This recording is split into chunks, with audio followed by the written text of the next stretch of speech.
Take a breath.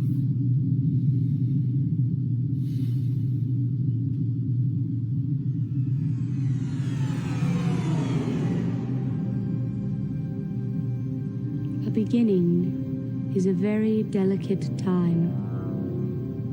Know then that it is the year 10,191. The known universe is ruled by the Padishah Emperor Shaddam IV, my father. In this time, the most precious substance in the universe is the spice melange.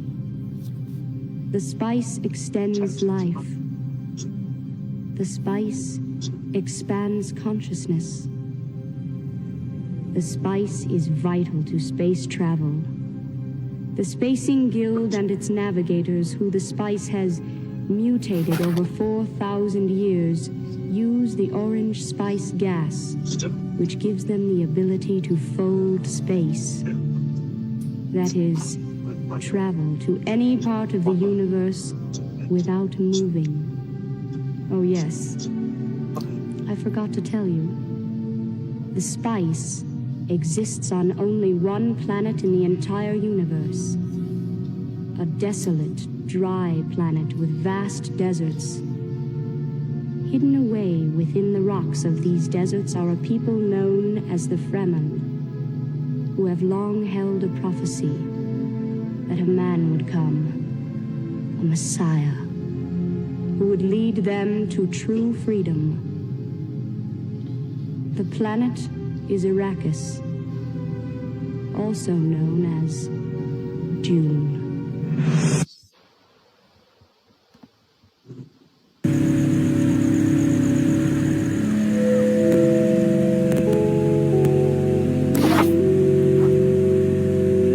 Why don't you go ahead and take another breath? Couldn't hurt on a day like today, could it?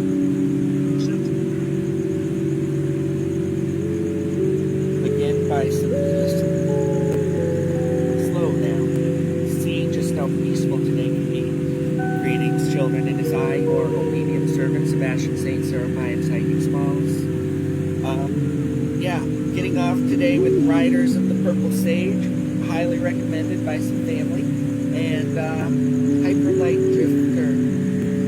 Like, oh my gosh, Hyperlight Drifter, the music alone would be a good stream, but we've got some book game on top of it. The game itself is instant classic, ninja action, retro, beautiful colors, pixel art.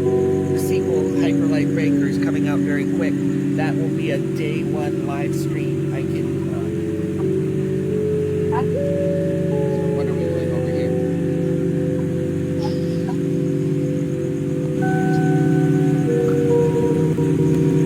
Oh.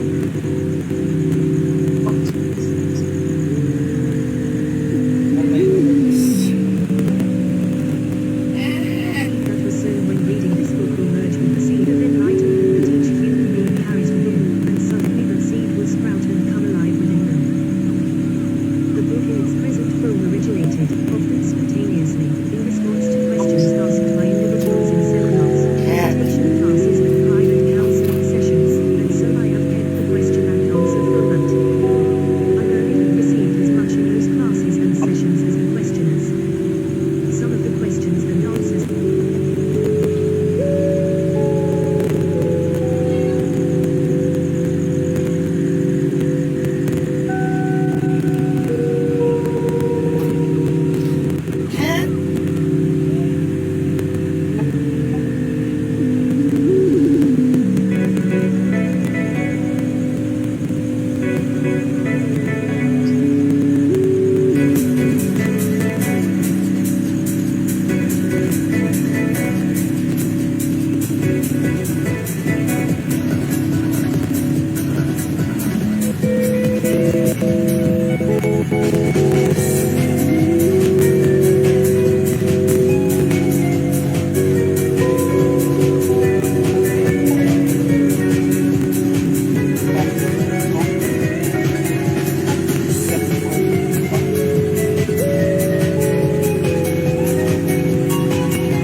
A sharp clip crop of iron-shod hoofs deadened and died away, and clouds of yellow dust drifted from under the cottonwoods out over the sage.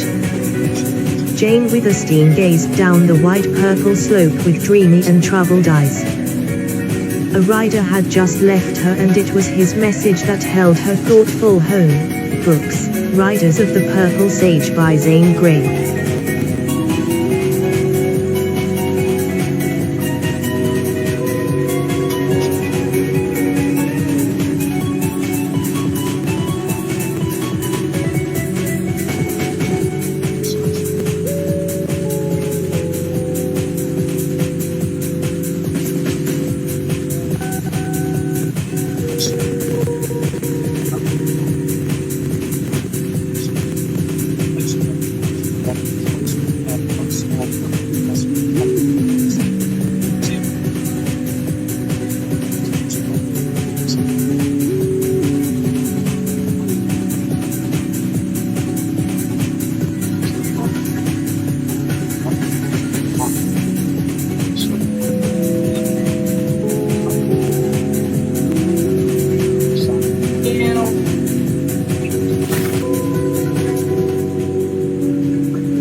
A sharp clip crop of iron-shod hoofs deadened and died away, and clouds of yellow dust drifted from under the cottonwoods out over the sage.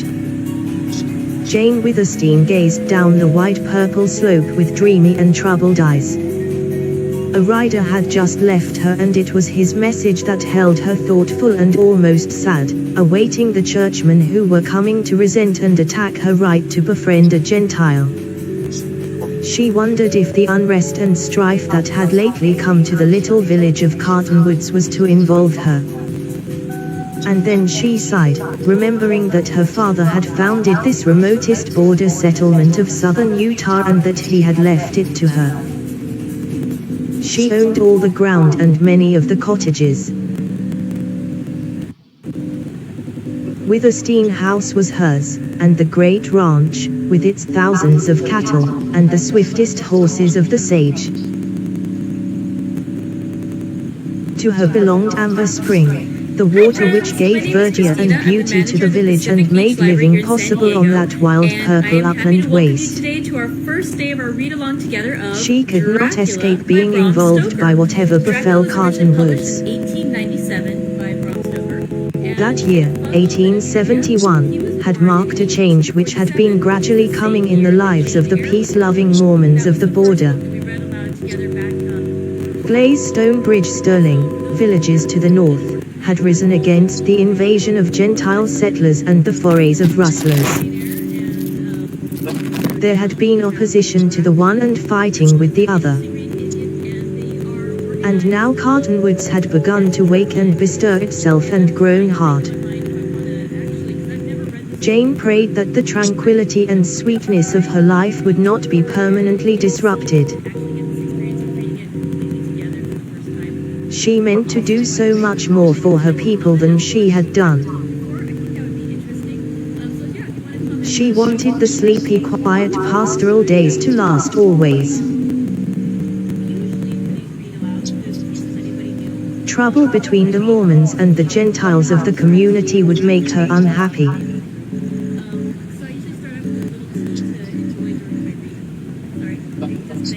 She was Mormon-born, and she was a friend to poor and unfortunate Gentiles.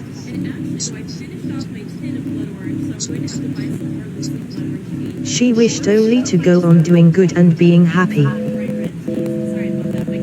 And she thought of what that great ranch meant to her. She loved it all, the grove of Cottonwoods, the old stone house, the amber-tinted water, and the droves of shaggy, dusty horses and mustangs, the sleek, clean-limbed, blooded racers, and the browsing herds of cattle and the lean, sun-browned riders of the sage. While she waited there, she forgot the prospect of untoward change.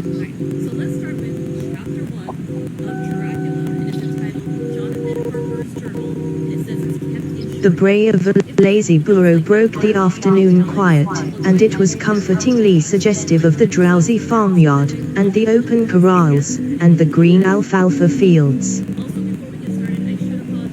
Her clear sight intensified the purple sage slope as it rolled before her. Low swells of prairie-like ground sloped up to the west. Dark, lonely cedar trees, few and far between, stood out strikingly, and at long distances ruins of red rocks. Farther on, up the gradual slope, rose a broken wall, a huge monument, looming dark purple and stretching its solitary, mystic way, a wavering line that faded in the north. Here to the westward was the light and color and beauty. Northward the slope descended to a dim line of canyons from which rose an uphinging of the earth, not mountainous, but a vast heave of purple uplands, with ribbed and fan-shaped walls, castle-crowned cliffs, and grey escarpments. Over it all crept the lengthening, waning afternoon shadows. The rapid beat of hoofs recalled Jane Withersteen to the question at hand. A group of riders cantered up the lane, dismounted, and threw their bridles. They were 7 in number, and Huel, the leader, a tall, dark man, was an elder of James Church. "Did you get my message?" he asked, curtly. "Yes," replied Jane. "I sent word I'd give that rider Venters half an hour to come down to the village. He didn't come." "He knows nothing of it," said Jane. I didn't tell him. I've been waiting here for you. Where is Ventus? I left him in the courtyard. Here, Jerry called Tuel, turning to his men, take the gang and fetch Ventus out here if you have to rope him. The dust-booted and long-spurred riders clanked noisily into the grove of cottonwoods and disappeared in the shade. Elder Tuel, what do you mean by this? Demanded Jane. If you must arrest Ventus, you might have the courtesy to wait till he leaves my home. And if you do arrest him, it will be adding insult to injury. It's absurd to accuse Ventus of being mixed up in that shooting fray in the village last night. He was with me at the time. Besides, he let me take charge of his guns. You're only using this as a pretext. What do you mean to do to Ventus? I'll tell you presently, replied Tuel. But first tell me why you defend this worthless rider. Worthless, exclaimed Jane, indignantly. He's nothing of the kind. He was the best rider I ever had. There's not a reason why I shouldn't champion him, and every reason why I should. It's no little shame to me, Elder Tuel, that through my friendship he has roused the enmity of my people and become an outcast. Besides, I owe him eternal gratitude for saving the life of little Faye. I've heard of your love for Faye Larkin and that you intend to adopt her. But Jane Withersteen, the child is a Gentile. Yes.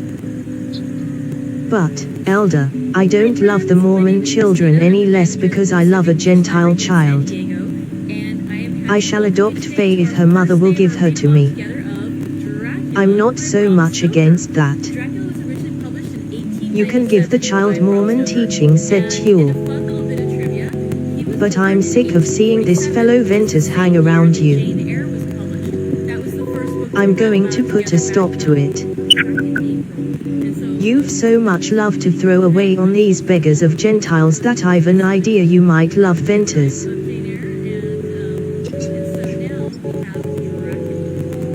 Tuel spoke with the arrogance of a Mormon whose power could not be brooked, and with the passion of a man in whom jealousy had kindled a consuming fire. Maybe I do love him, said Jane. She felt both fear and anger stir her heart. I'd never thought of that. Poor fellow. He certainly needs someone to love him. This'll be a bad day for Ventus unless you deny that, returned Tuel, grimly. Tuel's men appeared under the cottonwoods and led a young man out into the lane. His ragged clothes were those of an outcast. But he stood tall and straight, his wide shoulders flung back, with the muscles of his bound arms rippling, and a blue flame of defiance in the gaze he bent on Tuel. For the first time Jane Withersteen felt Ventus's real spirit. She wondered if she would love this splendid youth. Then her emotion cooled to the sobering sense of the issue at stake. Ventus, will you leave Cottonwoods at once and forever? Asked Tuel, tensely. Why, rejoined the rider. Because I order it. Ventus laughed in cool disdain. The red leaped to Tuel's dark cheek. If you don't go, it means your ruin, he said, sharply. Ruin, exclaimed Ventus, passionately.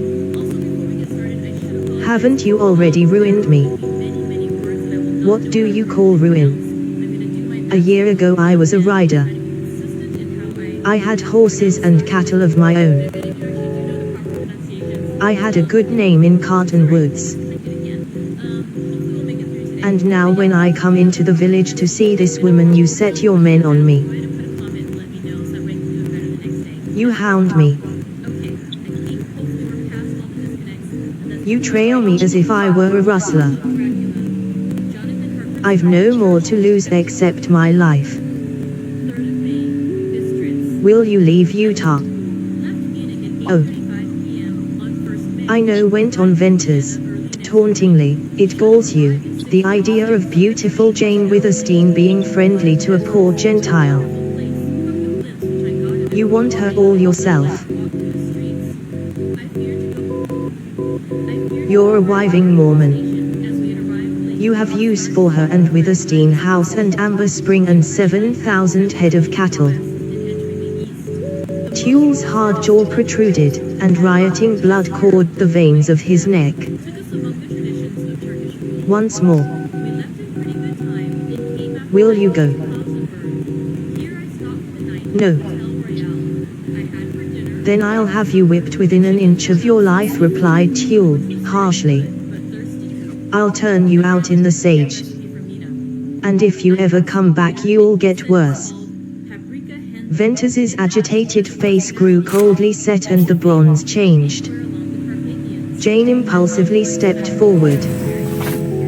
Oh. Elder Tuel, she cried.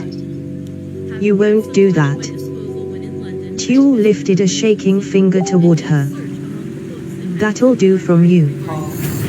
Understand, you will not be allowed to hold this boy to a friendship that's offensive to your bishop. Jane Withersteen, your father left you wealth and power. It has turned your head. You haven't yet come to see the place of Mormon women. We've reasoned with you, borne with you. We've patiently waited.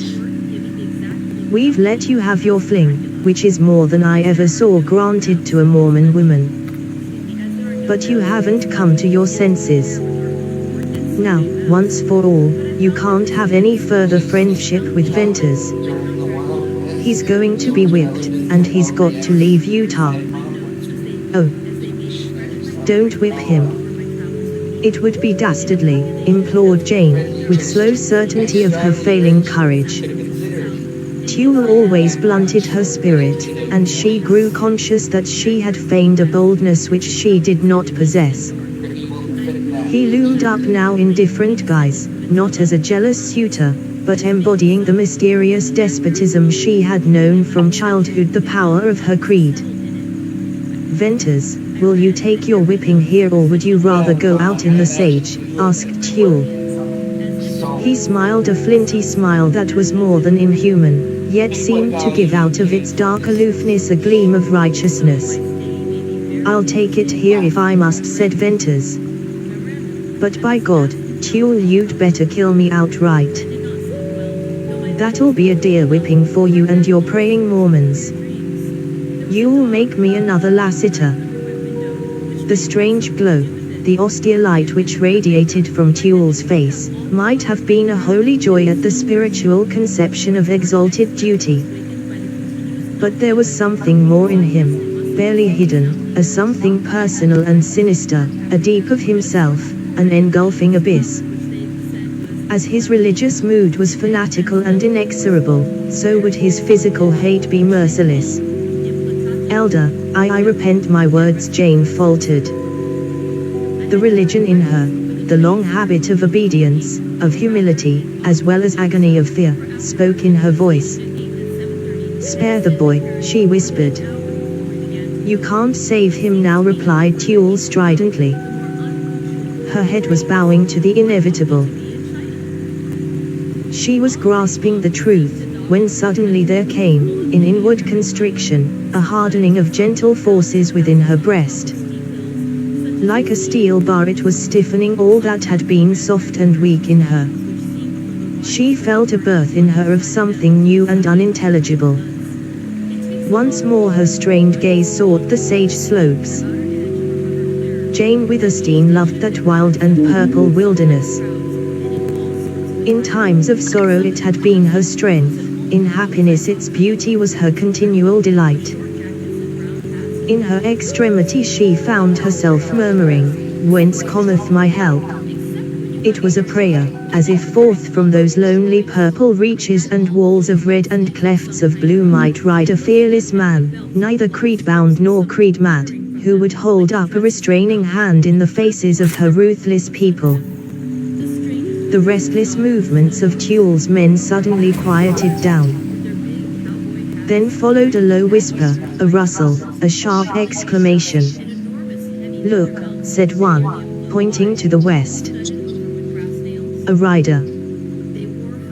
Jane Withersteen wheeled and saw a horseman, silhouetted against the western sky, coming riding out of the sage. He had ridden down from the left, in the golden glare of the sun, and had been unobserved till close at hand. An answer to her prayer. "Do you know him?" "Does anyone know him?" questioned Tuel, hurriedly. His men looked, and one by one shook their heads. "He's come from far," said one. "That's a fine horse," said another. "A strange rider." "Ha, he wears black leather," added a fourth. With a wave of his hand, enjoining silence, Tuel stepped forward in such a way that he concealed Venters. The rider reined in his mount, and with a lithe forward-slipping action appeared to reach the ground in one long step. It was a peculiar movement in its quickness and inasmuch that while performing it the rider did not swerve in the slightest from a square front to the group before him. "Look," hoarsely whispered one of Tuel's companions. "He packs two black-butted guns low down there, hard to see, black akin them black chaps." "A gunman," whispered another. "Fellas, careful now about moving your hands." The stranger's slow approach might have been a mere leisurely manner of gait or the cramped short steps of a rider unused to walking, yet, as well, it could have been the guarded advance of one who took no chances with men. "Hello, stranger," called Tuel. No welcome was in this greeting, only a gruff curiosity. The rider responded with a curt nod. The wide brim of a black sombrero cast a dark shade over his face. For a moment he closely regarded Tuel and his comrades, and then, halting in his slow walk, he seemed to relax. "Evening," he said to Jane, and removed his sombrero with quaint grace. Jane, greeting him, looked up into a face that she trusted instinctively and which riveted her attention. It had all the characteristics of the range riders: the leanness, the red burn of the sun, and the set changelessness that came from years of silence and solitude. But it was not these which held her, rather the intensity of his gaze, a strained weariness, a piercing wistfulness of keen, grey sight, as if the man was forever looking for that which he never found. Jane's subtle woman's intuition, even in that brief instant, felt a sadness, a hungering, a secret. "Jane Withersteen?" he inquired. "Yes," she replied. "The water here is yours." "Yes." "May I water my horse?" "Certainly." "There's the trough." "But maybe if you knew who I was," he hesitated, with his glance on the listening men. "Maybe you wouldn't let me water him, though I ain't asking none for myself." "Stranger, it doesn't matter who you are. Water your horse. And if you are thirsty and hungry, come into my house." "Thanks. I can't accept for myself but for my tired horse."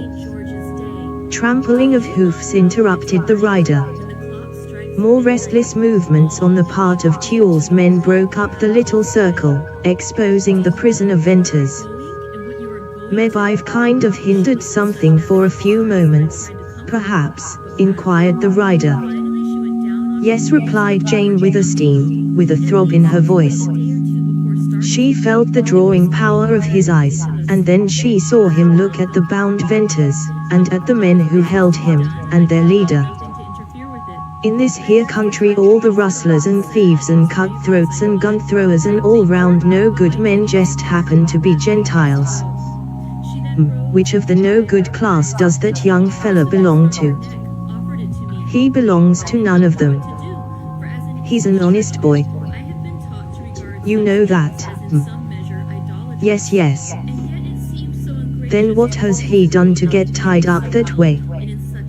His clear and distinct question, meant for Tulle as well as for Jane Withersteen, stilled the restlessness and brought a momentary silence.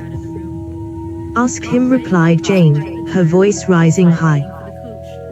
The rider stepped away from her, moving out with the same slow, measured stride in which he had approached, and the fact that his action placed her wholly to one side, and him no nearer to Tulle and his men, had a penetrating significance.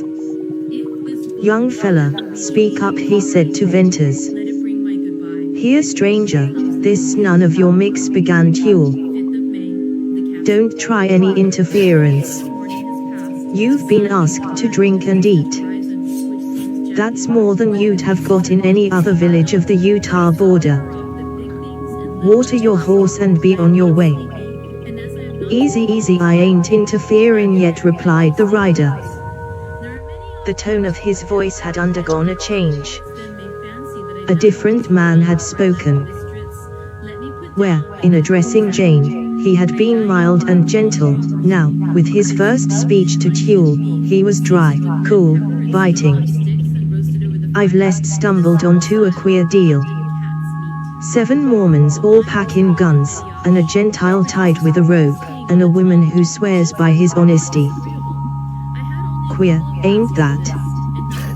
Queer or not, it's none of your business, retorted Tulle. Where I was raised a woman's word was law. I ain't quite outgrowed that yet. Tulle fumed between amaze and anger. Meddler, we have a law here, something different from women's whim, Mormon law, take care you don't transgress it. To hell with your Mormon law. The deliberate speech marked the rider's further change, this time from kindly interest to an awakening menace. It produced a transformation in Tulle and his companions. The leader gasped and staggered backward at a blasphemous affront to an institution he held most sacred. The man Jerry, holding the horses, dropped the bridles and froze in his tracks. Like posts the other men stood watchful-eyed, arms hanging rigid, all waiting. Speak up now, young man. What have you done to be roped that way? It's a damned outrage, burst out Venters. I've done no wrong. I've offended this Mormon elder by being a friend to that woman. Is it true what he says? Asked the rider of Jane, but his quiveringly alert eyes never left the little knot of quiet men. True. Yes, perfectly true, she answered. Well, young man, it seems to me that being a friend to such a woman would be what you wouldn't want to help and couldn't help. What's to be done to you for it? They intend to whip me. You know what that means in Utah? I reckon, replied the rider, slowly. With his grey glance cold on the Mormons, with the restive bit champing of the horses, with Jane failing to repress her mounting agitations, with Venters standing pale and still, the tension of the moment tightened. Tulle broke the spell with a laugh without mirth, a laugh that was only a sound betraying fear. Come on, men, he called. Jane Withersteen turned again to the rider. Stranger, can you do nothing to save Venters? You ask me to save him from your own people. Ask you. I beg of you. But you don't dream who you're asking. Oh, sir, I pray you save him. These are Mormons, and I. At any cost save him. for I care for him. Tuel snarled. You lovesick fool. Tell your secrets. There'll be a way to teach you what you've never learned. Come men out of here. Mormon, the young man stays, said the rider. Like a shot his voice halted Tuel. What? Who'll keep him? He's my prisoner, cried Tuel, hotly. Stranger, again I tell you don't mix here. You've meddled enough. Go your way now or... Listen, he stays. Absolute certainty, beyond any shadow of doubt, breathed in the rider's low voice. Who are you? We are 7 here. The rider dropped his sombrero and made a rapid movement, singular in that it left him somewhat crouched, arms bent and stiff, with the big black gun sheath swung round to the fore. Lassiter. It was Venters's wondering, thrilling cry that bridged the fateful connection between the rider's singular position and the dreaded name. Tuel put out a groping hand. The life of his eyes dulled to the gloom with which men of his fear saw the approach of death. But death, while it hovered over him, did not descend, for the rider waited for the twitching fingers, the downward flash of hand that did not come. Tuel, gathering himself together, turned to the horses, attended by his pale comrades. Chapter 2. Cottonwoods. Venters appeared too deeply moved to speak the gratitude his face expressed. And Jane turned upon the rescuer and gripped his hands. Her smiles and tears seemingly dazed him. Presently, as something like calmness returned, she went to Lassiter's weary horse. I will water him myself, she said, and she led the horse to a trough under a huge old cottonwood. With nimble fingers she loosened the bridle and removed the bit. The horse snorted and bent his head. The trough was of solid stone, hollowed out, moss-covered and green and wet and cool, and the clear brown water that fed it spouted and splashed from a wooden pipe. He has brought you far today. Yes, a matter of over 60 miles, maybe 70. A long ride that he is blind. Yes, replied Lassiter. What blinded him?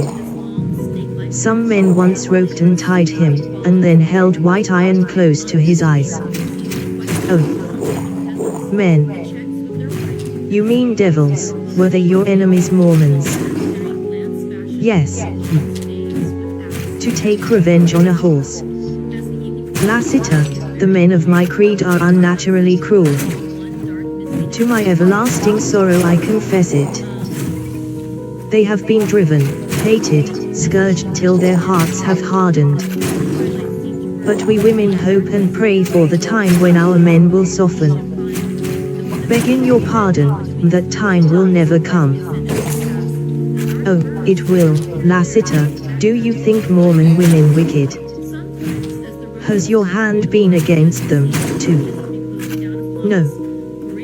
I believe Mormon women are the best and noblest, the most long-suffering, and the blindest, unhappiest women on earth.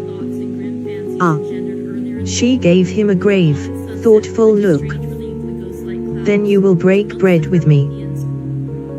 Lassiter had no ready response, and he uneasily shifted his weight from one leg to another, and turned his sombrero round and round in his hands. He began, presently, I reckon your kindness of heart makes you overlook things. Perhaps I ain't well known hereabouts, but back up north there's Mormons who'd rest uneasy in their graves at the idea of me sitting to table with you. I dare say. But will you do it, anyway, she asked. Maybe you have a brother or relative who might drop in and be offended, and I wouldn't want to. I've not a relative in Utah that I know of. There's no one with a right to question my actions.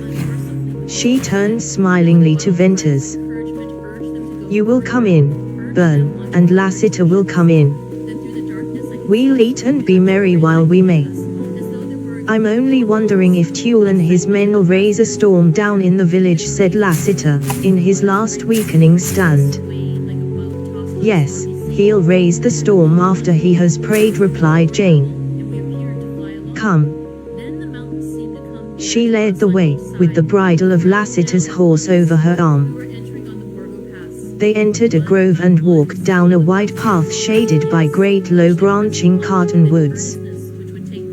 The last rays of the setting sun sent golden bars through the leaves. The grass was deep and rich, welcome contrast to sage-tired eyes. Twittering quail darted across the path, and from a treetop somewhere a robin sang its evening song, and on the still air floated the freshness and murmur of flowing water. The home of Jane Witherstein stood in a circle of cottonwoods, and was a flat, long, red stone structure with a covered court in the center through which flowed a lively stream of amber-colored water. In the massive blocks of stone and heavy timbers and solid doors and shutters showed the hand of a man who had builded against pillage and time, and in the flowers and mosses lining the stone-bedded stream, in the bright colors of rugs and blankets on the court floor, and the cozy corner with hammock and books and the clean linen table, showed the grace of a daughter who lived for happiness and the day at hand. Jane turned Lassiter's horse loose in the thick grass. You will want him to be near you, she said, or I'd have him taken to the alfalfa fields. At her call appeared women who began at once to bustle about, hurrying to and fro, setting the table. Then Jane, excusing herself, went within. She passed through a huge low-ceiled chamber, like the inside of a fort, and into a smaller one where a bright wood fire blazed in an old open fireplace, and from this into her own room. It had the same comfort as was manifested in the home-like outer court. Moreover, it was warm and rich in soft hues. Seldom did Jane Witherstein enter her room without looking into her mirror. She knew she loved the reflection of that beauty which since early childhood she had never been allowed to forget. Her relatives and friends, and later a horde of Mormon and Gentile suitors, had fanned the flame of natural vanity in her. So that at 28 she scarcely thought at all of her wonderful influence for good in the little community where her father had left her practically its beneficent landlord, but cared most for the dream and the assurance and the allurement of her beauty. This time, however, she gazed into her glass with more than the usual happy motive, without the usual slight conscious smile. For she was thinking of more than the desire to be fair in her own eyes, in those of her friend. She wondered if she were to seem fair in the eyes of this Lassiter, this man whose name had crossed the long, wild breaks of stone and plains of sage, this gentle-voiced, sad-faced man who was a hater and a killer of Mormons. It was not now her usual half-conscious vain obsession that actuated her as she hurriedly changed her riding dress to one of white, and then looked long at the stately form with its gracious contours, at the fair face with its strong chin and full firm lips, at the dark blue, proud, and passionate eyes. If by some means I can keep him here a few days, a week, he will never kill another Mormon, she mused. Lassiter, I shudder when I think of that name, of him. But when I look at the man I forget who he is. I almost like him. I remember only that he saved Bern. He has suffered. I wonder what it was. Did he love a Mormon woman once? How splendidly he championed us poor misunderstood souls. Somehow he knows much. Jane Witherstein joined her guests and bade them to her board. Dismissing her women, she waited upon them with her own hands. It was a bountiful supper and a strange company. On her right sat the ragged and half-starved Venters, and though blind eyes could have seen what he counted for in the sum of her happiness, yet he looked the gloomy outcast his allegiance had made him, and about him there was the shadow of the ruin presaged by Tulle. On her left sat black leather-garbed Lassiter looking like a man in a dream. Hunger was not with him, nor composure, nor speech, and when he twisted in frequent unquiet movements the heavy guns that he had not removed knocked against the table legs. If it had been otherwise possible to forget the presence of Lassiter, those telling little jars would have rendered it unlikely. And Jane Withersteen talked and smiled and laughed with all the dazzling play of lips and eyes that a beautiful, daring woman could summon to her purpose. When the meal ended, and the men pushed back their chairs, she leaned closer to Lassiter and looked square into his eyes. "Why did you come to Carton Woods?" Her question seemed to break a spell. The rider arose as if he had just remembered himself and had tarried longer than his wont. "I have hunted all over the southern Utah and Nevada for something. And through your name I learned where to find it here in Carton Woods." "My name? Oh, I remember. You did know my name when you spoke first. Well, tell me where you heard it and from whom." "At the little village Blaze, I think it's called, some 50 miles or more west of here. And I heard it from a Gentile, a rider who said you'd know where to tell me to find." "What?" she demanded, imperiously, as Lassiter broke off. "Millie Ern's grave," he answered low, and the words came with a wrench. Venters wheeled in his chair to regard Lassiter in amazement, and Jane slowly raised herself in white, still wonder. "Millie Ern's grave," she echoed, in a whisper. "What do you know of Millie Ern, my best beloved friend who died in my arms? What were you to her?" "Did I claim to be anything?" he inquired. "I know people, relatives who have long wanted to know where she's buried, that's all." "Relatives?" She never spoke of relatives, except a brother who was shot in Texas. "Lassiter, Millie Ern's grave is in a secret burying ground on my property. Will you take me there? You'll be offending Mormons worse than by breaking bread with me." "Indeed yes, but I'll do it. Only we must go unseen. Tomorrow, perhaps." "Thank you," Jane Withersteen replied the rider, and he bowed to her and stepped backward out of the court. "Will you not stay sleep under my roof?" she asked. "No, and thanks again. I never sleep indoors. And even if I did, there's that gathering storm in the village below. No. I'll go to the sage. I hope you won't suffer none for your kindness to me." Lassiter said Venters, with a half-bitter laugh, "My bed too, is the sage. Perhaps we may meet out there."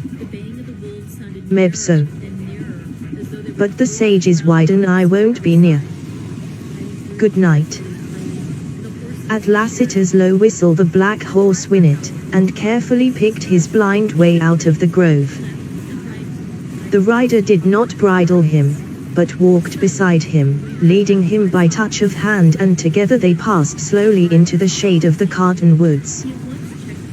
"Jane, I must be off soon," said Venters. "Give me my guns." "If I'd had my guns, either my friend or the elder of my church would be lying dead," she interposed. "Tulle would be surely." "Oh, you fierce-blooded, savage youth. Can't I teach you forbearance, mercy? Burn, it's divine to forgive your enemies. Let not the sun go down upon thy wrath." "Hush. Talk to me no more of mercy or religion after today. Today this strange coming of Lassiter left me still a man, and now I'll die a man. Give me my guns. Silently she went into the house, to return with a heavy cartridge belt and gun-filled sheath and a long rifle. These she handed to him, and as he buckled on the belt she stood before him in silent eloquence.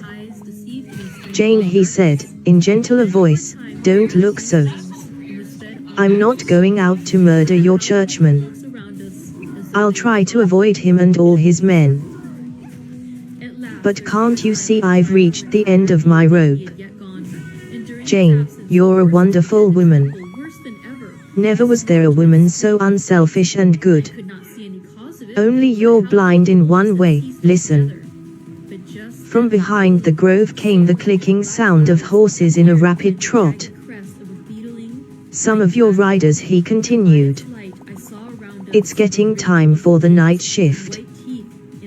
Let us go out to the bench in the grove and talk there." It was still daylight in the open, but under the spreading cottonwoods shadows were obscuring the lanes. Venters drew Jane off from one of these into a shrub-lined trail, just wide enough for the two to walk abreast, and in a roundabout way led her far from the house to a knoll on the edge of the grove. Here in a secluded nook was a bench from which, through an opening in the treetops, could be seen the sage slope and the wall of rock and the dim lines of canyons. Jane had not spoken since Venters had shocked her with his first harsh speech, but all the way she had clung to his arm, and now, as he stopped and laid his rifle against the bench, she still clung to him. "Jane, I'm afraid I must leave you." "Burn," she cried. "Yes, it looks that way. My position is not a happy one. I can't feel right. I've lost all. I'll give you anything you." "Listen, please. When I say loss, I don't mean what you think. I mean loss of goodwill, good name, that which would have enabled me to stand up in this village without bitterness. Well, it's too late now. As to the future, I think you'd do best to give me up. Tuel is implacable. You ought to see from his intention today that, but you can't see. Your blindness, your damned religion. Jane, forgive me, I'm sore within and something rankles. Well, I fear that invisible hand will turn its hidden work to your ruin." Invisible hand. Burn. I mean your bishop. Venters said it deliberately and would not release her as she started back. "He's the law. The edict went forth to ruin me. Well, look at me. It'll now go forth to compel you to the will of the church. You wrong Bishop Dyer. Tuel is hard, I know. But then he has been in love with me for years. Oh, your faith and your excuses. You can't see what I know, and if you did see it, you'd not admit it to save your life. That's the Mormon of you. These elders and bishops will do absolutely any deed to go on building up the power and wealth of their church, their empire. Think of what they've done to the Gentiles here. To me, think of Millie Ern's fate. What do you know of her story? I know enough all, perhaps, except the name of the Mormon who brought her here. But I must stop this kind of talk." She pressed his hand in response. He helped her to a seat beside him on the bench. And he respected a silence that he divined was full of women's deep emotion beyond his understanding. It was the moment when the last ruddy rays of the sunset brightened momentarily before yielding to twilight. And for Venters the outlook before him was in some sense similar to a feeling of his future, and with searching eyes he studied the beautiful purple, barren waste of sage. Here was the unknown and the perilous. The whole scene impressed Venters as a wild, austere, and mighty manifestation of nature. And as it somehow reminded him of his prospect in life, So it suddenly resembled the woman near him, only in her there were greater beauty and peril, a mystery more unsolvable, and something nameless that numbed his heart and dimmed his eye. Look! A rider, exclaimed Jane, breaking the silence. Can that be Lassiter? Venters moved his glance once more to the west. A horseman showed dark on the skyline, then merged into the color of the sage. It might be. But I think not. That fellow was coming in. One of your riders, more likely. Yes, I see him clearly now. And there's another. I see them, too. Jane, your riders seem as many as the bunches of sage. I ran into 5 yesterday way down near the trail to Deception Pass. They were with the white herd. You still go to that canyon? Burn, I wish you wouldn't. Oldring and his rustlers live somewhere down there. Well, what of that? Tuel has already hinted to your frequent trips into Deception Pass. I know. Venters uttered a short laugh. He'll make a rustler of me next. But, Jane, there's no water for 50 miles after I leave here, and the nearest is in the canyon. I must drink and water my horse. There. I see more riders. They are going out. The red herd is on the slope, toward the pass. Twilight was fast falling. A group of horsemen crossed the dark line of low ground to become more distinct as they climbed the slope. The silence broke to a clear call from an incoming rider, and, almost like the peal of a hunting horn, floated back the answer. The outgoing riders moved swiftly, came sharply into sight as they topped a ridge to show wild and black above the horizon, and then passed down, dimming into the purple of the sage. I hope they don't meet Lassiter, said Jane. So do I, replied Venters. By this time the riders of the night shift know what happened today. But Lassiter will likely keep out of their way. Burn, who is Lassiter? He's only a name to me, a terrible name. Who is he? I don't know, Jane. Nobody I ever met knows him. He talks a little like a Texan, like Millie Earn. Did you note that? Yes. How strange of him to know of her. And she lived here 10 years and has been dead too.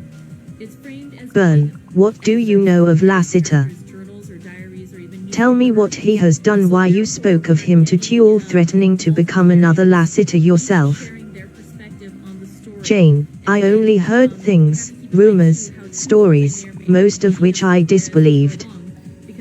At Glaze his name was known, but none of the riders or ranchers I knew there ever met him. At Stonebridge I never heard him mentioned. But at Sterling and villages north of there he was spoken of often. I've never been in a village which he had been known to visit. There were many conflicting stories about him and his doings. Some said he had shot up this and that Mormon village, and others denied it. I'm inclined to believe he has, and you know how Mormons hide the truth. But there was one feature about Lassiter upon which all agree, that he was what riders in this country call a gunman. He's a man with a marvelous quickness and accuracy in the use of a Colt. And now that I've seen him I know more. Lassiter was born without fear. I watched him with eyes which saw him my friend. I'll never forget the moment I recognized him from what had been told me of his crouch before the draw. It was then I yelled his name. I believe that yell saved Tuel's life. At any rate, I know this, between Tuel and death then there was not the breadth of the littlest hair. If he or any of his men had moved a finger downward, Venters left his meaning unspoken, but at the suggestion Jane shuddered. The pale afterglow in the west darkened with the merging of twilight into night. The sage now spread out black and gloomy. One dim star glimmered in the southwest sky. The sound of trotting horses had ceased, and there was silence broken only by a faint, dry pattering of cottonwood leaves in the soft night wind. Into this peace and calm suddenly broke the high-keyed yelp of a coyote, and from far off in the darkness came the faint answering note of a trailing mate. "Hello, the sage dogs are barking," said Venters. "I don't like to hear them," replied Jane. "At night, sometimes when I lie awake, listening to the long mourn or breaking bark or wild howl, I think of you asleep somewhere in the sage, and my heart aches. Jane, you couldn't listen to sweeter music, nor could I have a better bed. Just think. Men like Lassiter and you have no home, no comfort, no rest, no place to lay your weary heads. Well, let us be patient. Tuel's anger may cool, and time may help us. You might do some service to the village, who can tell?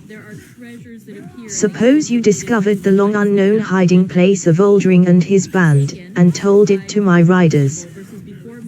That would disarm Tuel's ugly hints and put you in favor. For years my riders have trailed the tracks of stolen cattle. You know as well as I how dearly we've paid for our ranges in this wild country. Oldring drives our cattle down into the network of deceiving canyons, and somewhere far to the north or east he drives them up and out to Utah markets. If you will spend time in Deception Pass, try to find the trails. Jane, I've thought of that. I'll try. I must go now. And it hurts, for now I'll never be sure of seeing you again.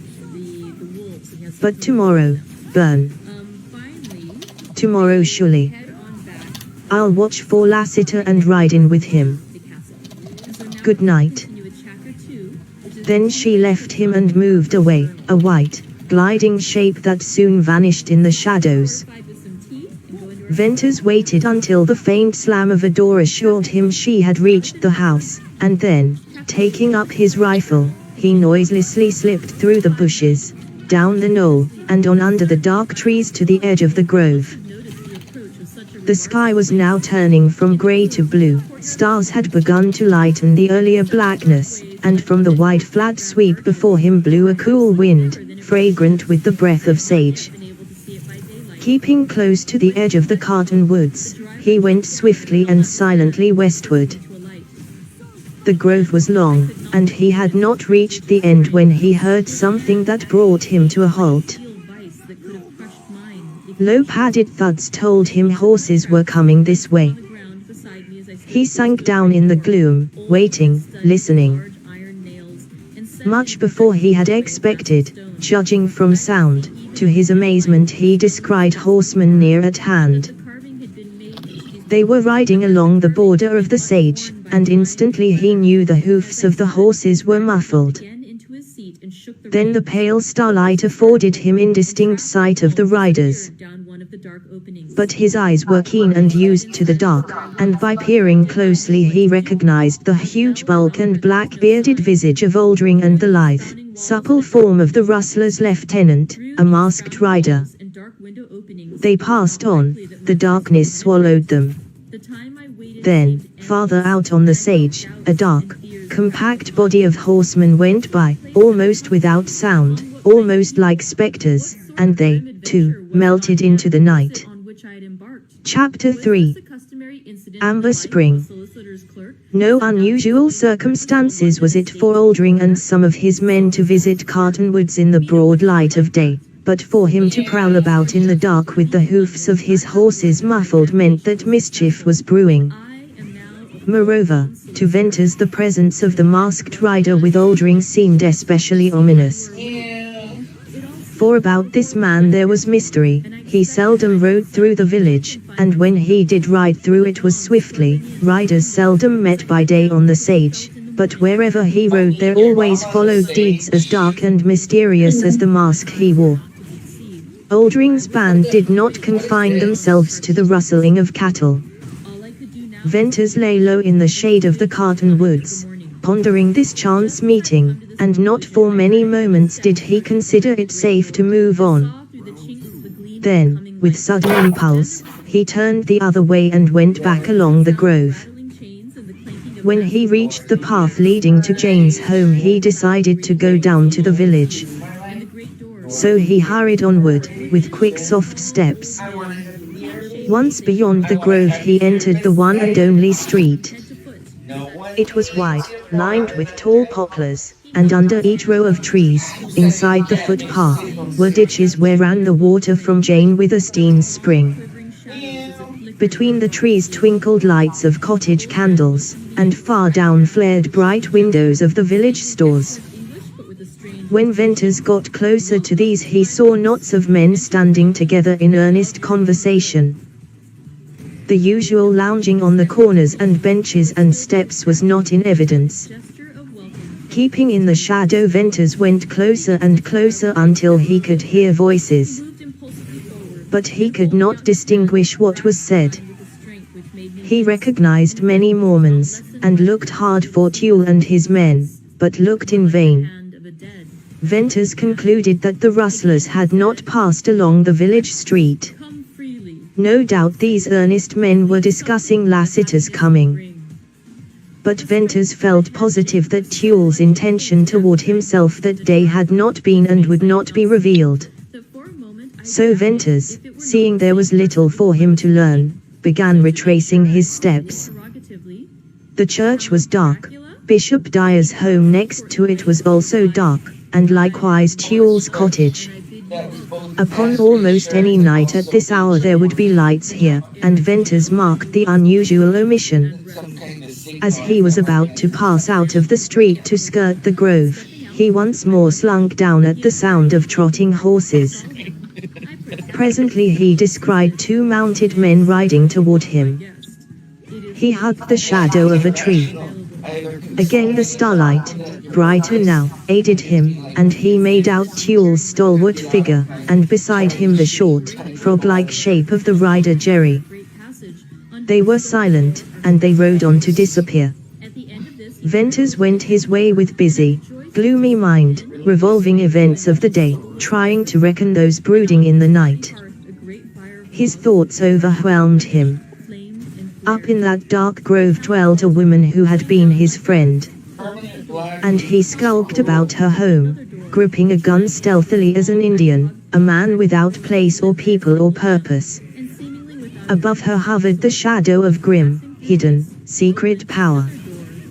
No queen could have given more royally out of a bounteous store than Jane Withersteen gave her people, and likewise to those unfortunates whom her people hated. She asked only the divine right of all women, freedom, to love and to live as her heart willed. And yet prayer and her hope were vain. For years I've seen a storm clouding over her and the village of Cottonwoods, muttered Ventus, as he strode on. Soon it'll burst. I don't like the prospects. That night the villagers whispered in the street, and night-riding rustlers muffled horses, and Tuel was at work in secret, and out there in the sage hid a man who meant something terrible, Lassiter. Ventus passed the black cottonwoods, and, entering the sage, climbed the gradual slope. He kept his direction in line with a western star. From time to time he stopped to listen and heard only the usual familiar bark of coyote and sweep of wind and rustle of sage. Presently a low jumble of rocks loomed up darkly somewhat to his right, and, turning that way, he whistled softly. Out of the rocks glided a dog that leaped and whined about him. He climbed over rough, broken rock, picking his way carefully, and then went down. Here it was darker, and sheltered from the wind. A white object guided him. It was another dog, and this one was asleep, curled up between a saddle and a pack. The animal awoke and thumped his tail in greeting.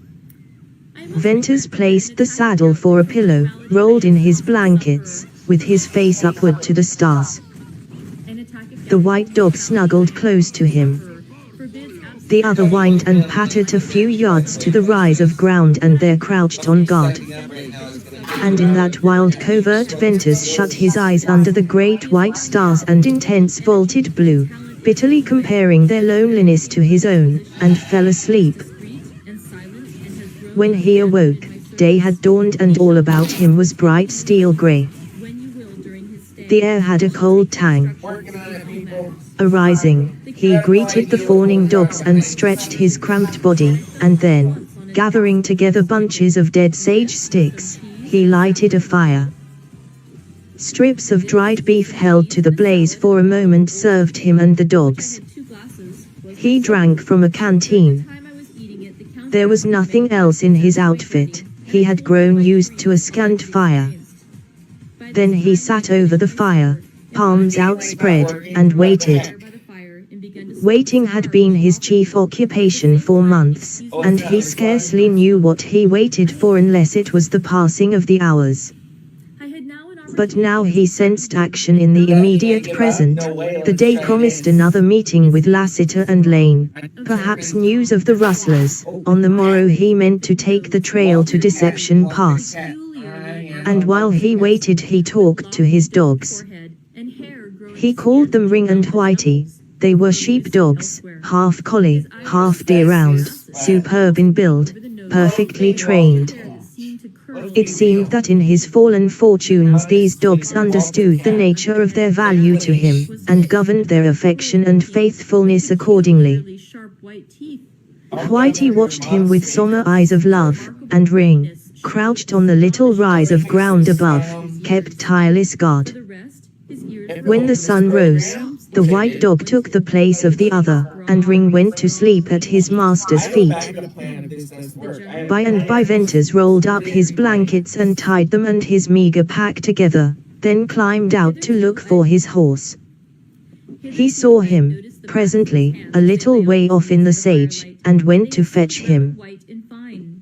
In that country, where every rider boasted of a fine mount and was eager for a race, where thoroughbreds dotted the wonderful grazing ranges, Ventus rode a horse that was sad proof of his misfortunes.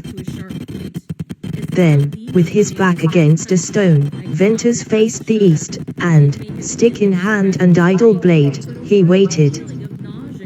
The glorious sunlight filled the valley with purple fire. Before him, to left, to right, waving, rolling, sinking, rising, like low swells of a purple sea, stretched the sage. Out of the grove of cottonwoods, a green patch on the purple, gleamed the dull red of Jane Withersteen's old stone house. And from there extended the white green of the village gardens and orchards marked by the graceful poplars, and farther down shone the deep, dark richness of the alfalfa fields. Numberless red and black and white dots speckled the sage, and these were cattle and horses.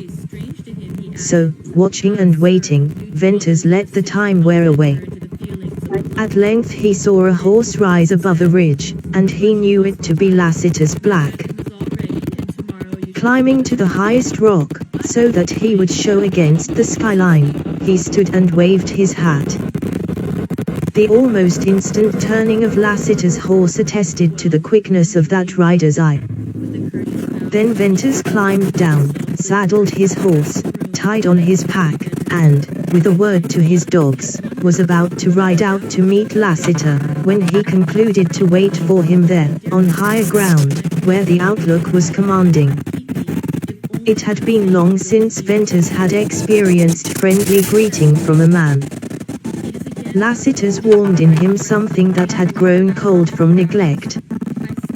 And when he had returned it, with a strong grip of the iron hand that held his, and met the grey eyes, he knew that Lassiter and he were to be friends. Venters, let's talk a while before we go down there, said Lassiter, slipping his bridle. I ain't in no hurry. Them's sure fine dogs you've got. With a rider's eye he took in the points of Venter's horse, but did not speak his thought. Well, did anything come off after I left you last night? Venters told him about the rustlers. I was snug hid in the sage, replied Lassiter, and didn't see or hear no one. Aldrin's got a high hand here, I reckon. It's no news up in Utah how he holes in canyons and leaves no track. Lassiter was silent a moment. Me and Aldrin wasn't exactly strangers some years back when he drove cattle into Bostill's Ford, at the head of the Rio Virgin. But he got harassed there and now he drives someplace else. Lassiter, you knew him. Tell me, is he Mormon or Gentile? I can't say. I've known Mormons who pretended to be Gentiles. No Mormon ever pretended that unless he was a rustler, declared Venters. Mebso. It's a hard country for anyone, but hardest for Gentiles. Did you ever know or hear of a Gentile prospering in a Mormon community? I never did. Well, I want to get out of Utah. I've a mother living in Illinois. I want to go home. It's 8 years now. The older man's sympathy moved Venters to tell his story. He had left Quincy, run off to seek his fortune in the gold fields, had never gotten any farther than Salt Lake City, wandered here and there as helper, teamster, shepherd, and drifted southward over the divide and across the barrens and up the rugged plateau through the passes to the last border settlements. Here he became a rider of the sage, had stock of his own, and for a time prospered, until chance threw him in the employ of Jane Withersteen. Lassiter, I needn't tell you the rest. Well, it'd be no news to me. I know Mormons. I've seen their women's strange love en patience en sacrifice and silence en what I call madness for their idea of God. And over against that I've seen the tricks of men. They work hand in hand, all together, and in the dark. No man can hold out against them, unless he takes to packing guns. For Mormons are slow to kill. That's the only good I ever seen in their religion. Venters, take this from me, these Mormons ain't just right in their minds. Else could a Mormon marry one woman when he already has a wife, and call it duty? Lassiter, you think as I think, returned Venters. How did come then that you never throwed a gun on Tuel or some of them? Inquired the rider, curiously. Jane pleaded with me, begged me to be patient, to overlook. She even took my guns from me. I lost all before I knew it, replied Venters, with the red color in his face. But, Lassiter, listen. Out of the wreck I saved a Winchester, 2 Colts, and plenty of shells. I packed these down into Deception Pass. There, almost every day for 6 months, I have practiced with my rifle till the barrel burnt my hands. Practiced the draw, the firing of a Colt, hour after hour. Now that's interesting to me, said Lassiter, with a quick uplift of his head and a concentration of his grey gaze on Venters. Could you throw a gun before you began that practicing? Yes. And now, Venters made a lightning-swift movement. Lassiter smiled, and then his bronzed eyelids narrowed till his eyes seemed mere grey slits. You'll kill Tuel. He did not question, he affirmed. I promised Jane Withersteen I'd try to avoid Tuel. I'll keep my word. But sooner or later Tuel and I will meet. As I feel now, if... Message clipped, view entire message. conversation opened. 1 read message. Skip to content. Using Gmail with screen readers in sent. 1 of 4,481 riders perp sage. BA her bison 12:04 p.m., 0 minutes ago, to Ben. Deck river skip to main navigation skip to main content skip to footer full text archive logo full text archive. Click IT, read IT, love IT. Menu. Facebook. X, formerly Twitter. Instagram. Contact us. Riders of the Purple Sage by Zane Grey. Chapter I Lassiter. A sharp clip crop of iron-shod hoofs deadened and died away, and clouds of yellow dust drifted from under the cottonwoods out over the sage. Jane Withersteen gazed down the wide purple slope with dreamy and troubled eyes. A rider had just left her, and it was his message that held her thoughtful home. Books, Riders of the Purple Sage by Zane Grey. This page contains affiliate links. As Amazon associates, we earn from qualifying purchases. Writer, Zane Grey. Language, English form, novels. Genre, fiction. Published 1912. Collection. Tags. Adapted into films. Adapted into operas. American. Latter-day Saints. Set in the 1870s. Set in Utah. Western, genre. Download PDF.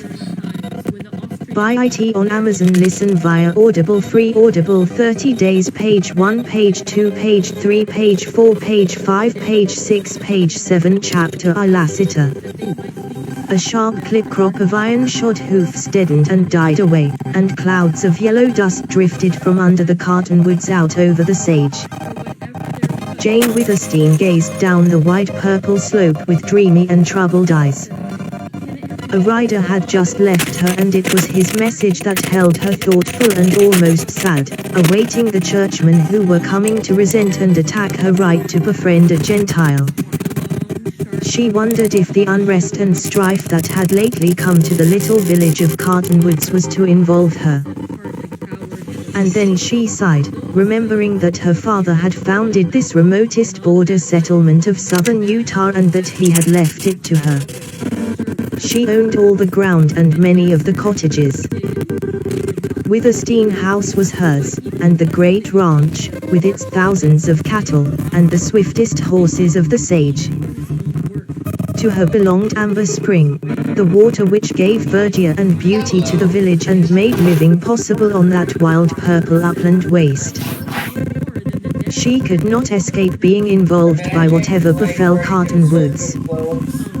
That year, 1871, had marked a change which had been gradually coming in the lives of the peace-loving Mormons of the border. Blaze Stonebridge Sterling, villages to the north, had risen against the invasion of Gentile settlers and the forays of rustlers. There had been opposition to the one and fighting with the other. And now Cottonwoods had begun to wake and bestir itself and grown hard. Jane prayed that the tranquility and sweetness of her life would not be permanently disrupted. She meant to do so much more for her people than she had done. She wanted the sleepy, quiet pastoral days to last always. Trouble between the Mormons and the Gentiles of the community would make her unhappy. She was Mormon-born, and she was a friend to poor and unfortunate Gentiles. She wished only to go on doing good and being happy. And she thought of what that great ranch meant to her. She loved it all: the grove of Cottonwoods, the old stone house, the amber-tinted water, and the droves of shaggy, dusty horses and mustangs, the sleek, clean-limbed, blooded racers, and the browsing herds of cattle and the lean, sun-browned riders of the sage. While she waited there, she forgot the prospect of untoward change. The bray of a lazy burro broke the afternoon quiet, and it was comfortingly suggestive of the drowsy farmyard, and the open corrals, and the green alfalfa fields. Her clear sight intensified the purple sage slope as it rolled before her. Low swells of prairie-like ground sloped up to the west. Dark, lonely cedar trees, few and far between, stood out strikingly, and at long distances ruins of red rocks. Farther on, up the gradual slope, rose a broken wall, a huge monument, looming dark purple and stretching its solitary, mystic way, a wavering line that faded in the north. Here to the westward was the light and color and beauty. Northward the slope descended to a dim line of canyons from which rose an uphinging of the earth, not mountainous, but a vast heave of purple uplands, with ribbed and fan-shaped walls, castle-crowned cliffs, and grey escarpments. Over it all crept the lengthening, waning afternoon shadows. The rapid beat of hoofs recalled Jane Witherstein to the question at hand. A group of riders cantered up the lane, dismounted, and threw their bridles. They were 7 in number, and Huel, the leader, a tall, dark man, was an elder of Jane's church. "Did you get my message?" he asked, curtly. "Yes," replied Jane. "I sent word I'd give that rider Venters half an hour to come down to the village. He didn't come." "He knows nothing of it," said Jane. "I didn't tell him. I've been waiting here for you." "Where is Venters?" "I left him in the courtyard." "Here," Jerry called Huel, turning to his men, "take the gang and fetch Venters out here if you have to rope him." The dust-booted and long-spurred riders clanked noisily into the grove of cottonwoods and disappeared in the shade. "Elder Huel, what do you mean by this?" demanded Jane. "If you must arrest Venters, you might have the courtesy to wait till he leaves my home. And if you do arrest him, it will be adding insult to injury. It's absurd to accuse Venters of being mixed up in that shooting fray in the village last night. He was with me at the time. Besides, he let me take charge of his guns. You're only using this as a pretext. What do you mean to do to Venters?" "I'll tell you presently," replied Huel. "But first tell me why you defend this worthless rider." "Worthless?" exclaimed Jane, indignantly. "He's nothing of the kind. He was the best rider I ever had. There's not a reason why I shouldn't champion him, and every reason why I should. It's no little shame to me, Elder Huel, that through my friendship he has roused the enmity of my people and become an outcast. Besides, I owe him eternal gratitude for saving the life of little Faye. I've heard of your love for Faye Larkin and that you intend to adopt her. But Jane Witherstein, the child is a Gentile." "Yes. But, Elder, I don't love the Mormon children any less because I love a Gentile child. I shall adopt Faye if her mother will give her to me. I'm not so much against that. You can give the child Mormon teaching," said Huel. "But I'm sick of seeing this fellow Venters hang around you. I'm going to put a stop to it. You've so much love to throw away on these beggars of Gentiles that I've an idea you might love Venters." Huel spoke with the arrogance of a Mormon whose power could not be brooked, and with the passion of a man in whom jealousy had kindled a consuming fire. "Maybe I do love him," said Jane. She felt both fear and anger stir her heart. "I'd never thought of that. Poor fellow. He certainly needs someone to love him. This'll be a bad day for Venters unless you deny that, returned Tulle, grimly. Tulle's men appeared under the cottonwoods and led a young man out into the lane. His ragged clothes were those of an outcast. But he stood tall and straight, his wide shoulders flung back, with the muscles of his bound arms rippling and a blue flame of defiance in the gaze he bent on Tulle. For the first time Jane Withersteen felt Venters's real spirit. She wondered if she would love this splendid youth. Then her emotion cooled to the sobering sense of the issue at stake. Venters, will you leave Cottonwoods at once and forever? Asked Tulle, tensely. Why? Rejoined the rider. Because I order it. Venters laughed in cool disdain. The red leaped to Tulle's dark cheek. If you don't go, it means your ruin, he said, sharply. Ruin, exclaimed Venters, passionately. Haven't you already ruined me? What do you call ruin? A year ago I was a rider. I had horses and cattle of my own. I had a good name in Cottonwoods. And now when I come into the village to see this woman, you set your men on me. You hound me. You trail me as if I were a rustler. I've no more to lose except my life. Will you leave Utah? Oh. I know, went on Venters, tauntingly, it galls you, the idea of beautiful Jane Withersteen being friendly to a poor Gentile. You want her all yourself. You're a wiving Mormon. You have use for her and Withersteen House and Amber Spring and 7,000 head of cattle. Tulle's hard jaw protruded, and rioting blood corded the veins of his neck.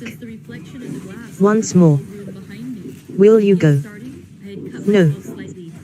Then I'll have you whipped within an inch of your life, replied Tulle, harshly. I'll turn you out in the sage. And if you ever come back, you'll get worse. Venters's agitated face grew coldly set and the bronze changed. Jane impulsively stepped forward. Oh. Elder Tulle, she cried. You won't do that. Tulle lifted a shaking finger toward her. That'll do from you. Understand, you'll not be allowed to hold this boy to a friendship that's offensive to your bishop. Jane Withersteen, your father left you wealth and power. It has turned your head. You haven't yet come to see the place of Mormon women. We've reasoned with you, borne with you. We've patiently waited. We've let you have your fling, which is more than I ever saw granted to a Mormon woman. But you haven't come to your senses. Now, once for all, you can't have any further friendship with Venters. He's going to be whipped, and he's got to leave Utah. Oh. Don't whip him. It would be dastardly, implored Jane, with slow certainty of her failing courage. Tulle always blunted her spirit, and she grew conscious that she had feigned a boldness which she did not possess. He loomed up now in different guise, not as a jealous suitor, but embodying the mysterious despotism she had known from childhood, the power of her creed. Venters, will you take your whipping here or would you rather go out in the sage? Asked Tulle. He smiled a flinty smile that was more than inhuman, yet seemed to give out of its dark aloofness a gleam of righteousness. I'll take it here if I must, said Venters. But by God, Tulle, you'd better kill me outright. That'll be a dear whipping for you and your praying Mormons. You'll make me another Lassiter. The strange glow, the austere light which radiated from Tulle's face, might have been a holy joy at the spiritual conception of exalted duty. But there was something more in him, barely hidden, a something personal and sinister, a deep of himself, an engulfing abyss. As his religious mood was fanatical and inexorable, so would his physical hate be merciless. Elder, I repent my words, Jane faltered. The religion in her, the long habit of obedience, of humility, as well as agony of fear, spoke in her voice. Spare the boy, she whispered. You can't save him now, replied Tulle stridently. Her head was bowing to the inevitable. She was grasping the truth, when suddenly there came, in inward constriction, a hardening of gentle forces within her breast. Like a steel bar it was stiffening all that had been soft and weak in her. She felt a birth in her of something new and unintelligible. Once more her strained gaze sought the sage slopes. Jane Withersteen loved that wild and purple wilderness. In times of sorrow it had been her strength, in happiness its beauty was her continual delight. In her extremity she found herself murmuring, "Whence cometh my help?" It was a prayer, as if forth from those lonely purple reaches and walls of red and clefts of blue might ride a fearless man, neither creed-bound nor creed-mad, who would hold up a restraining hand in the faces of her ruthless people. The restless movements of Tulle's men suddenly quieted down. Then followed a low whisper, a rustle, a sharp exclamation. "Look," said one, pointing to the west. A rider. Jane Withersteen wheeled and saw a horseman, silhouetted against the western sky, coming riding out of the sage. He had ridden down from the left, in the golden glare of the sun, and had been unobserved till close at hand. An answer to her prayer. "Do you know him?" "Does anyone know him?" questioned Tulle, hurriedly. His men looked, and one by one shook their heads. "He's come from far," said one. "That's a fine horse," said another. "A strange rider." "Ha, he wears black leather," added a fourth. With a wave of his hand, enjoining silence, Tulle stepped forward in such a way that he concealed Venters. The rider reined in his mount, and with a lithe forward-slipping action appeared to reach the ground in one long step. It was a peculiar movement in its quickness and inasmuch that while performing it the rider did not swerve in the slightest from a square front to the group before him. "Look," hoarsely whispered one of Tulle's companions. "He packs two black-butted guns low down there, hard to see, black akin them black chaps." "A gunman," whispered another. "Fellas, careful now about moving your hands." The stranger's slow approach might have been a mere leisurely manner of gait or the cramped short steps of a rider unused to walking, yet, as well, it could have been the guarded advance of one who took no chances with men. "Hello, stranger," called Tulle. No welcome was in this greeting, only a gruff curiosity. The rider responded with a curt nod. The wide brim of a black sombrero cast a dark shade over his face.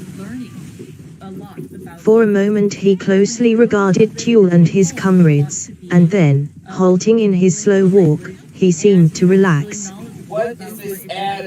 "Evening," he said to Jane, and removed his sombrero with quaint grace. Jane, greeting him, looked up into a face that she trusted instinctively and which riveted her attention. It had all the characteristics of the range riders, the leanness, the red burn of the sun, and the set changelessness that came from years of silence and solitude. But it was not these which held her, rather the intensity of his gaze, a strained weariness, a piercing wistfulness of keen, grey sight, as if the man was forever looking for that which he never found. Jane's subtle woman's intuition, even in that brief instant, felt a sadness, a hungering, a secret. "Jane Withersteen?" he inquired. "Yes," she replied. "The water here is yours." Yes. May I water my horse? Certainly. There's the trough. But maybe you knew who I was, he hesitated, with his glance on the listening men. Maybe you wouldn't let me water him, though I ain't asking none for myself. Stranger, it doesn't matter who you are. Water your horse.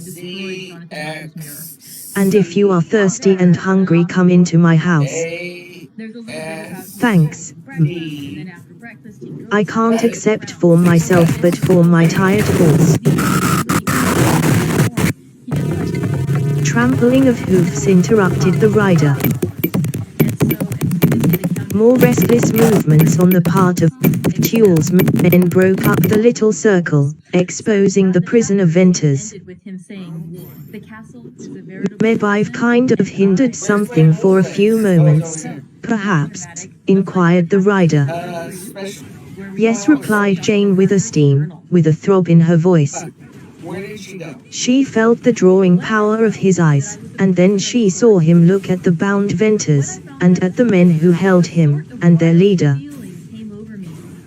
In this here country all the rustlers and thieves and cutthroats and gun throwers and all round no good men just happen to be Gentiles. Which of the no good class does that young fella belong to? He belongs to none of them. He's an honest boy. You know that. Yes, yes. Then what has he done to get tied up that way?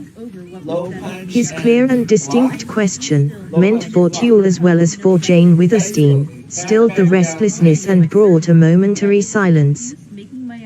Ask him, replied Jane, her voice rising high.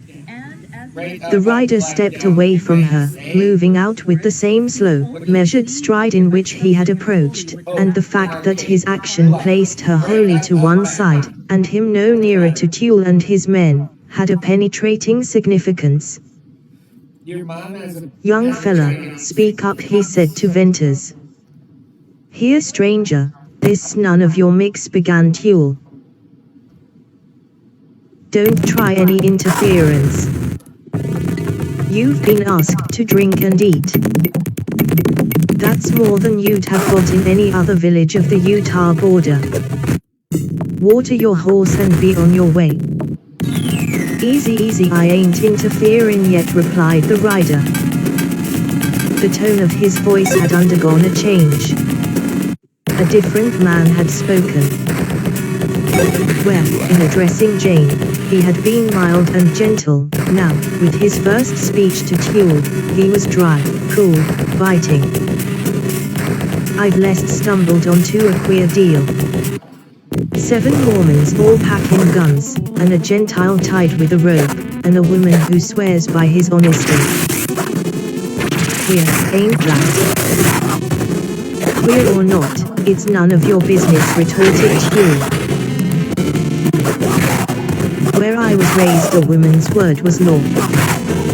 I ain't quite outgrown that yet. Tuel fumed between amaze and anger. I need a block button. Meddler, we have a law here, something different from women's Mormon law. Take care you don't transgress it. To hell with your Mormon law. The deliberate speech marked the rider's further change, this time from kindly interest to an awakening menace. It produced a transformation in Tuel and his companions. The leader gasped and staggered backward at a blasphemous affront to an institution he held most sacred.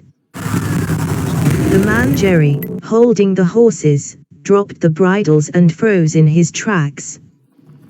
Like posts the other men stood watchful-eyed, arms hanging rigid, all waiting. Speak up now, young man.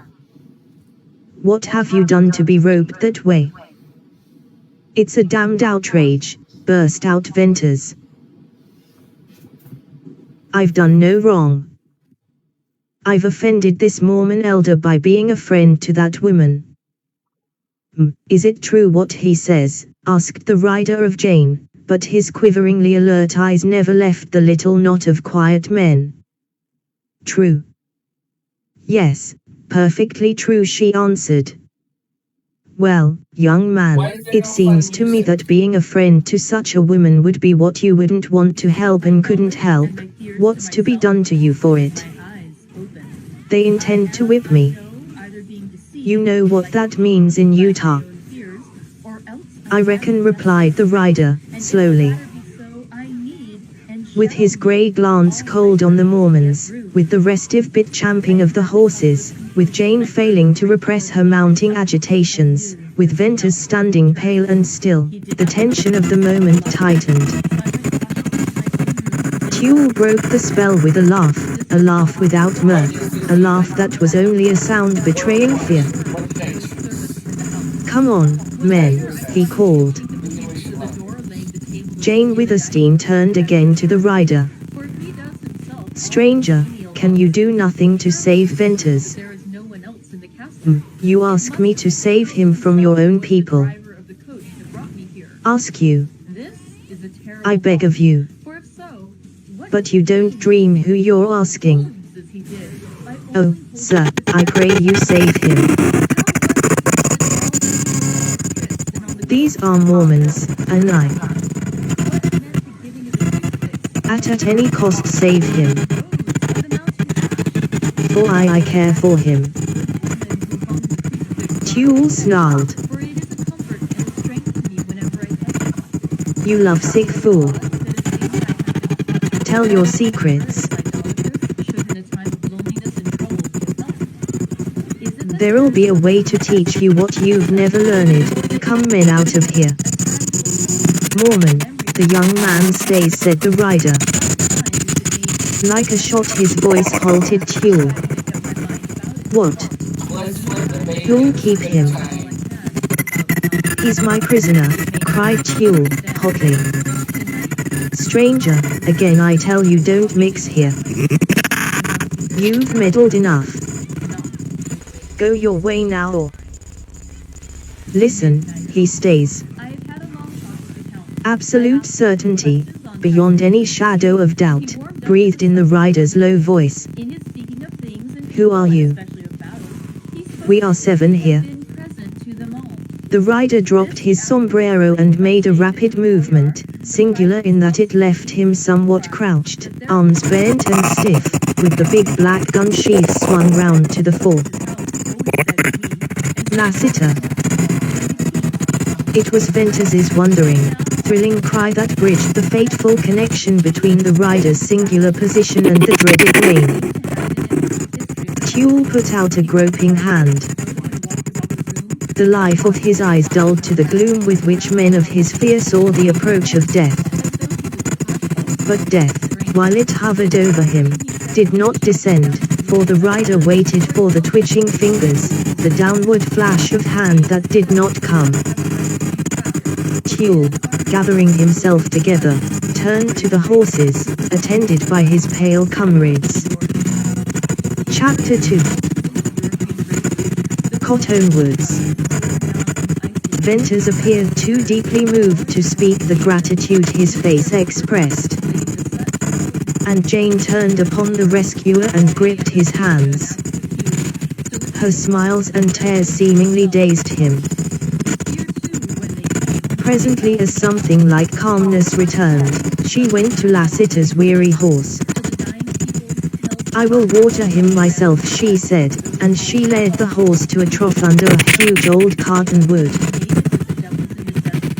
With nimble fingers she loosened the bridle and removed the bit. The horse snorted and bent his head.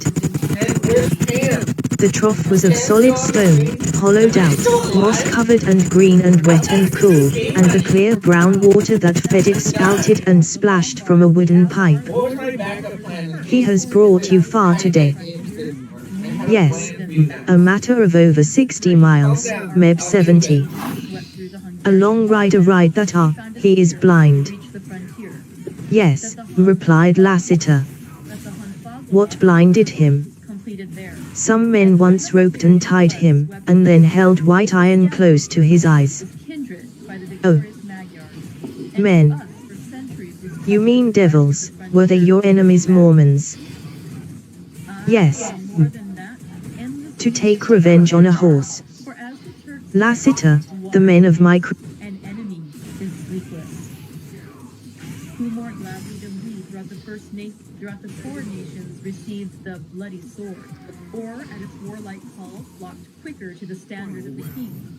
When was redeemed that great shame of my nation, the shame of Kasova, when the flags of the Wallach and the Magyar went down through the crescent? Who was it but one of my own race, who as Voivode crossed the Danube and beat the Turk on his own ground? This was a Dracula indeed. Woe was it that his own unworthy brother, when he had fallen, sold his people to the Turk and brought the shame of slavery on them. Was it not this Dracula, indeed, who inspired that other of his race, who in a later age again and again brought his forces over the great river into Turkey land? Who, when he was beaten back, came again and again, though he had to come alone from the bloody field where his troops were being slaughtered, since he knew that he alone could ultimately triumph. They said that he thought only of himself? Bah! What good are peasants without a leader? Where ends the war without a brain and heart to conduct it? Again, when after the Battle of Mohacs we threw off the Hungarian yoke, we of the Dracula blood were amongst their leaders, for our spirit would not brook that we were not free.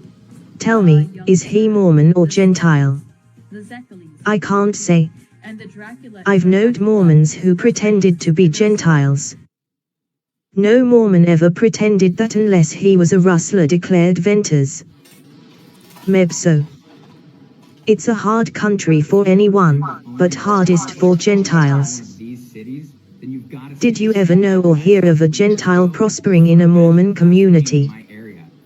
I never did. Well, I want to get out of Utah. I've a mother living in Illinois. I want to go home. It's 8 years now. The older man's sympathy moved Venters to tell his story. He had left Quincy, run off to seek his fortune in the gold fields, had never gotten any farther than Salt Lake City, wandered here and there as helper, teamster, shepherd, and drifted southward over the divide and across the barrens and up the rugged plateau through the passes to the last border settlements. Here he became a rider of the sage, had stock of his own, and for a time prospered, until chance threw him in the employ of Jane Witherstein. Lassiter, I needn't tell you the rest. You want to look for ones that are listed from a residential broker or a for sale by owner. Those are going to be your best properties. Number 2, we need to use other people's money, okay? It'd be no news to me. These are big apartment deals, they're expensive deals. Okay, most of these I know Mormons. cost anywhere from $1 to $30 million.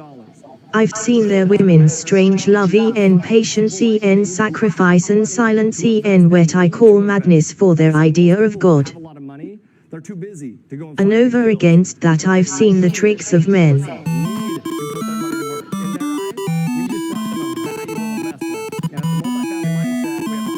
They work hand in hand, all together, and in the dark. Beautiful thing. Number 3, we need to get paid, right? This is the fun part. Get No paid. man can hold out against them, unless he takes to packing guns. Deal. We get paid what's called an acquisition. For Mormons are slow to kill.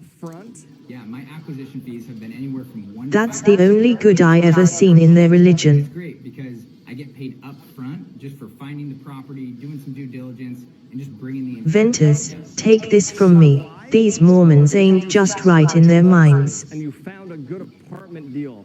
And once again, my friends, that's extremely valuable. Now, number 4, we need to collect some cash flow. Else could a Mormon marry one woman when he already Cash flow is one of the has a wife? ways of owning an apartment. And also understand you're an owner of this deal. That means that you participate in And the call it cash flow duty. that come from the rents on this deal.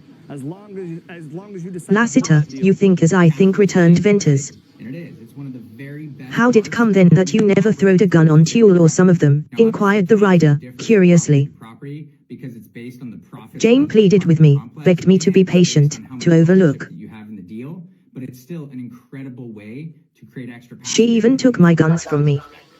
And then when you sell the complex, I lost all before I knew it, replied Ventus, with the red color in his that face. means that when you go to sell the deal, you participate in the equity that you made on that property when you sell. Now, on a But- property like this, This Lassiter, is the part listen. I'm actually most excited about personally. I've done 11 deals and almost 2,000 doors under management, but I have Out of the wreck I saved a Winchester, 2 Colts, and plenty of shells. Experience in a complete game changer, and I'm super excited to see the return on my equity growth. and here's a bonus tip, okay? Bonus tip on I how packed to these down in boost those even farther, okay? With to the tax savings. Deception Pass. People will tell me all the time, well, Tyler, doesn't this mean I just made all this money? There, almost every day for 6 months, I have practiced with my rifle till the barrel burned my hands. Great problem to have, but second, no.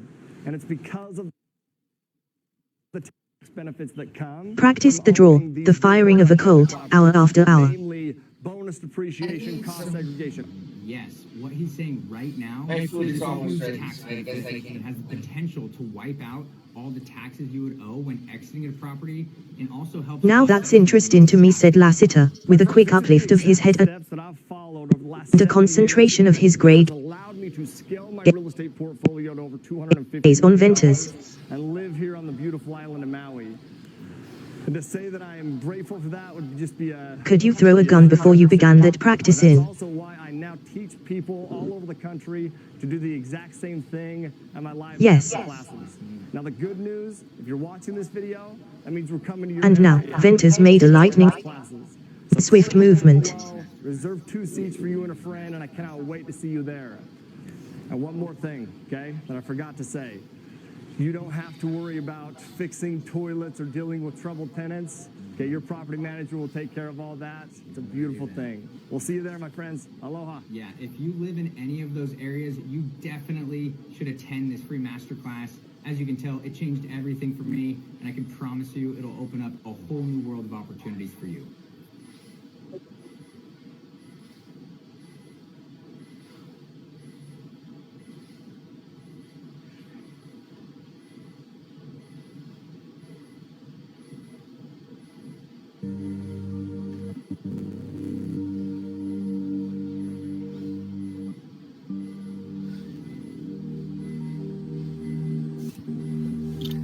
Dude, I wanted you to open that.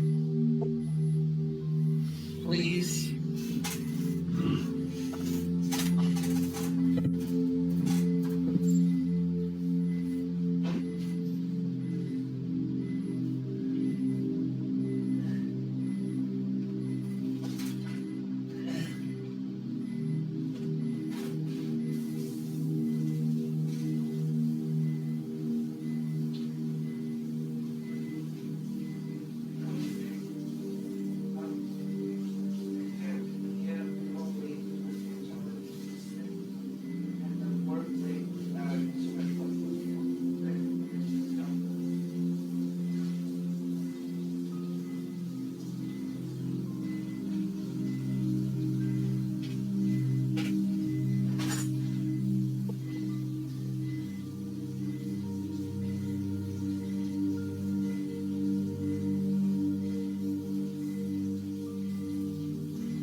I hear no book.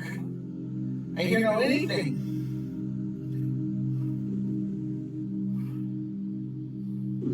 Movement.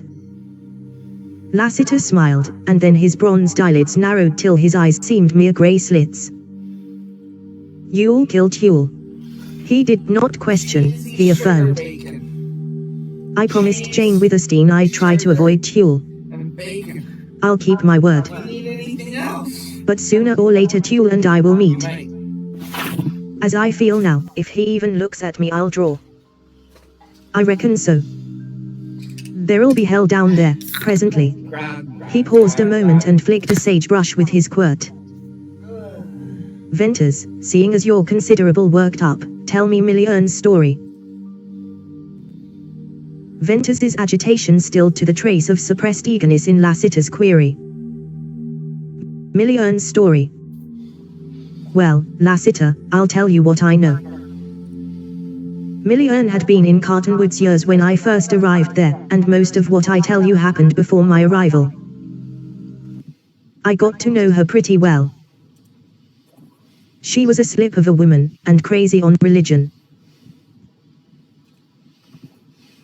I conceived an idea that I never mentioned. I thought she was at heart more Gentile than Mormon. The book in its present form originated, often spontaneously, the pastor's a Mormon, and certainly she had the Mormon women's locked lips. You know, in every Mormon village there are women who seem mysterious to us, but about Millie there was more than the ordinary mystery. When she came to Cottonwoods she had a beautiful little girl whom she loved passionately. Millie was not known openly in Cottonwoods as a Mormon wife. That she really was a Mormon wife I have no doubt. Perhaps the Mormons' other wife or wives would not acknowledge Millie. Such things happen in these villages.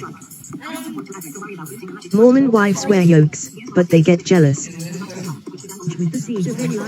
Well, whatever had brought Millie to this country, love or madness of religion, she repented of it. She gave up teaching the village school. She quit the church. And she began to fight Mormon upbringing for her baby girl. Then the Mormons put on the screws, slowly, as is their way. At last the child disappeared. Lost was the report. The child was stolen, I know that. So do you. That wrecked Millie Ern. But she lived on in hope. She became a slave. She worked her heart and soul and life out to get back her child. She never heard of it again. Then she sank. I can see her now, a frail thing, so transparent you could almost look through her, white like ashes, and her eyes. Her eyes have always haunted me. She had one real friend, Jane Withersteen. But Jane couldn't mend a broken heart, and Millie died. For moments Lassiter did not speak, or turn his head. The man, he exclaimed, presently, in husky accents. I haven't the slightest idea who the Mormon was, replied Venters, nor has any Gentile in Cottonwoods. Does Jane Withersteen know? Yes. But a red-hot running iron couldn't burn that name out of her. Without further speech Lassiter started off, walking his horse and Venters followed with his dogs. Half a mile down the slope they entered a luxuriant growth of willows, and soon came into an open space carpeted with grass like deep green velvet. The rushing of water and singing of birds filled their ears. Venters led his comrade to a shady bower and showed him Amber Spring. It was a magnificent outburst of clear, amber water pouring from a dark, stone-lined hole. Lassiter knelt and drank, lingered there to drink again. He made no comment, but Venters did not need words. Next to his horse a rider of the sage loved a spring. And this spring was the most beautiful and remarkable known to the upland riders of southern Utah. It was the spring that made old Withersteen a feudal lord and now enabled his daughter to return the toll which her father had exacted from the toilers of the sage. The spring gushed forth in a swirling torrent, and leaped down joyously to make its swift way along a willow-skirted channel. Moss and ferns and lilies overhung its green banks. Except for the rough-hewn stones that held and directed the water, this willow thicket and glade had been left as nature had made it. Below were artificial lakes, 3 in number, one above the other in banks of raised earth, and round about them rose the lofty green-foliaged shafts of poplar trees.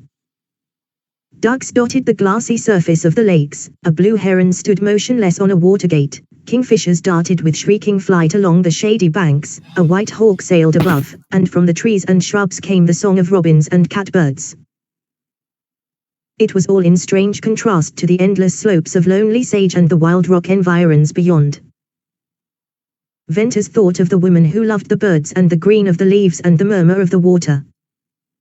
Next on the slope, just below the third and largest lake, were corrals and a wide stone barn and open sheds and coops and pens. Here were clouds of dust, and cracking sounds of hoofs, and romping colts and he-awing burros. Neighing horses trampled to the corral fences. And on the little windows of the barn projected bobbing heads of bays and blacks and sorrels. When the 2 men entered the immense barnyard, from all around the din increased. This welcome, however, was not seconded by the several men and boys who vanished on sight. Venters and Lassiter were turning toward the house when Jane appeared in the lane leading a horse.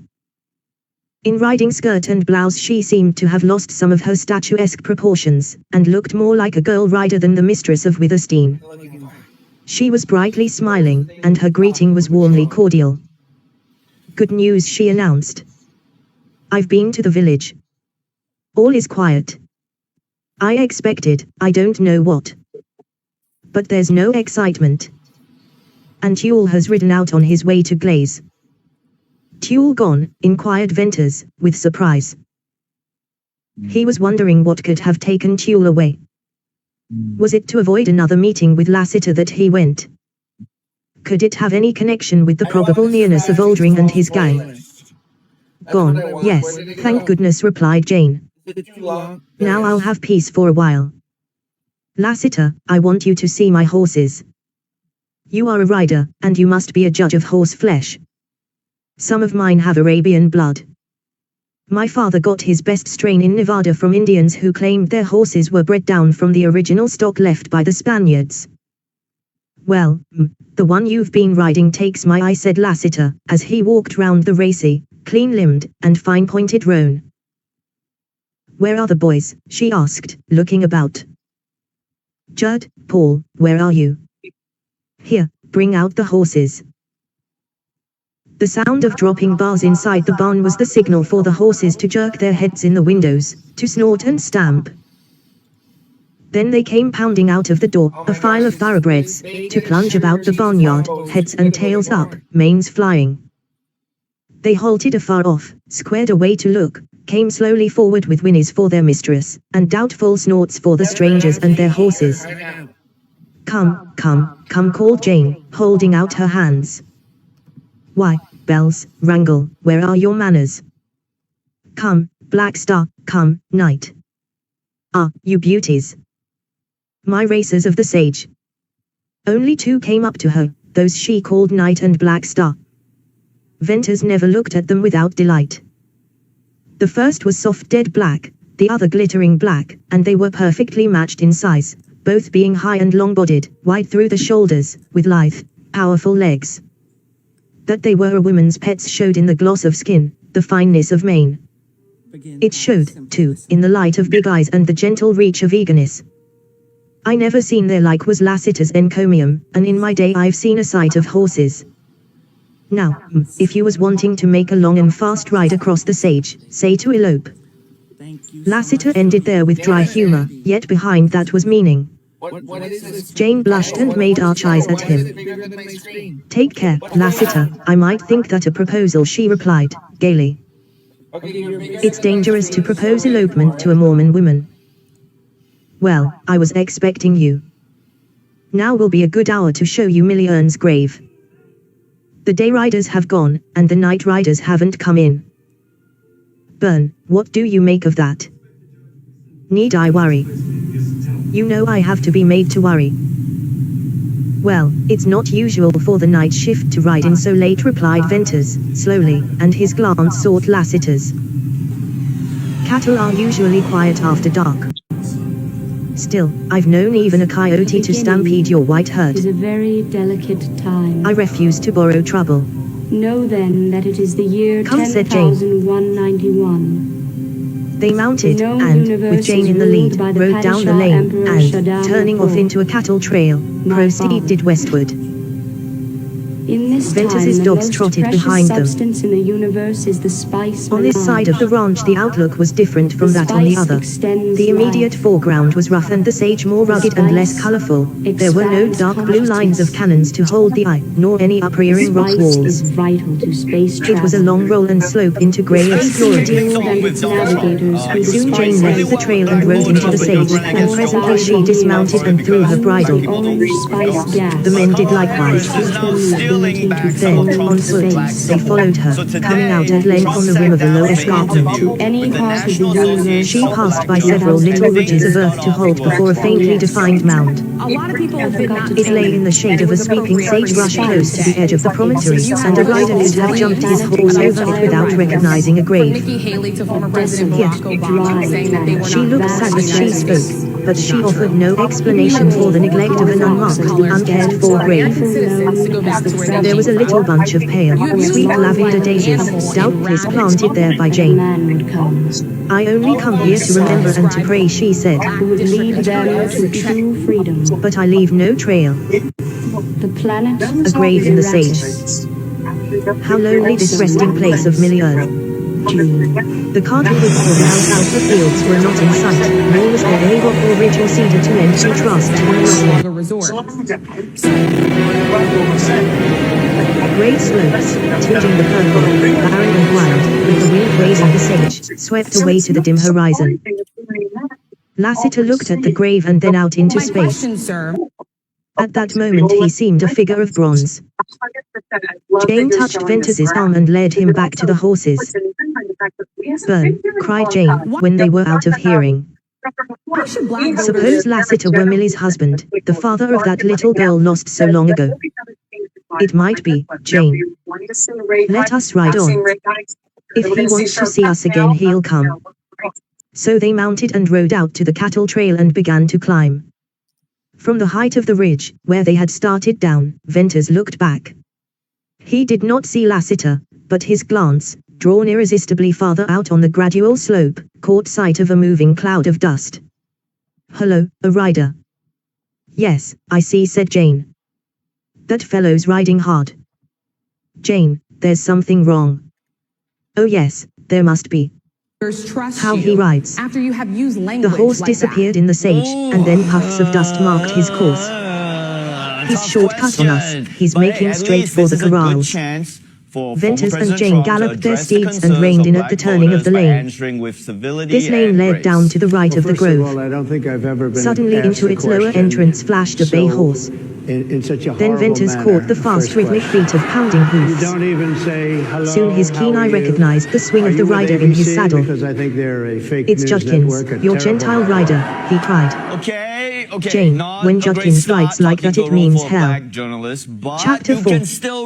Deception I Pass. think it's a very The rider rude thundered up and introduction. almost I don't threw know his foam-flecked exactly horse in the why sudden you would stop. do something like that. He You was a invited giant me under form, false and with fearless pretense. eyes. And then you were half an hour late, just so Judkins, we understand. you're all bloody, I have too much cried respect Jane, for you to in a be late. fright. I think it's a answer very You've been nasty shot. question. I have Nothing answered much, the Miss question. Withersteen. I have been the I got a best nick in the shoulder. president for the I'm black some wet and the hose is being population thrown in since lather, so all Abraham this ain't Lincoln. blood. That's my answer. What's up? Queried Venters, sharply. For you to start Rustler off the sloped off question with the and red answer herd. period, especially when you're Where are 35 my minutes riders? late, because Demanded you couldn't Jane. get your equipment to work. Miss in Withersteen, such a I was hostile alone manner, all I night think with the it's herd. a disgrace. At daylight this morning the rustlers rode down.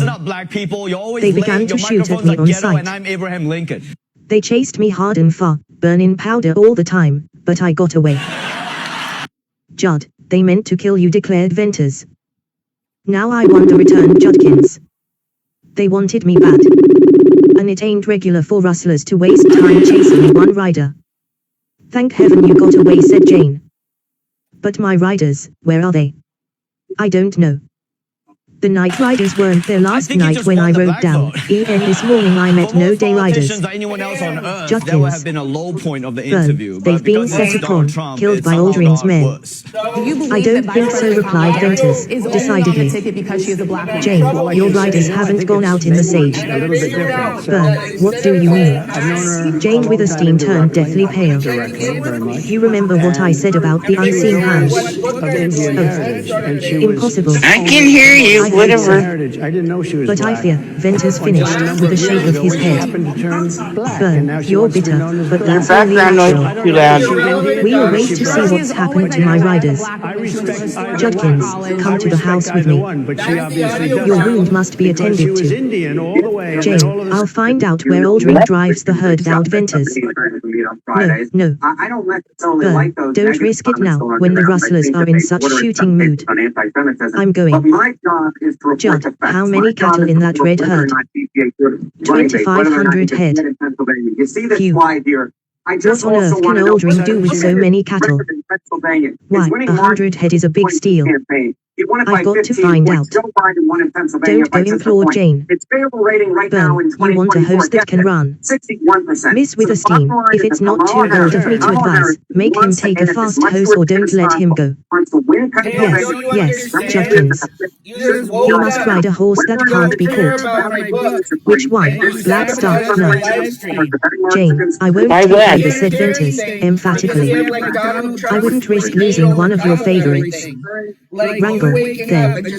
Whatever, Bennett. Replied Judkins. You're the one that wanted me in there. On Black Star and Night. You'd never believe it, Miss Withersteen, but I know. Wrangle's the biggest fastest horse on the sage. Oh no, Wrangle can't beat Black Star. But, Bern, take Wrangle if you will go. Ask Judd for anything you need. Be watchful, Just to be careful. clear, sir, do And you I think, believe Godspeed I think you. somebody should look into that too when you ask. She clasped his hand, continue in a very turned quickly hostile, away, nasty and went tone. down a lane with the rider. Ventus rode to the barn, and, leaping off, shouted for Judd. The boy came running. Ventus sent him for meat, bread, and dried fruits, to be packed in saddlebags. His own horse he turned loose into the nearest corral. I don't think she turned from Indian Then he to went black. for Wrangle. Okay, she's Indian and The black. giant sorrel had Like, what earned is- his name for a trait the opposite of amiability. He came readily out of the barn, but once in the yard he broke from Ventus, and plunged about with ears laid back. Ventus had to rope him, and then he kicked down a section of fence, stood on his hind legs, crashed down and fought the rope. Judd returned to lend a hand. Wrangle don't get enough work, said Judd, as the big saddle went on. He's unruly when he's corralled, and wants to run. Wait till he smells the sage. Judd, this horse is an iron-jawed devil. I never straddled him but once. Run. Say, he's swift as wind. When Ventus's boot touched the stirrup, the sorrel bolted, giving him the rider's flying mount. The swing of this fiery horse recalled to Ventus days that were not really long past, when he rode into the sage as the leader of Jane Withersteen's riders. Wrangle pulled hard on a tight rein. He galloped out of the lane, down the shady border of the grove, and hauled up at the watering trough, where he pranced and champed his bit. Ventus got off and filled his canteen while the horse drank. The dogs, Ring and Whitey, came trotting up for their drink. Then Ventus remounted and turned Wrangle toward the sage. A wide, white trail wound away down the slope. One keen, sweeping glance told Ventus that there was neither man nor horse nor steer within the limit of his vision, Okay. unless they were lying down in the sage. That was Ring okay. loped in the lead and Whitey loped in the rear. I was gonna say, Wrangle they settled weren't. gradually into an easy swinging canter, and Ventus's thoughts, now that the rush and flurry of the start were past, and the long miles stretched before him, reverted to a calm reckoning of late singular coincidences. There was the night ride of Tules, which, viewed in the light of subsequent events, had a look of his covert machinations, Aldring and his masked rider and his rustlers riding muffled horses. The report that Tuel had ridden out that morning with his man Jerry on the trail to Glaze, the strange disappearance of Jane Withersteen's riders, the unusually determined attempt No, to kill the I'm Gentiles okay. I was in her still employ, sleeping. an intention frustrated, no doubt, only by Judkins' magnificent riding of her racer, and lastly the driving of the red herd. You know what? I don't have anything to say right now. Had a So, dark relationship, I'm tired. Remembering Jane's accusation of bitterness, he tried hard to put aside his rancor in judging Tuel. But it was bitter knowledge that made him see the truth. He had felt the shadow of an unseen hand, he had watched till he saw its dim outline, and then he had traced it to a man's hate, to the rivalry of a Mormon elder, to the power of a bishop, to the long, far-reaching arm of a terrible creed. That unseen hand had made its first move against Jane Withersteen. Her riders had been called in, leaving her without help to drive 7,000 head of cattle. But to Venters it seemed extraordinary that the power which had called in these riders had left so many cattle to be driven by rustlers and harried by wolves. For hand in glove with that power was an insatiate greed, they were one and the same. What can Oldring do with 2,500 head of cattle, muttered Venters. Is he a Mormon? Did he meet Tuel last night? It looks like a black plot to me. But Tuel and his churchmen wouldn't ruin Jane Withersteen unless the church was to profit by that ruin. Where does Oldring come in? I'm going to find out about these things. Wrangel did the 25 miles in 3 hours and walked little of the way. When he had gotten warmed up, he had been allowed to choose his own gait. The afternoon had well advanced when Venters struck the trail of the red herd and found where it had grazed the night before. Then Venters rested the horse and used his eyes. Near at hand were a cow and a calf and several yearlings, and farther out in the sage some straggling steers. He caught a glimpse of coyotes skulking near the cattle. The slow sweeping gaze of the rider failed to find other living things in the field of sight. The sage about him was breast high to his horse, oversweet with its warm, fragrant breath, grey where it waved to the light, darker where the wind left it still, and beyond the wonderful haze purple lent by distance. Far across that wide waste began the slow lift of uplands through which Deception Pass cut its tortuous many-cannoned way. Venters raised the bridle of his horse and followed the broad cattle trail. The crushed sage resembled the path of a monster snake. In a few miles of travel he passed several cows and calves that had escaped the drive. Then he stood on the last high bench of the slope with the floor of the valley beneath. The opening of the cannon showed in a break of the sage, and the cattle trail paralleled it as far as he could see. That trail led to an undiscovered point where Oldring drove cattle into the pass, and many who had followed it had never returned. Venters satisfied himself that the rustlers had not deviated from their usual course, and then he turned at right angles off the cattle trail and made for the head of the pass. The sun lost its heat and wore down to the western horizon, where it changed from white to gold and rested like a huge ball about to roll on its golden shadows down the slope. Venters watched the lengthening of the rays and bars, and marveled at his own league-long shadow. The sun sank. There was instant shading of brightness about him, and he saw a kind of cold purple bloom creep ahead of him to cross the cannon, to mount the opposite slope and chase and darken and bury the last golden flare of sunlight. Venters rode into a trail that he always took to get down into the cannon. He dismounted and found no tracks but his own made days previous. Nevertheless he sent the dog Ring ahead and waited. In a little while Ring returned. Whereupon Venters led his horse onto the break in the ground. The opening into Deception Pass was one of the remarkable natural phenomena in a country remarkable for vast slopes of sage, uplands insulated by gigantic red walls, and deep canyons of mysterious source and outlet. Here the valley floor was level, and here opened a narrow chasm, a ragged vent in yellow walls of stone. The trail down the 500 feet of sheer depth always tested Venters's nerve. It was bad going for even a burro. But Wrangel, as Venters led him, snorted defiance or disgust rather than fear, and, like a hobbled horse on the jump, lifted his ponderous iron-shod forehoofs and crashed down over the first rough step. Venters warmed to greater admiration of the sorrel, and, giving him a loose bridle, he stepped down foot by foot. Oftentimes the stones and shale started by Wrangel buried Venters to his knees. Again he was hard put to it to dodge a rolling boulder. There were times when he could not see Wrangel for dust, and once he and the horse rode a sliding shelf of yellow, weathered cliff. It was a trail on which there could be no stops, and, therefore, if perilous, it was at least one that did not take long in the descent. Venters breathed lighter when that was over, and felt a sudden assurance in the success of his enterprise. For at first it had been a reckless determination to achieve something at any cost, and now it resolved itself into an adventure worthy of all his reason and cunning, and keenness of eye and ear. Penan pines clustered in little clumps along the level floor of the pass. Twilight had gathered under the walls. If you're like Venters rode into the trail and up the cannon. Gradually the trees and caves and objects low down turned black, and this blackness moved up the walls till night enfolded the pass, while day still lingered above. The sky darkened, and stars began to show, at first pale and then bright. Sharp notches of the rim wall, biting like teeth into the blue, were landmarks by which Venters knew where his camping site lay. He had to feel his way through a thicket of slender oaks to a spring where he watered Wrangel and drank himself.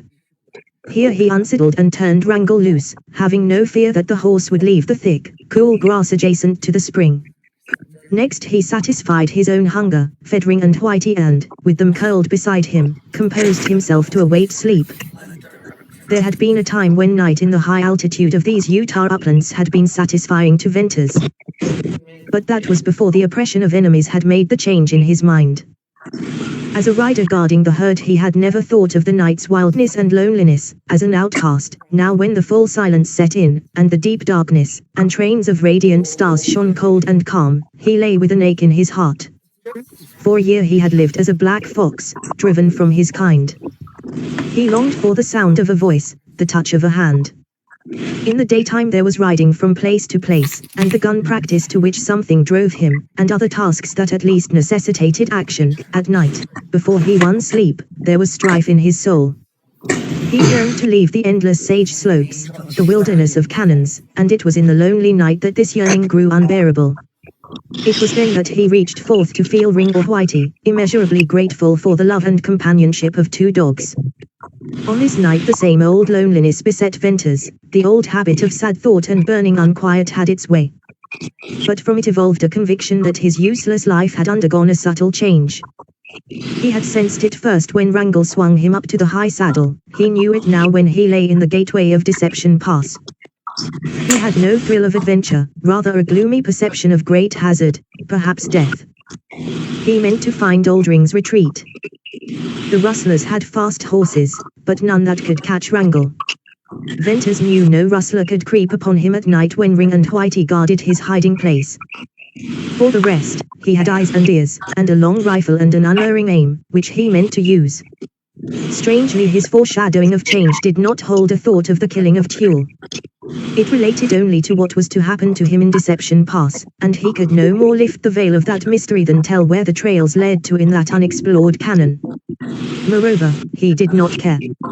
And at length, tired out by stress of thought, he fell asleep. When his eyes unclosed, day had come again, and he saw the rim of the opposite wall tipped with the gold of sunrise. A few moments sufficed for the morning's simple camp duties. Near at hand he found Wrangel, and to his surprise the horse came to him. Wrangel was one of the horses that left his viciousness in the home corral. What he wanted was to be free of mules and burros and steers, to roll in dust patches, and then to run down the wide, open, windy sage plains, and at night browse and sleep in the cool wet grass of a spring hole. Judd knew the sorrel when he said of him, "Wait till he smells the sage." Venters saddled and led him out of the oak thicket, and, leaping astride, rode up the canon, with Ring and Whitey trotting behind. An old grass-grown trail followed the course of a shallow wash where flowed a thin stream of water. The canon was 100 rods wide, its yellow walls were perpendicular, it had abundant sage and a scant growth of oak and penan. For 5 miles it held to a comparatively straight bearing, and then began a heightening of rugged walls and a deepening of the floor. Beyond this point of sudden change in the character of the canon Venters had never explored, and here was the real door to the intricacies of Deception Pass. He reined Wrangel to a walk, halted now and then to listen, and then proceeded cautiously with shifting and alert gaze. The canon assumed proportions that dwarfed those of its first 10 miles. Venters rode on and on, not losing in the interest of his wide surroundings any of his caution or keen search for tracks or sight of living thing. If there ever had been a trail here, he could not find it. He rode through sage and clumps of penan trees and grassy plots where long-petaled purple lilies bloomed. He rode through a dark constriction of the pass no wider than the lane in the grove at Carton Woods. And he came out into a great amphitheater into which jutted huge towering corners of a confluence of intersecting cannons. Venters sat his horse, and, with a rider's eye, studied this wild crosscut of huge stone gullies. Then he went on, guided by the course of running water. If it had not been for the main stream of water flowing north, he would never have been able to tell which of those many openings was a continuation of the pass. In crossing this amphitheater, he went by the mouths of 5 cannons, fording little streams that flowed into the larger one. Gaining the outlet which he took to be the pass, he rode on again under overhanging walls. One side was dark in shade, the other light in sun. This narrow passageway turned and twisted and opened into a valley that amazed Venters. Here again was a sweep of purple sage, richer than upon the higher levels. The valley was miles long, several wide, and enclosed by unscalable walls. But it was the background of this valley that so forcibly struck him. Across the sage flat rose a strange upflinging of yellow rocks. He could not tell which were close and which were distant. Scrawled mounds of stone, like mountain waves, seemed to roll up to steep bare slopes and towers.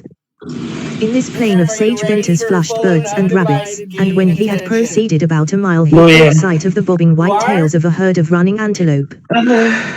He rode along the edge of the stream which wound toward the western end of the slowly looming mounds of stone. The high slope retreated out of sight behind the nearer protection. To Venters the valley appeared to have been filled in by a mountain of melted stone that had hardened in strange shapes of rounded outline. He followed the stream till he lost it in a deep cut. Therefore Venters quit the dark slit which baffled further search in that direction, and rode out along the curved edge of stone where it met the sage. It was not long before he came to that place, and here Wrangle readily climbed up. All about him was ridgy roll of wind smooth, rain-washed. Can't watch anything, it's just spinning wheels of death. Or a death. bunch of sage colored the dull rust yellow. He saw where, to the right, this uneven flow of stone ended in a blunt wall. Leftward, from the hollow that lay at his No, I don't know, I'm a just... gradual slow swelling You said you were slope going to share great the height screen, it's by not leaning, sharing. cracked, and ruined crags. Not for some time did he grasp the wonder of that acclivity. It was no less than a mountainside, glistening in the sun like polished granite, with cedar trees springing as if by magic out of the denuded surface. Winds had swept it clear of weathered shale, and rains had washed it free of dust. Doing what you did. Far up the curved slope its beautiful lines broke to meet the vertical rim wall, to lose its grace in a different order and color of rock, a stained yellow cliff of cracks and caves and seamed crags.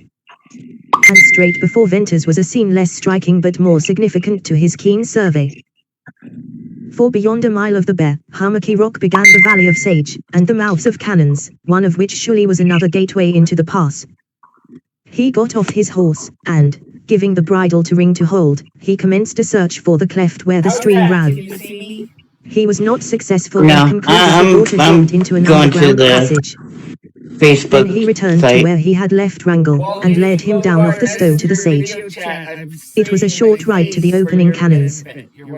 There was no reason for the choice Well, of maybe one you to get a enter. call back or something because The one he rode into was a clear, sharp shaft in yellow stone 1,000 feet deep, with wonderful wind-worn caves low down and high above buttressed and turreted ramparts. Farther on, Venters came into a region where deep indentations marked the line of cannon walls. These were huge, I'll call you back then. of the dense growth of underbrush and trees. Venters penetrated into one of these offshoots, and, as he had hoped, he found abundant grass. He had to bend the oak saplings to get his horse through. Deciding to make this a hiding place if he could find water, he worked back to the limit of the shelving walls. In a little cluster of silver spruces he found a spring. This enclosed nook seemed an ideal place to leave his horse and to camp at night, and from which to make stealthy trips on foot. The thick grass hid his trail. The dense growth of oaks in the opening would serve as a barrier to keep Wrangle in, if, indeed, the luxuriant browse would not suffice for that. So Venters, leaving Whitey with the horse, called Ring to his side, and, rifle in hand, worked his way out to the open. A careful photographing in mind of the formation of the bold outlines of rimrock assured him he would be able to return to his retreat even in the dark.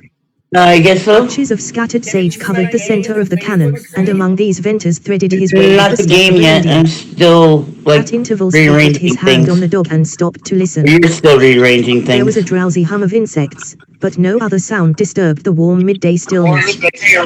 Venters saw ahead a turn, more abrupt than any yet.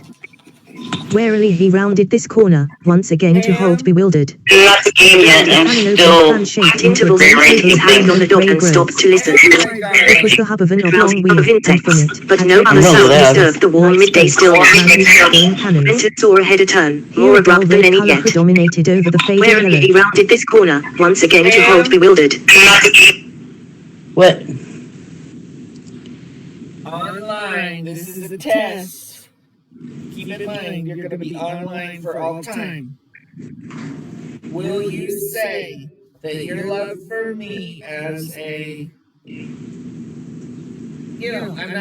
I'm not saying romantic or anything. I'm just saying your love for me as a friend is higher than the pine trees growing tall upon the hill. Bennett, you're not gonna get me to say the crazy things like that. I'm having a hard time that I can actually hear my voice.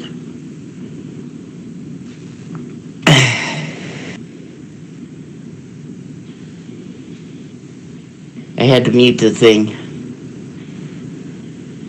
Will you say I'm the bee's knees? Sure, you're the bee's knees.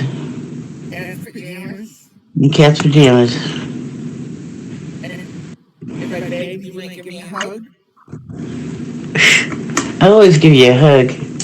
By beg. No, I'll always give you a hug. You don't have to beg for a hug. Oh my gosh, that's overboard, Pam. Calm down. Just keep your mushiness in your pants, Pam. The corners of wall bluntly rose, scarred and scrawled, to taper into towers and serrated peaks and pinnacles. Super Nintendo, it's amazing, but it's not that far above Super Mario Brothers. So imagine a system with the pop song at the beginning. That's why you're full of undivided attention. And then for the next few hours, I'll just kind of grind through this game that makes you cry. If you pay attention. And if you don't believe me, just check it as a rerun and pay attention to the game. It's a story that will make you cry. Maybe that's why they didn't bring it to the United States. They didn't want people to spend over $200 on a Super Nintendo for their kids and have them just cry and then set the house on fire because they were so depressed or something. Your back is literally turned on you. What the heck is going on? What's going on in the mind of him? I don't know. I'm trying. Can't talk and, well, is there a picture? Because this is black. Yeah, it's black because your back is turned on me. I kind of wanted you to face No. and pretend to be enthusiastic. I'm not talking about my picture. I'm talking about the picture where the game usually is. Yeah, I don't put that until you turn and get enthusiastic and say, Bennett, are you ready? And then you start it. Because can't you scoot? Your chest should face where your passion is going. Your passion should be pointed toward. Can you point your chest? You know that my computer is on the side of me. So this is your most attentive you'll ever be. And you'll give me the 20 seconds necessary to make this magic happen. And then you'll pay full attention and you won't go to the bathroom during the pop song. And then you'll pretend to be engaged by the pop song. And then you'll listen to the pop song. Am I really that? What are you thinking about? What's going on in your brain? This is the time to focus. Focus. I didn't realize I was on camera. Oh my god. Yeah, now, 5 minutes ago was the time to focus. Do you want to focus now? You want to watch this pop Is this song? good? And so I can get this over with? The attitude of the spirit. I'm on camera and my voice is online. I can't stand it. Your voice is wonderful. Just say Bennett. No, I'm not gonna say anything. Shush. I promise it's easy, simple, good. You'll love it. Say Bennett. You know how much I hate that? But you can do it. Bennett. Bennett. Right. I'm ready. Now let's do this shit.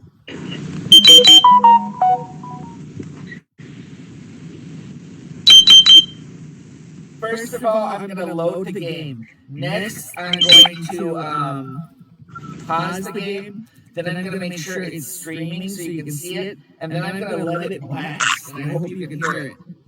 It depends if your volume is through the voice chat or the stream. You're going to need volume from the stream to hear the music in the stream. If you do not hear the music from the stream, because all your volume is focused on me through video chat,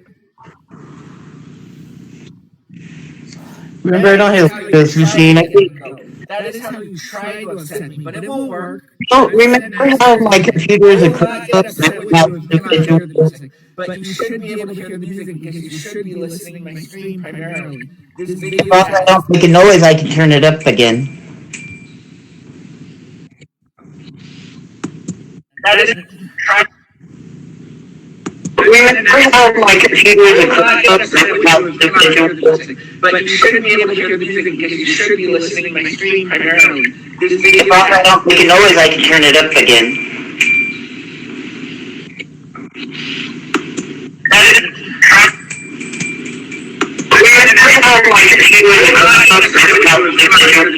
But you should be able to hear the music because you should be listening to my stream primarily. If I don't make a noise, I can turn it up again. Houston, do we have a problem?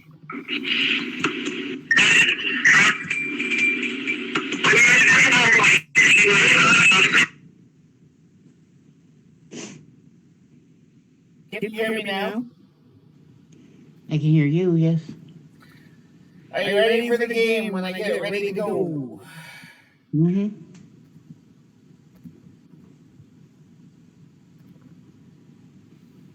Is this the most stressful game start we've ever had? Pretty much.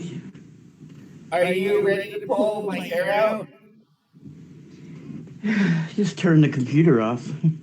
Don't do it, Pam. You gotta focus. As long as I can't hear myself, I'm okay. You sound amazing. Your voice just like boils my blood with pleasure.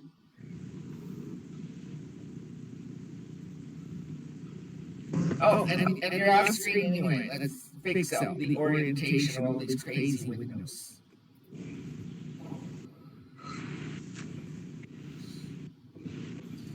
Okay.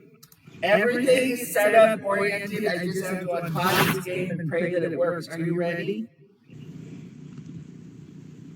Will you listen for the whole video? Just say, don't say yes. We say good journey, strength and honor. Okay, here we go.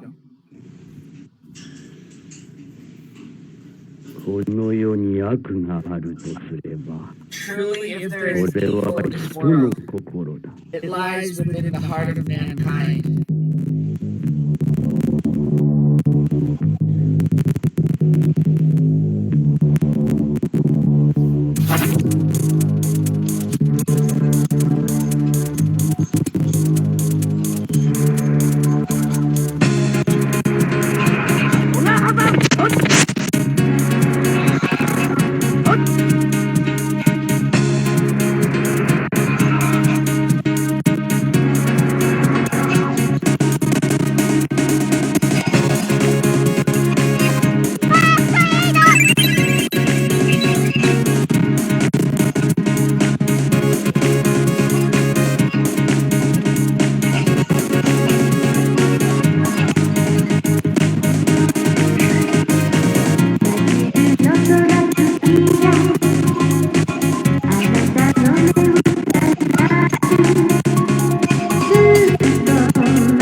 Pam, my love.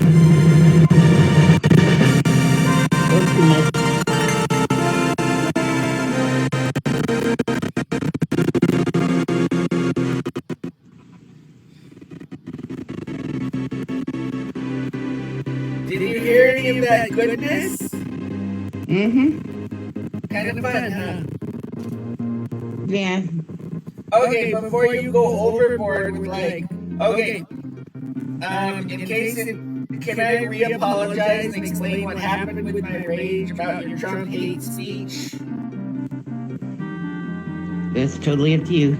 Okay, people listening, I got mad earlier in the live stream because it's like, okay, Pam's coming awake, and she, instead of like checking in with me, she's just like pumping my screen with CNN, which is covering Trump, which is being evil. But it wasn't Pam at all. For some reason, TikTok opened, and it wasn't one of the spiritual, wise, wonderful, witchy women. It was like a Trump speech on auto repeat at max volume. So it completely sabotaged my stream for a time. And the thing about ending at Pam is that Pam is the boss. Like when the student is ready, the teacher will appear. Like Pam, with all of her quirks, is my teacher and my better, and I'm grateful for every moment I have with her, and I am forever grateful, and if I vent at her, I always regret it. Pam, do you have anything to say about this? Please say yes. No, I don't have anything to say. It was a nice apology. Thank you. I love you, Pam. Okay. Alright, now, I'm gonna unpause the book and adjust the volume, so, like, enjoy the book. Domes. There was a quote Venters once pushed where on more it's heedfully than ever. like, what was the quote? I Toward the center of his circle, the sagebrush grew smaller and farther apart. Hang on, and let me fix the volume. He was about to sheer off to the right, where thickets and jumbles of fallen rock would afford him cover, when he ran right upon a broad cattle trail. Like a road it was, more than a trail, and the cattle tracks were fresh. What surprised him more, they were wet. He pondered over this feature. It had not rained. The only solution to this puzzle was that the cattle had been driven through water, and water deep enough to wet their legs. Suddenly Ring growled low. Are you ready? Venters rose cautiously and looked over the sage. Talking over the book, aren't A you? band of straggling horsemen were riding across the oval. He sank down, startled and trembling. Rustlers, he muttered. That does not bode well. Hurriedly he glanced about for a place to hide. Near at hand there was nothing but sagebrush. He dared not risk crossing the open patches to reach the rocks. It's not bad. Again he peeped over the sage. I'm gonna tweak the control The rustlers, settings. 4, 5, 7, 8 in all, were approaching, but not directly in line with him. That was relief for a cold deadness which seemed to be creeping inward along his veins.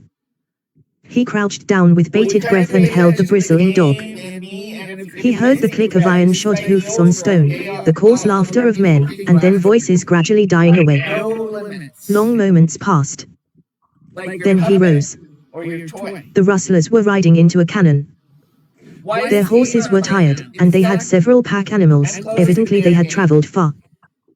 Venters doubted that they were the rustlers who had driven the red herd. Damn, that's crap. Olding's band had I split. want the game to play. Venters watched these horsemen disappear under a bold cannon wall. That's the whole point, right? The rustlers had come from the northwest side of the oval.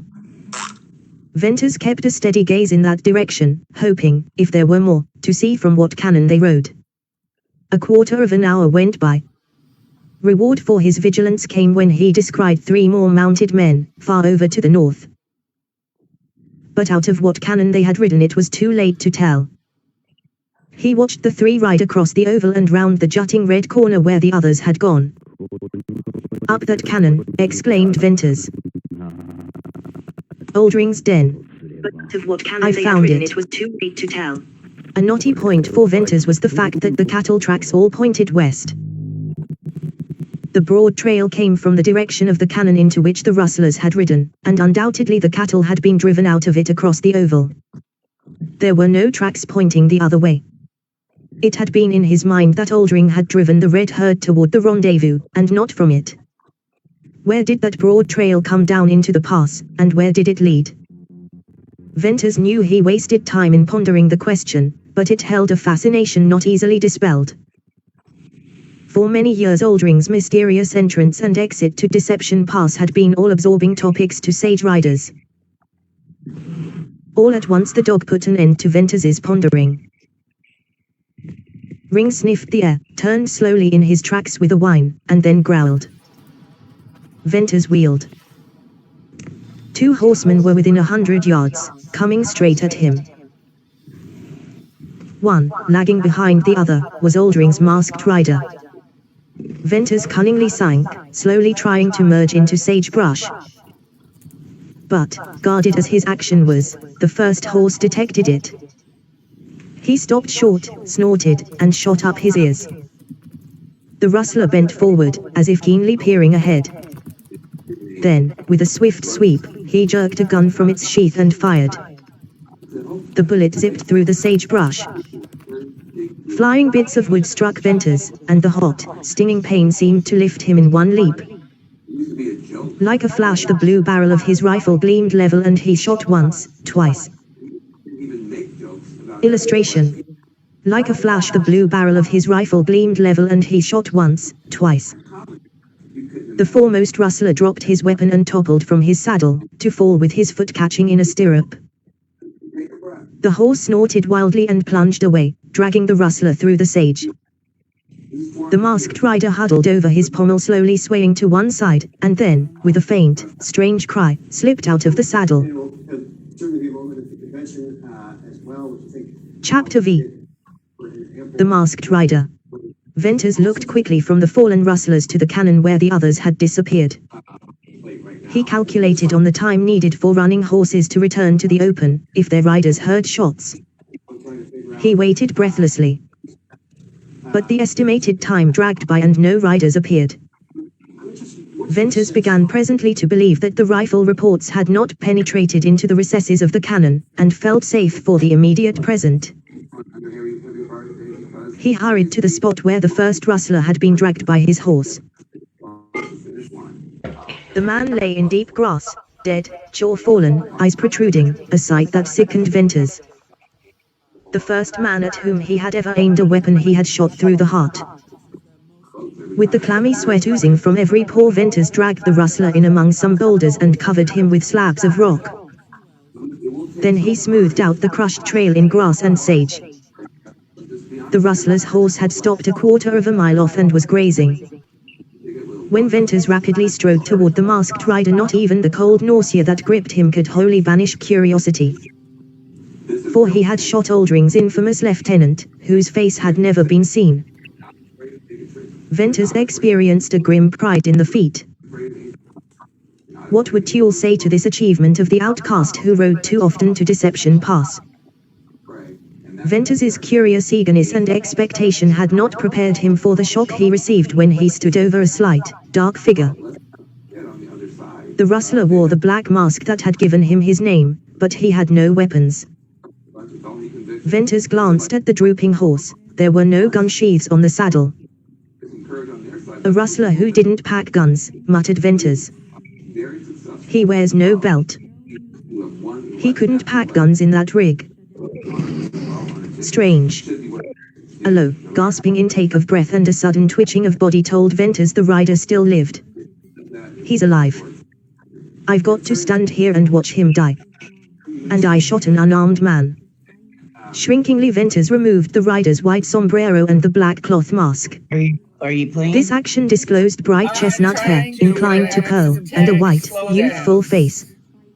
Along the lower line of cheek and jaw was a clear demarcation, where the brown of tanned skin met the white that had been hidden from the sun. Oh, he's only a boy. What? Can he be Aldring's masked rider? Illustration. Oh, he's only a boy. What? Can he be Aldring's masked rider? The boy showed signs of returning consciousness. He stirred, his lips moved, a small brown hand clenched in his blouse. Venters knelt with a gathering horror of his deed. His bullet had entered the rider's right breast, high up to the shoulder. With hands that shook, Venters untied a black scarf and ripped open the blood-wet blouse. First he saw a gaping hole, dark red against a whiteness of skin, from which welled a slender red stream. Then the graceful, beautiful swell of a woman's breast. A woman, he cried. A girl. I've killed a girl. She suddenly opened eyes that transfixed Venters. They were fathomless blue. Consciousness of death was there, a blended terror and pain, but no consciousness of sight. She did not see Venters. She stared into the unknown. Then came a spasm of vitality. She writhed in a torture of reviving strength, and in her convulsions she almost tore from Ventner's grasp. Slowly she relaxed and sank partly back. The ungloved hand sought the wound, and pressed so hard that her wrist half buried itself in her bosom. Blood trickled between her spread fingers. And she looked at Venters with eyes that saw him. He cursed himself and the unerring aim of which he had been so proud. He had seen that look in the eyes of a crippled antelope which he was about to finish with his knife. But in her it had infinitely more, a revelation of mortal spirit. The instinctive bringing to life was there, and the divining helplessness and the terrible accusation of the stricken. Forgive me. I didn't know, burst out Venters. You shot me, you've killed me, she whispered, in panting gasps. Upon her lips appeared a fluttering, bloody froth. By that Venters knew the air in her lungs was mixing with blood. Oh, I knew it would come someday. Oh, the burn. Hold me, I'm sinking, it's all dark. Ah, God. Mercy. Her rigidity loosened in one long quiver and she lay back limp, still, white as snow, with closed eyes. Venters thought then that she died. But the faint pulsation of her breast assured him that life yet lingered. Death seemed only a matter of moments, for the bullet had gone clear through her. Nevertheless, he tore sage laves from a bush, and, pressing them tightly over her wounds, he bound the black scarf round her shoulder, tying it securely under her arm. Then he closed the blouse, hiding from his sight that blood-stained, accusing breast. What, now, he questioned, with flying mind. I must get out of here. She's dying, but I can't leave her. He rapidly surveyed the sage to the north and made out no animate object. Then he picked up the girl's sombrero and the mask. This time the mask gave him as great a shock as when he first removed it from her face. For in the woman he had forgotten the rustler, and this black strip of felt cloth established the identity of Aldring's masked rider. Venters had solved the mystery. He slipped his rifle under her, and, lifting her carefully upon it, he began to retrace his steps. The dog trailed in his shadow, and the horse, that had stood drooping by, followed without a call. Venters chose the deepest tufts of grass and clumps of sage on his return. From time to time he glanced over his shoulder. He did not rest. His concern was to avoid jarring the girl and to hide his trail. Gaining the narrow cannon, he turned and held close to the wall till he reached his hiding place. When he entered the dense thicket of oaks, he was hard put to it to force a way through. But he held his burden almost upright, and by slipping sidewise and bending the saplings he got in. Through sage and grass he hurried to the grove of silver spruces. He laid the girl down, almost fearing to look at her. Though marble pale and cold, she was living. Venters then appreciated the tax that long carry had been to his strength. He sat down to rest. Whitey sniffed at the pale girl and whined and crept to Venters's feet. Ring lapped the water in the runway of the spring. Presently Venters went out to the opening, caught the horse and, leading him through the thicket, unsaddled him and tied him with a long halter. Wrangle left his browsing long enough to whinny and toss his head. Venters felt that he could not rest easily till he had secured the other rustler's horse, so, taking his rifle and calling for Ring, he set out. Swiftly yet watchfully he made his way through the canon to the oval and out to the cattle trail. What few tracks might have betrayed him he obliterated, so only an expert tracker could have trailed him. Then, with many a wary backward glance across the sage, he started to round up the rustler's horse. This was unexpectedly easy. He led the horse to lower ground, out of sight from the opposite side of the oval along the shadowy western wall, and so on into his canon and secluded camp. The girl's eyes were open, a feverish spot burned in her cheeks. She moaned something unintelligible to Venters, but he took the movement of her lips to mean that she wanted water. Lifting her head, he tipped the canteen to her lips. After that she again lapsed into unconsciousness or a weakness which was its counterpart. Venters noted, however, that the burning flush had faded into the former pallor. The sun set behind the high cannon rim, and a cool shade darkened the walls. Venters fed the dogs and put a halter on the dead rustler's horse. He allowed Wrangle to browse free. This done, he cut spruce boughs and made a lean-to for the girl. Then, gently lifting her upon a blanket, he folded the sides over her. The other blanket he wrapped about his shoulders and found a comfortable seat against a spruce tree that upheld the little shack. Ring and Whitey lay near at hand, one asleep, the other watchful. Venters dreaded the night's vigil. At night his mind was active, and this time he had to watch and think and feel beside a dying girl whom he had all but murdered. 1,000 excuses he invented for himself, yet not one made any difference in his act or his self-reproach. It seemed to him that when night fell black he could see her white face so much more plainly. "She'll go, presently," he said, "and be out of agony, thank God." Every little while certainty of her death came to him with a shock, and then he would bend over and lay his ear on her breast. Her heart still beat. The early night blackness cleared to the cold starlight. The horses were not moving, and no sound disturbed the deathly silence of the canon. "I'll bury her here," thought Venters, "and let her grave be as much a mystery as her life was."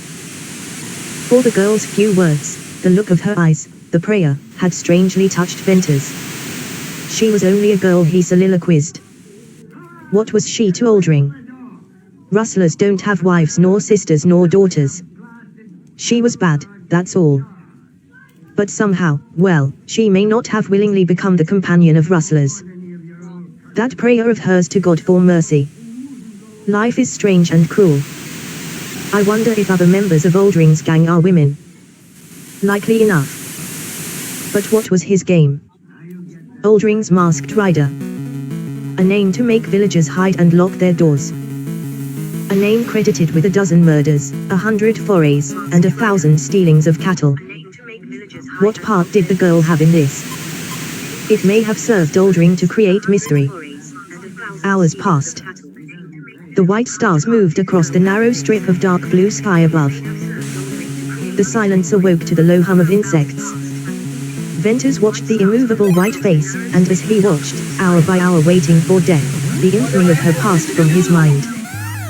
He thought only of the sadness, the truth of the moment. Whoever she was, whatever she had done, she was young and she was dying. The after part of the night wore on interminably. The starlight failed and the gloom blackened to the darkest hour. "She'll die at the grey of dawn," muttered Venters, remembering some old woman's fancy. The blackness paled to grey, and the grey lightened and day peeped over the eastern rim. What you want from me? Venters listened at the breast of the girl. She still lived. Did he only imagine that her heart beat stronger, ever so slightly, but stronger? He pressed his ear closer to her breast. And he rose with his own pulse quickening. If she doesn't die soon, she's got a chance, the barest chance to live, he said. He wondered if the internal bleeding had ceased. There was no more film of blood upon her lips. But no corpse could have been whiter. Opening her blouse, he untied the scarf, and carefully picked away the sage leaves from the wound in her shoulder. It had closed. Lifting her lightly, he ascertained that the same was true of the hole where the bullet had come out. He reflected on the fact that clean wounds closed quickly in the healing upland air. He recalled instances of riders who had been cut and shot apparently to fatal issues, yet the blood had clotted, the wounds closed, and they had recovered. He had no way to tell if internal hemorrhage still went on, but he believed that it had stopped. Otherwise she would surely not have lived so long. He marked the entrance of the bullet, and concluded that it had just touched the upper lobe of her lung. Perhaps the wound in the lung had also closed. As he began to wash the blood stains from her breast and carefully rebandage the wound, he was vaguely conscious of a strange, grave happiness in the thought that she might live. Broad daylight and a hint of sunshine high on the cliff rim to the west brought him to consideration of what he had better do. And while busy with his few camp tasks, he revolved the thing in his mind. It would not be wise for him to remain long in his present hiding place. And if he intended to follow the cattle trail and try to find the rustlers, he had better make a move at once. For he knew that rustlers, being riders, would not make much of a day's or night's absence from camp for one or two of their number, but when the missing ones failed to show up in reasonable time there would be a search. And Venters was afraid of that. "A good tracker could trail me," he muttered. "And I'd be cornered here. Let's see. Rustlers are a lazy set when they're not on the ride. I'll risk it. Then I'll change my hiding place." He carefully cleaned and reloaded his guns. When he rose to go, he bent a long glance down upon the unconscious girl. Then ordering Whitey and Ring to keep guard, he left the camp. The safest cover lay close under the wall of the cannon, and here through the dense thickets Venters made his slow, listening advance toward the oval. Upon gaining the wide opening he decided to cross it and follow the left wall till he came to the cattle trail. He scanned the oval as keenly as if hunting for antelope. Then, stooping, he stole from one cover to another, taking advantage of rocks and bunches of sage, until he had reached the thickets under the opposite wall. Once there, he exercised extreme caution in his surveys of the ground ahead, but increased his speed when moving. Dodging from bush to bush, he passed the mouths of two cannons, and in the entrance of a third cannon he crossed a wash of swift clear water, to come abruptly upon the cattle trail. It followed the low bank of the wash, and, keeping it in sight, Venters hugged the line of sage and thicket. Like the curves of a serpent the cannon wound for a mile or more and then opened into a valley. Patches of red showed clear against the purple of sage, and farther out on the level dotted strings of red led away to the wall of rock. "Ha, the red herd," exclaimed Venters. Then dots of white and black told him there were cattle of other colors in this enclosed valley. Oldring, the rustler, was also a rancher. Venters's calculating eye took count of stock that outnumbered the red herd. "What a range," went on Venters. "Water and grass enough for 50,000 head, and no riders needed." After his first burst of surprise and rapid calculation Venters lost no time there, but slunk again into the sage on his back trail. With the discovery of Oldring's hidden cattle range had come enlightenment on several problems. Here the rustler kept his stock, here was Jane Withersteen's red herd, here were the few cattle that had disappeared from the Cartonwood slopes during the last 2 years. Until Oldring had driven the red herd, his thefts of cattle for that time had not been more than enough to supply meat for his men.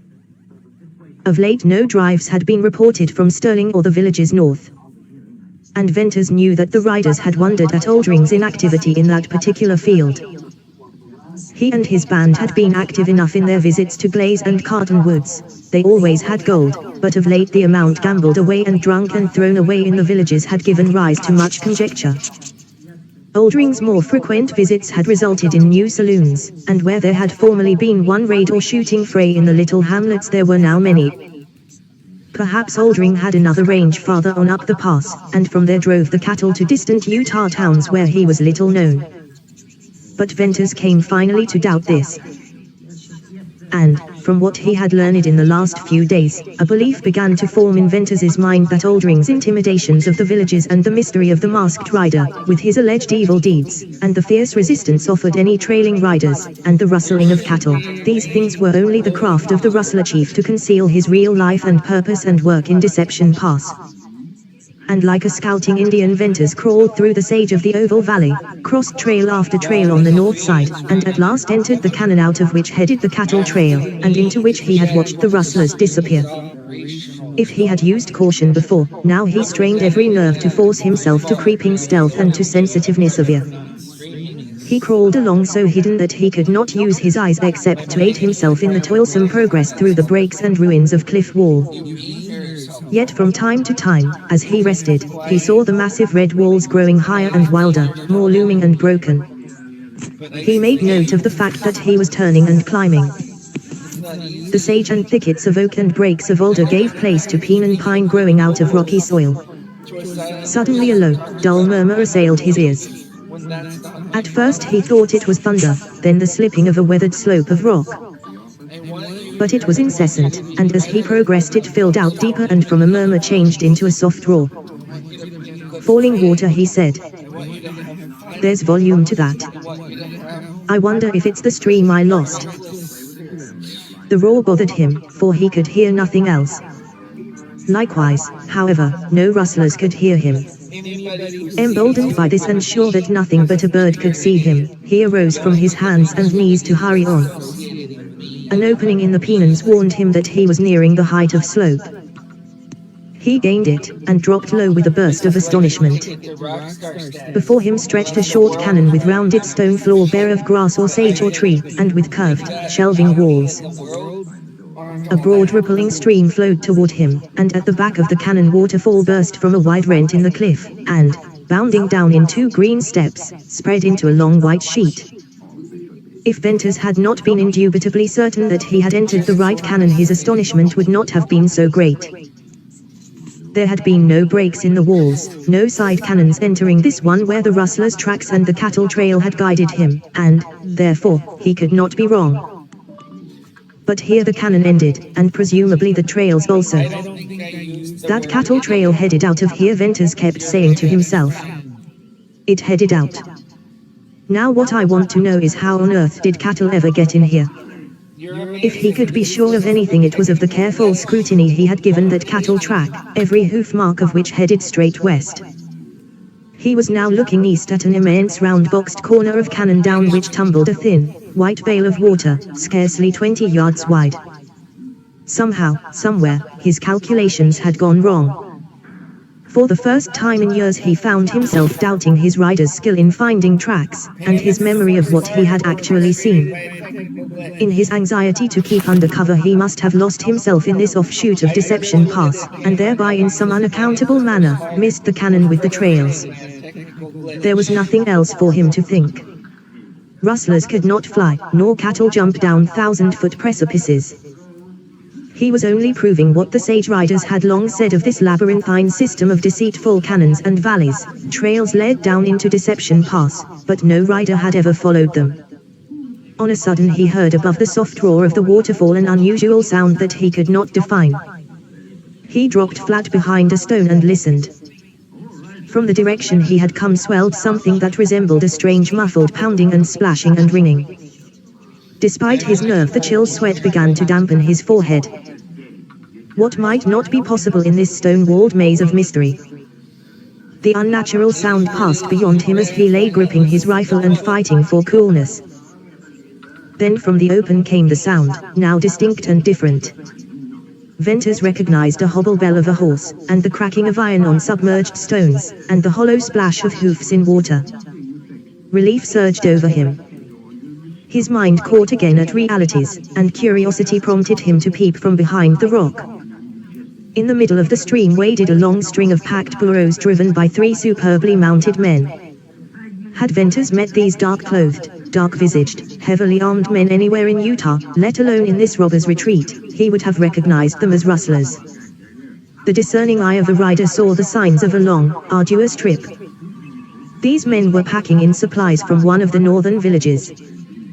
They were tired, and their horses were almost played out, and the burros plodded on, after the manner of their kind when exhausted, faithful and patient, but as if every weary, splashing, slipping step would be their last. All this Venters noted in one glance. After that he watched with a thrilling eagerness.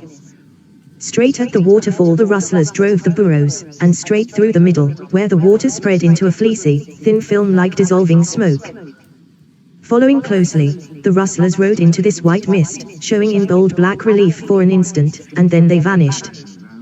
Venters drew a full breath that rushed out in brief and sudden utterance. Good heaven! Of all the holes for a rustler! There's a cavern under that waterfall, and a passageway leading out to a cannon beyond. Oldring hides in there. He needs only to guard a trail leading down from the sage flat above. Little danger of this outlet to the pass being discovered. I stumbled on it by luck, after I had given up. And now I know the truth of what puzzled me most, why that cattle trail was wet. He wheeled and ran down the slope, and out to the level of the sagebrush. Returning, he had no time to spare, only now and then, between dashes, a moment when he stopped to cast sharp eyes ahead. The abundant grass left no trace of his trail. Short work he made of the distance to the circle of cannons. He doubted that he would ever see it again, he knew he never wanted to, yet he looked at the red corners and towers with the eyes of a rider picturing landmarks never to be forgotten. Here he spent a panting moment in a slow circling gaze of the sage oval and the gaps between the bluffs. Nothing stirred except the gentle wave of the tips of the brush. Then he pressed on past the mouths of several cannons and over ground new to him, now close under the eastern wall. This latter part proved to be easy traveling, well screened from possible observation from the north and west, and he soon covered it and felt safer in the deepening shade of his own cannon. Then the huge, notched bulge of red rim loomed over him, a mark by which he knew again the deep cove where his camp lay hidden. As he penetrated the thicket, safe again for the present, his thoughts reverted to the girl he had left there. The afternoon had far advanced. How would he find her?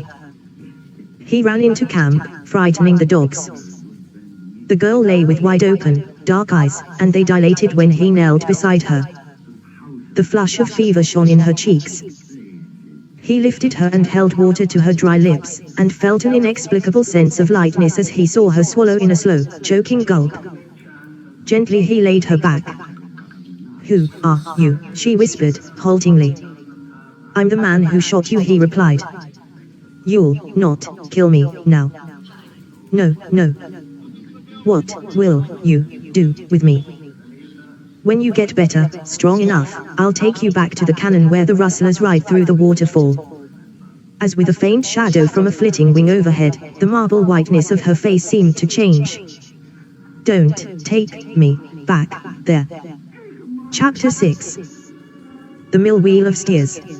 Meantime, at the ranch, when Judkins's news had sent Venters on the trail of the rustlers, Jane Withersteen led the injured man to her house and with skilled fingers dressed the gunshot wound in his arm. "Judkins, what do you think happened to my riders?" I'd rather not say," he replied. "Tell me. Whatever you'll tell me I'll keep to myself. I'm beginning to worry about more than the loss of a herd of cattle." Venters hinted of, "But tell me, Judkins." "Well, Miss Withersteen, I think as Venters thinks, your riders have been called in." "Judkins? By whom?" "You know who handles the reins of your Mormon riders. Do you dare insinuate that my churchmen have ordered in my riders?" "I ain't insinuating nothing," Miss Withersteen answered Judkins, with spirit.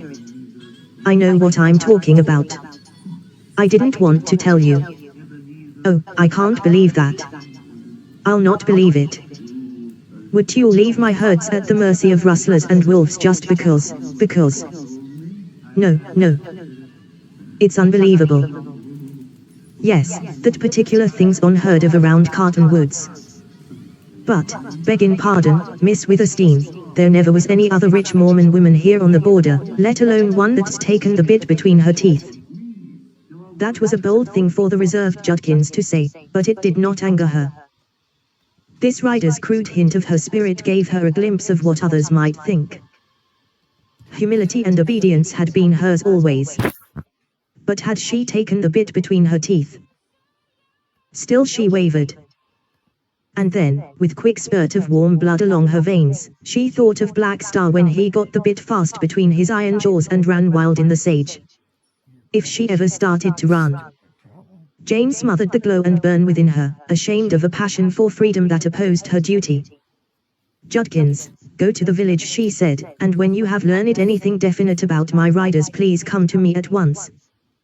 When he had gone, Jane resolutely applied her mind to a number of tasks that of late had been neglected. Her father had trained her in the management of 100 employees and the working of gardens and fields, and to keep record of the movements of cattle and riders. And beside the many duties she had added to this work was one of extreme delicacy, such as required all her tact and ingenuity. It was an unobtrusive, almost secret aid which she rendered to the Gentile families of the village. Though Jane Withersteen never admitted so to herself, it amounted to no less than a system of charity. But for her invention of numberless kinds of employment, for which there was no actual need, these families of Gentiles, who had failed in a Mormon community, would have starved. In aiding these poor people, Jane thought she deceived her keen churchmen, but it was a kind of deceit for which she did not pray to be forgiven. Equally as difficult was the task of deceiving the Gentiles, for they were as proud as they were poor. It had been a great grief to her to discover how these people hated her people, and it had been a source of great joy that through her they had come to soften in hatred. At any time this work called for a clearness of mind that precluded anxiety and worry, but under the present circumstances it required all her vigor and obstinate tenacity to pin her attention upon her task. Sunset came, bringing with the end of her labor a patient calmness and power to wait that had not been hers earlier in the day. She expected Judkins, but he did not appear.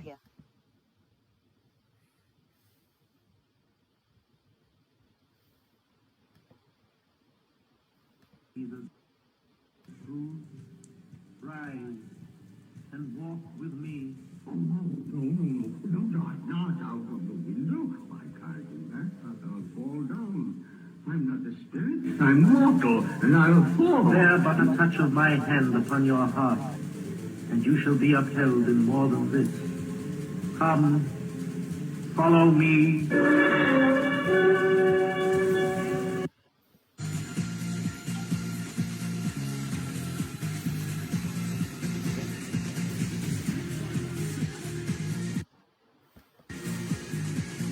Hey everybody, it's going to be 646 and Orson Road Christmas Day. Wish us luck, it's going to be loud.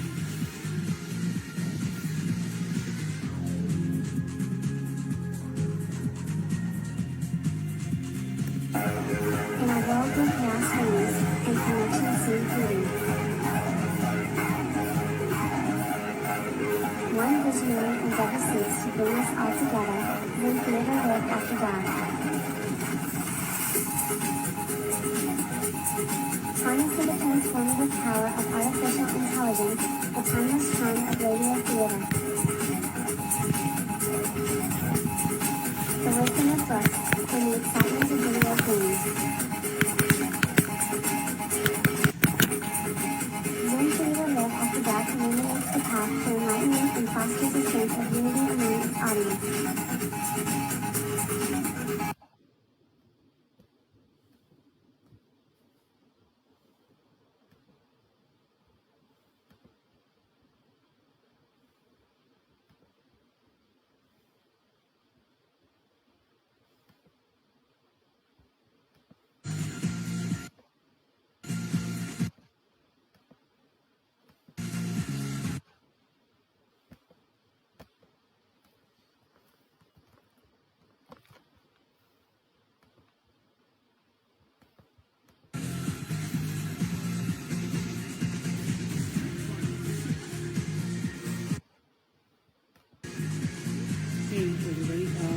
It's going to be Street Fighter 6 and Ursula Christmas Book. It's a slap that's going to be loud.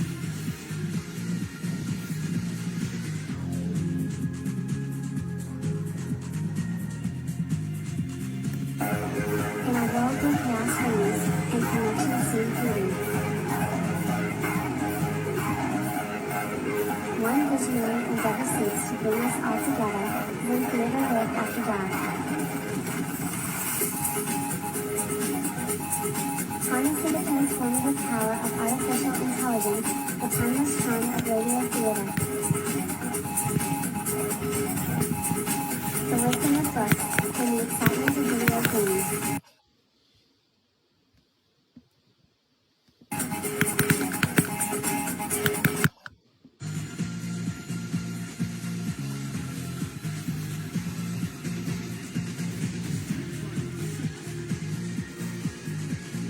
Hey everybody, it's going to be Street Fighter 6 and Ursula Christmas Book. It's a slap that's going to be loud.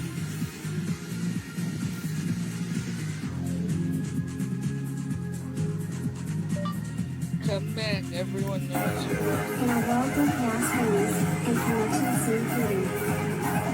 Even I. One visionary endeavors seeks to bring us all together, then creator live after dark. Harnessing the transformative power of artificial intelligence, the timeless charm of radio theater. The wisdom of books, and the excitement of video games. One creator live after dark illuminates the path to enlightenment and fosters a sense of unity among its audience. You got the door. Creation meets fusion of storytelling and interactive experiences.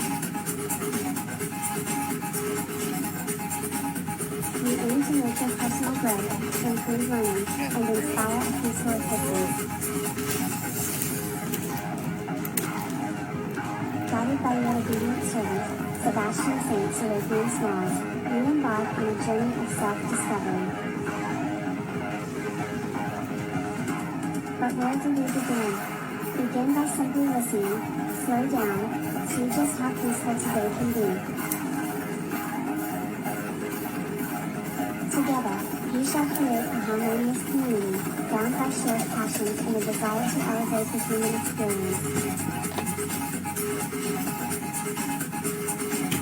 Sebastian Saint Seraphim Smalls will be there, to the end of the line, my Valentine, guiding you on this journey towards a more serene and enlightened tomorrow. Catch you guys on the flip side.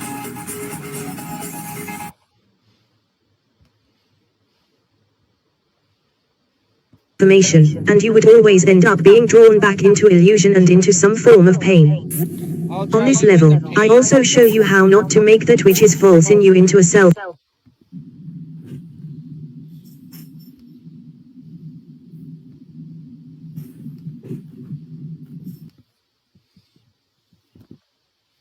You know, all the autistic creators on this app said that once you unmask, it's hard to go back. And I didn't believe them. I thought, you know, I can just keep masking if I want to, whenever it's convenient for me, like I was doing before, where I would just pretend to have a certain personality for a couple hours and then go home and disassociate.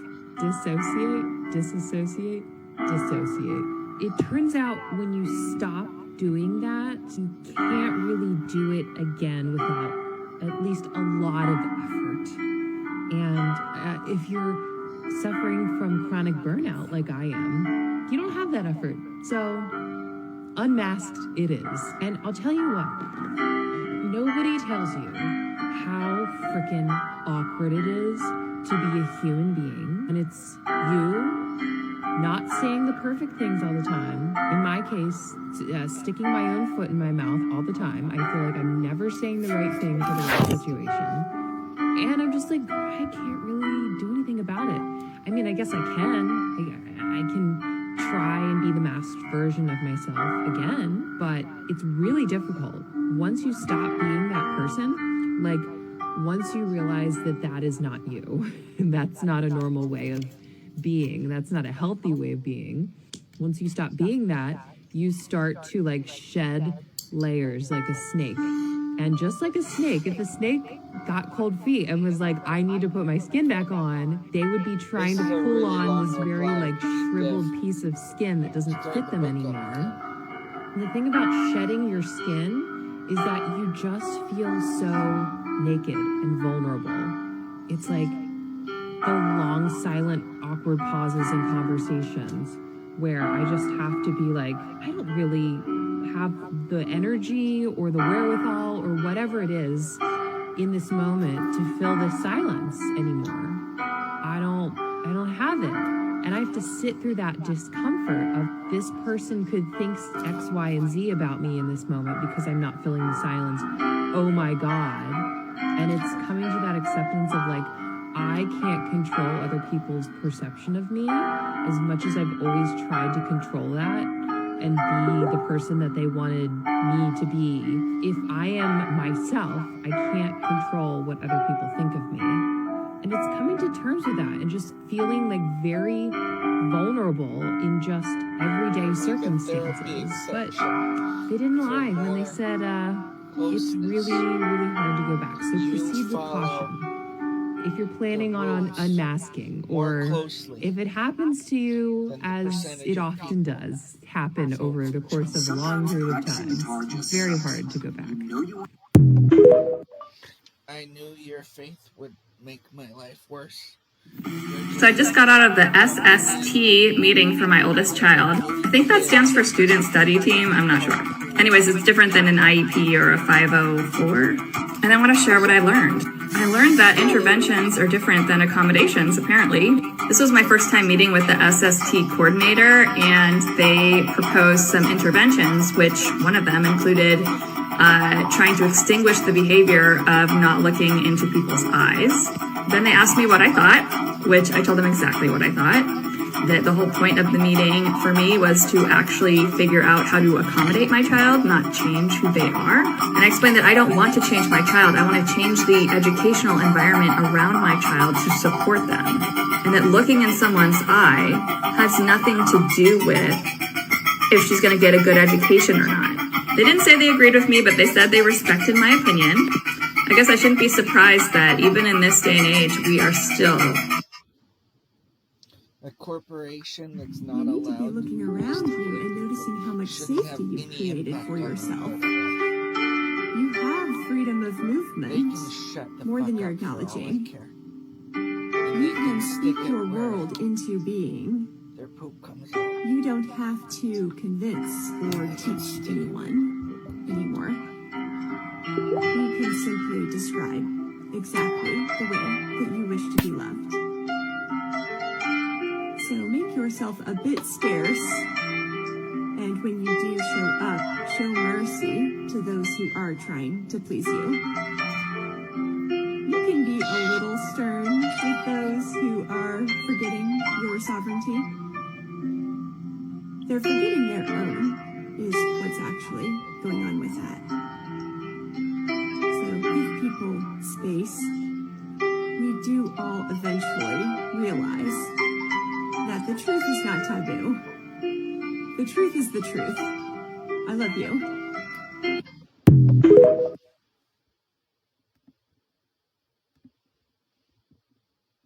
Up here. Her house was always quiet. Tonight, however, it seemed unusually so. At supper her women served her with a silent assiduity. It spoke what their sealed lips could not utter, the sympathy of Mormon women. Judd came to her with the key of the great door of the stone stable, and to make his daily report about the horses. One of his daily duties was to give Black Star and Knight and the other racers a 10-mile run. This day it had been omitted, and the boy grew confused in explanations that she had not asked for. She did inquire if he would return on the morrow, and Judd, in mingled surprise and relief, assured her he would always work for her. Jane missed the rattle and trot, canter and gallop of the incoming riders on the hard trails.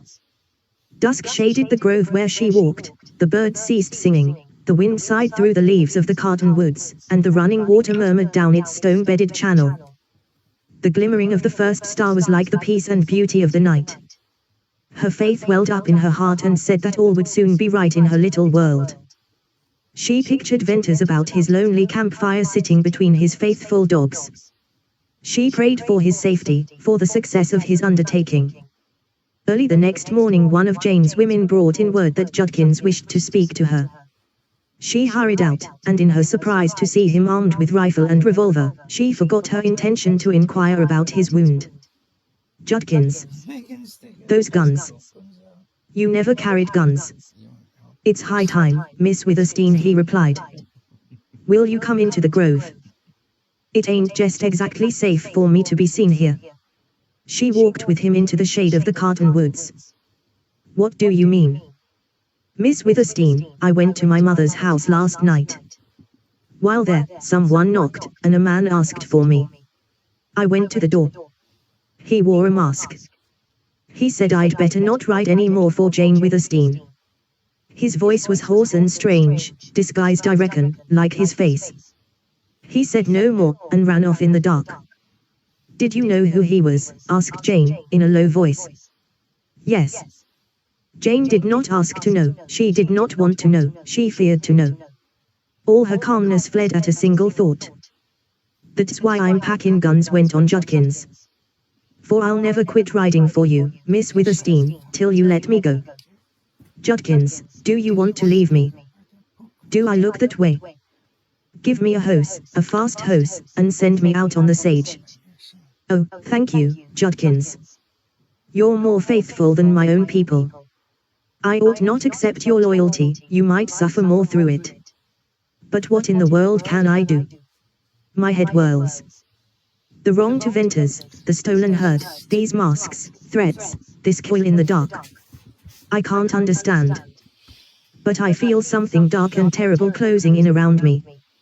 Miss Withersteen, it's all simple enough, said Judkins, earnestly. Now please listen, and begging your pardon, just turn that deaf Mormon ear aside, and let me talk clear and plain in the other. I went around to the saloons and the stores and the loaf-in places yesterday. All your riders are in. There's talk of a vigilance band organized to hunt down rustlers. They call themselves the Riders. That's the report, that's the reason given for your riders leaving you. Strange that only a few riders of other ranches joined the band. And Tuel's man, Jerry Card, he's the leader. I seen him in his hose. He ain't been to Glaze. I'm not easy to fool on the looks of a hose that's traveled the sage. Tuel and Jerry didn't ride to Glaze. Well, I met Blakey and Dawn, both good friends of mine, usually, as far as their Mormon lights will let them go. But these fellas couldn't fool me, and they didn't try very hard. I asked them, straight out like a man, why they left you like that. I didn't forget to mention how you nursed Blake's poor old mother when she was sick, and how good you was to Dawn's kids. They looked ashamed, Miss Withersteen. Oh, what is it you're holding? A Then they just froze up, the dark that look that makes them strange and different to me. But I could tell the difference between that first natural twinge of conscience and the later look of some secret thing. And the difference I caught was that they couldn't help themselves. They had no say in the matter. They looked as if their being unfaithful to you was being faithful to a higher duty. And there's the secret. Why is this plain as sight of my gun here? Plain. My herds to wander in the sage, to be stolen. Jane Withersteen, a poor woman. Perhaps to be brought low and her spirit broken. Why, Judkins, it's plain enough. Miss Withersteen, let me get what boys I can gather, and hold the white herd. It's on the slope now, not 10 miles out, 3,000 head, and all steers. They're wild, and likely to stampede at the pop of a jackrabbit's ears. We'll camp right with them, even try to hold them. Judkins, I'll reward you someday for your service, unless all is taken from me. Get the boys and tell Judd to give you pick of my horses, except Black Star and Night. But, do not shed blood for my cattle nor needlessly risk your lives. Jane Withersteen rushed to the silence and seclusion of her room, and there could not longer hold back the bursting of her wrath. She went stone blind in the fury of a passion that had never before shown its power. Lying upon her bed, sightless, voiceless, she was a writhing, living flame. And she tossed there while her fury burned and burned, and finally burned itself out. Then, weak and spent, she lay thinking, not of the oppression that would break her, but of this new revelation of self. Arrived at your destination. Until the last few days there had been little in her life to rouse passion. Her forefathers had been Vikings, savage chieftains who bore no cross and brooked no hindrance to their will. Her father had inherited their temper, and at times, like antelope fleeing before fire on the slope, his people fled from his red rages. Side ops list Jane updated. Witherspoon realized that the spirit of wrath and war had lain dormant in her. She shrank from black depths to the too unprotected. The one thing in man or woman that she scorned above all scorn, and which she could not forgive, was hate. Hate headed a flaming pathway straight to hell. All in a flash, beyond her control there had been in her a birth of fire and hate. Boss, Code Talker's research has been stolen. The research materials have been packed into 2 containers and hidden in the jungle southwest of the mansion. Enemy extraction choppers will be there any minute. You have to find and retrieve those containers before they arrive. That area is being guarded by zero security, and the planet is XOF. If the choppers make off with the containers, that research will end up in Cypher's hands. That cannot be allowed to happen. One other thing, boss. We need a cargo-capable full extraction device to recover the containers. Use your iDroid to order its development and have it dropped in.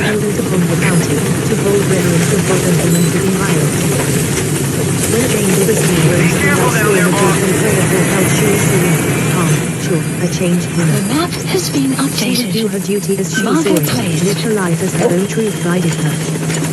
She might never be able to marry a man of her choice, but she certainly never would become the wife of Tuel.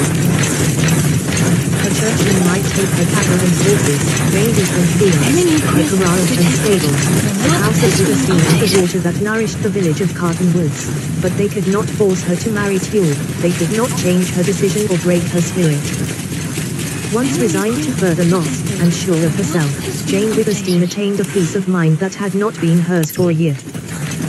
She forgave Tuel, and felt a melancholy regret over what she knew he considered duty, irrespective of his personal feeling for her. First of all, Tuel, as he was a man, wanted her for himself, and secondly, he hoped to save her and her riches for his church. She did not believe that Tuel had been actuated solely by his minister's zeal to save her soul. She doubted her interpretation of one of his dark sayings, that if she were lost to him she might as well be lost to heaven. Jane Witherspoon's common sense took arms against the binding limits of her religion, and she doubted that her bishop, whom she had been taught had direct communication with God, would damn her soul for refusing to marry a Mormon. As for Tuel and his churchmen, when they had harassed her, perhaps made her poor, they would find her unchangeable, and then she would get back most of what she had lost. So she reasoned, true at last to her faith in all men, and in their ultimate goodness. The clank of iron hoops upon the stone courtyard drew her hurriedly from her retirement. There, beside his horse, stood Lassiter, his dark apparel and the great black gun sheaths contrasting singularly with his gentle smile. Jane's active mind took up her interest in him and her half-determined desire to use what charm she had to foil his evident design in visiting Cottonwoods. If she could mitigate his hatred of Mormons, or at least keep him from killing more of them, not only would she be saving her people, but also be leading back this blood spiller to some semblance of the human. Morning, he said, black sombrero in hand. Lassiter, I'm not an old woman, or even a madam, she replied, with her bright smile. If you can't say Miss Witherspoon, call me Jane. I reckon Jane would be easier. First names are always handy for me. Well, use mine, then. Lassiter, I'm glad to see you. I'm in trouble. Then she told him of Judkins's return, of the driving of the red herd, of Ventus's departure on Wrangell, and the calling in of her riders. Pears to me you're some smiling and pretty for a woman with so much trouble, he remarked. Our early warning radar Lassiter, still hasn't picked up the enemy choppers. Are you paying me compliments? But it's only a matter of time before they But, arrive. seriously, I've made up my mind not to be miserable. I've lost much, and I'll lose more. Nevertheless, I won't be sour, and I hope I'll never be unhappy again. Lassiter twisted his hat round and round, as was his way, and took his time in replying. Women are strange to me. I got to back trailing myself from them long ago. But I'd like a gay woman. Might I ask, seeing as how you take this trouble, if you're going to fight? Fight? How? Even if I would, I haven't a friend except that boy who doesn't dare stay in the village. I make bold to say, Jane, that there's another, if you want him. Lassiter. Thank you. But how can I accept you as a friend? Why, you'd ride down into the village with those terrible guns and kill my enemies, who are also my churchmen. I reckon I might be riled up to jest about that, he replied, dryly. She held out both hands to him. Lassiter. I accept your friendship. Be proud of it, return it, if I may keep you from killing another Mormon. I'll tell you one thing, he said, bluntly, as the grey lightning formed in his eyes. You're too good a woman to be sacrificed as you're going to be. No, I reckon you and me can't be friends on such terms. In her earnestness she stepped closer to him, repelled yet fascinated by the sudden transition of his moods. That he would fight for her was at once horrible and wonderful. You came here to kill a man, the man whom Millie earned. The man who dragged Millie Earn to hell, put it that way. Jane Withersteen, yes, that's why I came here. I'd tell so much to no other living soul. There are things such a woman as you'd never dream of, so don't mention her again. Not till you tell me the name of the man. Tell you. Never. I reckon you will. And I'll never ask you. I'm a man of strange beliefs and ways of thinking, and I seem to see into the future and feel things hard to explain. The trail I've been following for so many years was twisted and entangled, but it's straightening out now. And, Jane Withersteen, you crossed it long ago to ease poor Millie's agony. That, whether you want or not, makes Lassiter your friend. But you cross it now strangely to mean something to me, God knows what, unless by your noble blindness to incite me to greater hatred of Mormon men. Jane felt swayed by a strength that far exceeded her own. In a clash of wills with this man she would go to the wall.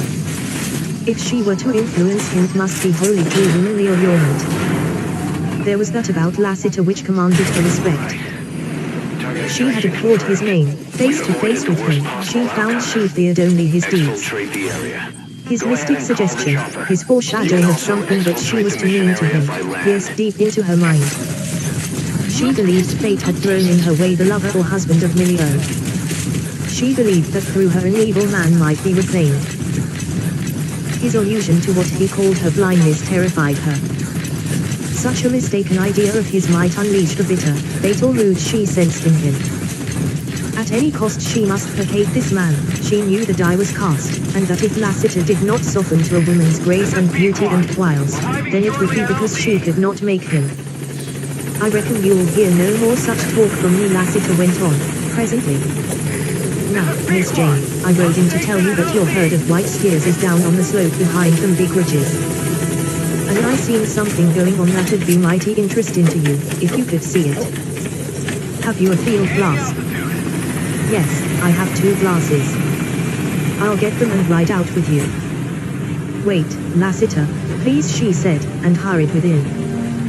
Sending word to Judd to saddle Black Star and fetch him to the court, she then went to her room and changed to the riding clothes she always donned when going into the sage. In this male attire her mirror showed her a jaunty, handsome rider. If she expected some little meed of admiration from Lassiter, she had no cause for disappointment. The gentle smile that she liked, which made of him another person, slowly overspread his face. If I didn't take you for a boy, he exclaimed. It's powerful queer what difference clothes make. Now I've been some scared of your dignity, like when the other night you was all in white but in this rig. Black Star came pounding into the court, dragging Judd half off his feet, and he whistled at Lassiter's black. But at sight of Jane all his defiant lines seemed to soften, and with tosses of his beautiful head he whipped his bridle. Down, Black Star, down, said Jane.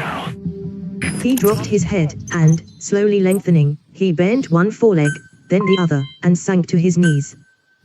Jane slipped her left foot in the stirrup, swung lightly into the saddle, and Black Star rose with a ringing stamp. It was not easy for Jane to hold him to a canter through the grove, and like the wind he broke when he saw the sage.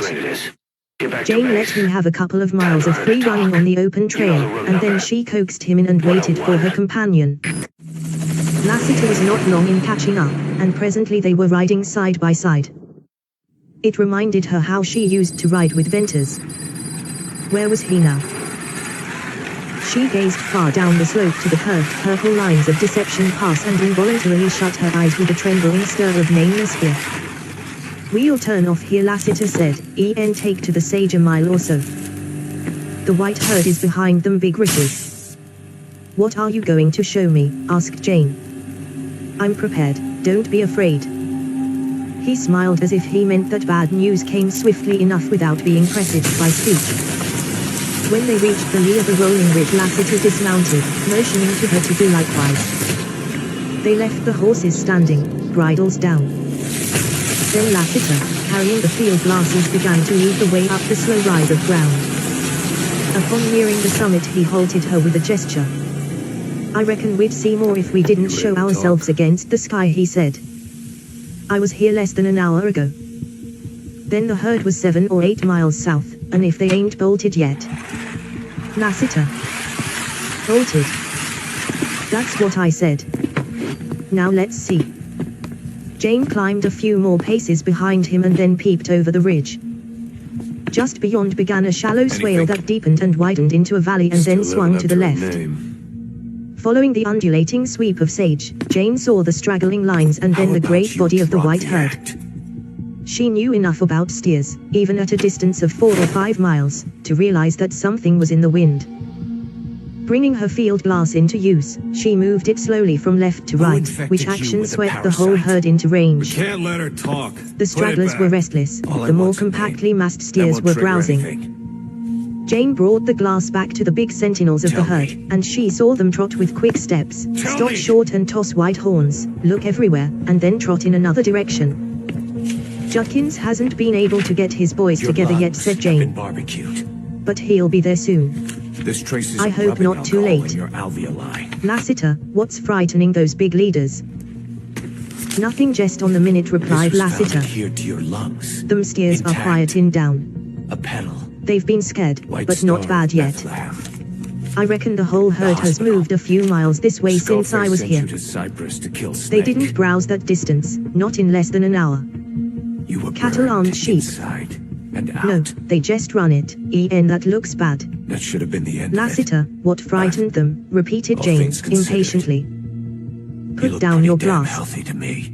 You'll see at first better with a naked eye. Right. Now look along them ridges on the other side of the herd, the ridges where the sun shines bright on the sage. That's right. Until he stole them. Now look look hard wait."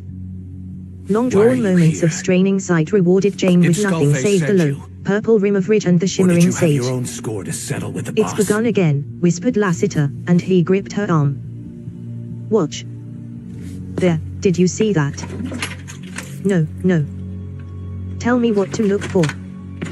A white flash, a kind of pinpoint of quick light, a gleam as from sun shining on something white. Refreshing? Suddenly Jane's concentrated gaze caught a fleeting glimpse. Quickly she brought her glass to bear on the spot. Again the purple sage, magnified in color and size and wave, for long moments irritated her with its monotony.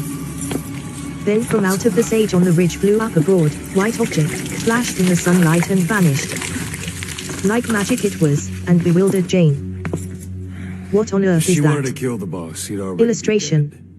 "What on earth is that?" Same goes for us. "I reckon there's someone behind that ridge throwing up a sheet or a white blanket to reflect the sunshine." She can't talk.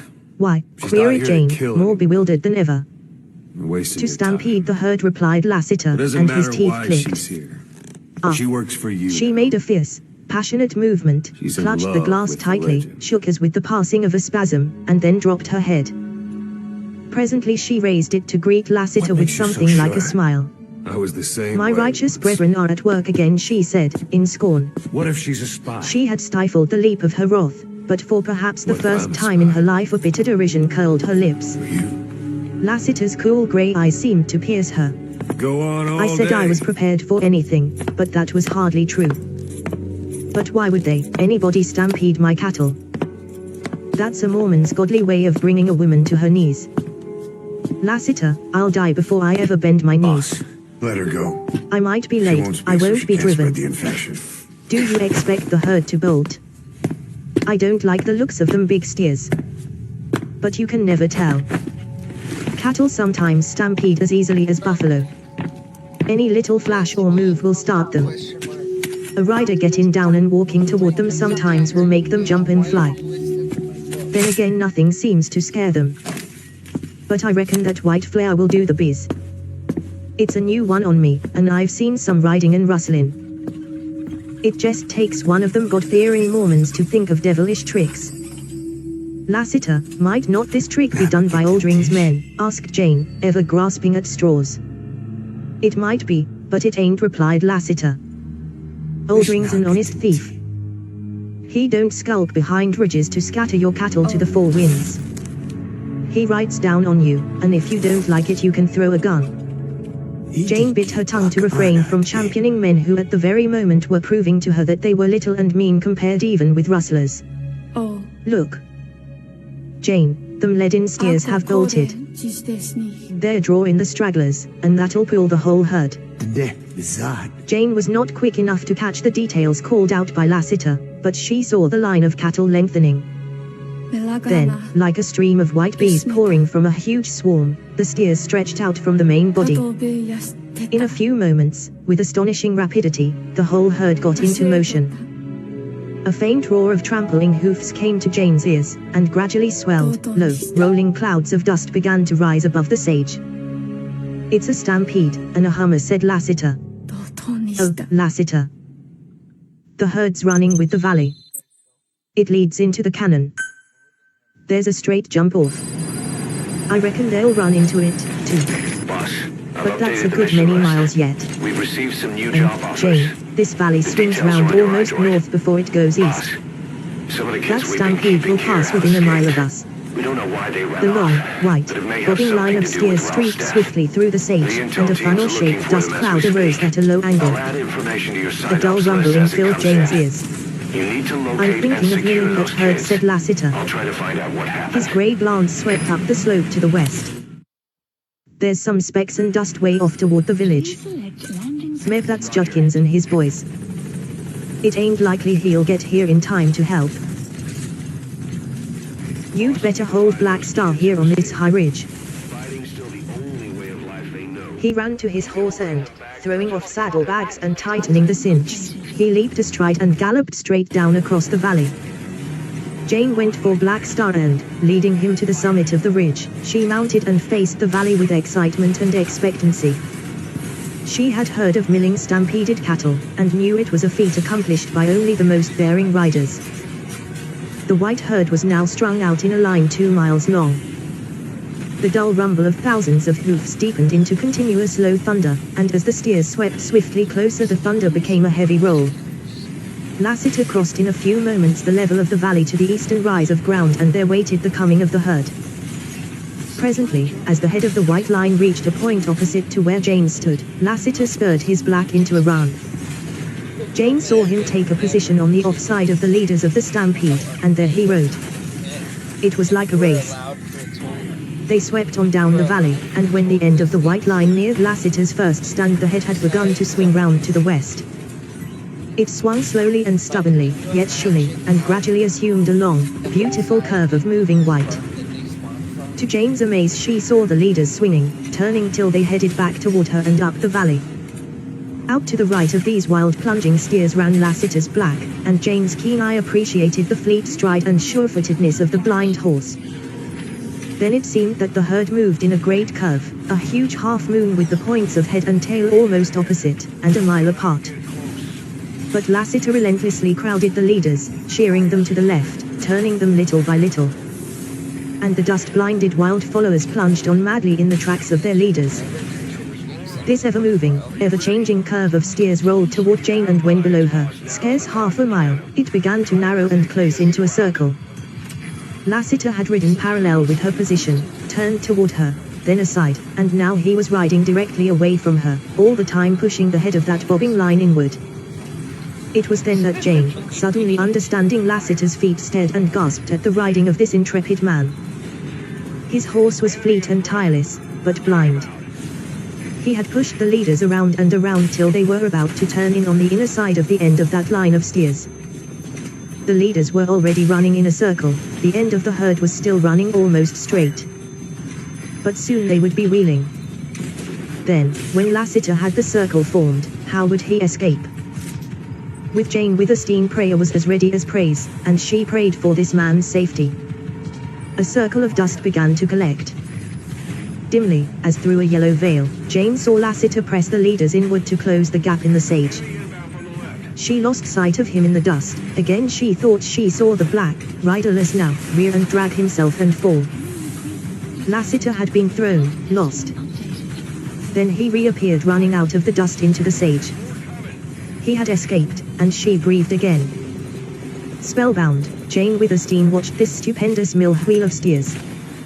Here was the milling of the herd. The white running circle closed in upon the open space of sage. And the dust circles closed above into a pall. The ground quaked and the incessant thunder of pounding hoofs rolled on. Jane felt deafened, yet she thrilled to a new sound. As the circle of sage lessened, the steers began to bawl, and when it closed entirely there came a great upheaval in the center, and a terrible thumping of heads and clicking of horns.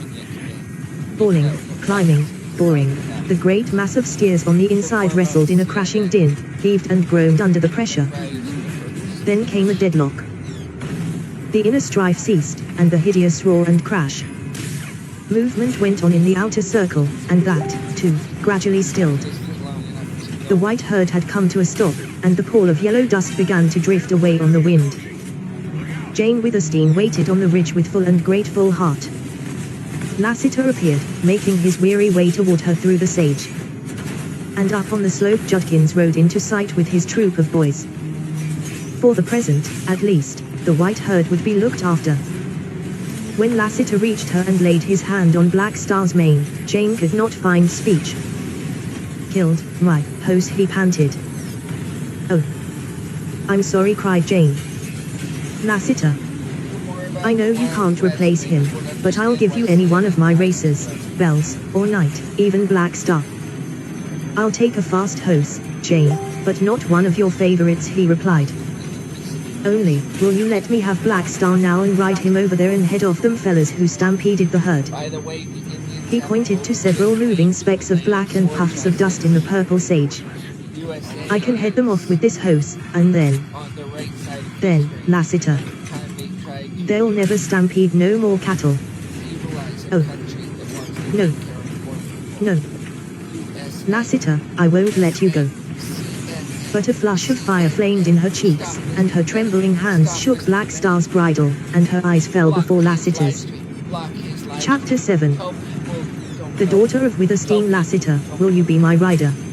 Jane had asked him. I reckon so, he had replied. Few as the words were, Jane knew how infinitely much they implied.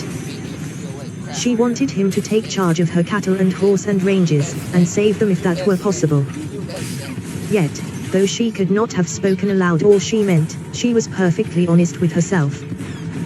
Whatever the price to be paid, she must keep Lassiter close to her, she must shield from him the man who had led Millian to Carton Woods. In her fear she so controlled her mind that she did not whisper this Mormon's name to her own soul, she did not even think it. Besides, beyond this thing she regarded as a sacred obligation thrust upon her, was the need of a helper, of a friend, of a champion in this critical time. If she could rule this gunman, as Venters had called him, if she could even keep him from shedding blood, what strategy to play his flame and his presence against the game of oppression her churchmen were waging against her. Never would she forget the effect on Tuel and his men when Venters shouted Lassiter's name. If she could not wholly control Lassiter, then what she could do might put off the fatal day. One of her safe racers was a dark bay, and she called him Bells because of the way he struck his iron shoes on the stones. When Judd led out this slender, beautifully built horse, Lassiter suddenly became all eyes. A rider's love of a thoroughbred shone in them. Round and round bells he walked, plainly weakening all the time in his determination not to take one of Jane's favorite races. Lassiter, you're half horse, and Belle sees it already, said Jane, laughing. Look at his eyes. He likes you. He'll love you, too. How can you resist him? Oh, Lassiter, but Bells can run. It's nip and tuck between him and Wrangle, and only Black Star can beat him. He's too spirited a horse for a woman. Take him. He's yours. I just am weak where a horse is concerned, said Lassiter. I'll take him, and I'll take your orders. Well, I'm glad, but never mind them. Let it still be Jane. From that hour, it seemed, Lassiter was always in the saddle, riding early and late, and coincident with his part in Jane's affairs the days assumed their old tranquility. Her intelligence told her this was only the lull before the storm, but her faith would not have it so. She resumed her visits to the village, and upon one of these she encountered Tuel. He greeted her as he had before any trouble came between them, and she, responsive to peace if not quick to forget, met him halfway with manner almost cheerful. He regretted the loss of her cattle. He assured her that the vigilantes which had been organized would soon rout the rustlers. When that had been accomplished, her riders would likely return to her. You've done a headstrong thing to hire this man, Lassiter, Tuel went on, severely. He came to Cartonwoods with evil intent. I had to have somebody. And perhaps making him my rider may turn out best in the end for the Mormons of Cartonwoods. You mean to stay his hand? I do, if I can. A woman like you can do anything with a man. That would be well, and would atone in some measure for the errors you have made. He bowed and passed on. Jane resumed her walk with conflicting thoughts. She resented Elder Tuel's cold, impassive manner that looked down upon her as one who had incurred his just displeasure. Otherwise he would have been the same calm, dark-browed, impenetrable man she had known for 10 years. In fact, except when he had revealed his passion in the matter of the seizing of Venters, she had never dreamed he could be other than the grave, reproving preacher. He stood out now a strange, secretive man. She would have thought better of him if he had picked up the threads of their quarrel where they had parted. Was Tuel what he appeared to be? The question flung itself involuntarily over Jane Withersteen's inhibitive habit of faith without question. And she refused to answer it. Tuel could not fight in the open. Venters had said, Lassiter had said, that her elder shirked fight and worked in the dark. Just now in this meeting Tuel had ignored the fact that he had sued, exhorted, demanded that she marry him. He made no mention of Venters. His manner was that of the minister who had been outraged, but who overlooked the frailties of a woman. Beyond question he seemed unutterably aloof from all knowledge of pressure being brought to bear upon her, absolutely guiltless of any connection with secret power over riders, with night journeys, with rustlers and stampedes of cattle. And that convinced her again of unjust suspicions. But it was convincement through an obstinate faith. She shuddered as she accepted it, and that shudder was the nucleus of a terrible revolt. Jane turned into one of the wide lanes leading from the main street and entered a huge, shady yard. Here were sweet-smelling clover, alfalfa, flowers, and vegetables, all growing in happy confusion. And like these fresh green things were the dozens of babies, tots, toddlers, noisy urchins, laughing girls, a whole multitude of children of one family. For Collier Brandt, the father of all this numerous progeny, was a Mormon with 4 wives. The big house where they lived was old, solid, picturesque, the lower part built of logs, the upper of rough clapboards, with vines growing up the outside stone chimneys. There were many wooden shuttered windows, and one pretentious window of glass proudly curtained in white. As this house had 4 mistresses, it likewise had 4 separate sections, not one of which communicated with another, and all had to be entered from the outside. In the shade of a wide, low, vine-roofed porch Jane found Brandt's wives entertaining Bishop Dyer. They were motherly women, of comparatively similar ages, and plain-featured, and just at this moment anything but grave. The bishop was rather tall, of stout build, with iron-grey hair and beard, and eyes of light blue. They were merry now, but Jane had seen them when they were not, and then she feared him as she had feared her father. The women flocked around her in welcome. "Daughter of Withersteen," said the bishop, gaily, as he took her hand, "you have not been prodigal of your gracious self of late. A Sabbath without you at service. I shall reprove Elder Tuel." "Bishop, the guilt is mine. I'll come to you and confess," Jane replied, lightly, but she felt the undercurrent of her words. "Mormon lovemaking," exclaimed the bishop, rubbing his hands. "Tuel keeps you all to himself." "No. He is not courting me." "What? The laggard.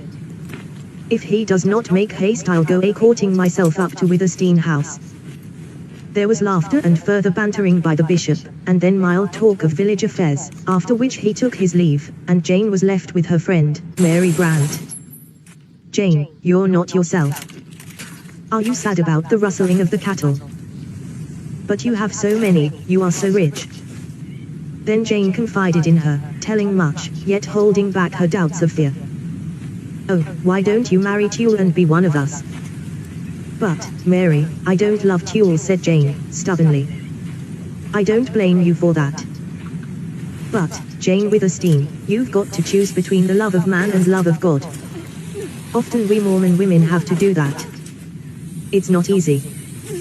The kind of happiness you want I wanted once. I never got it, nor will you, unless you throw away your soul.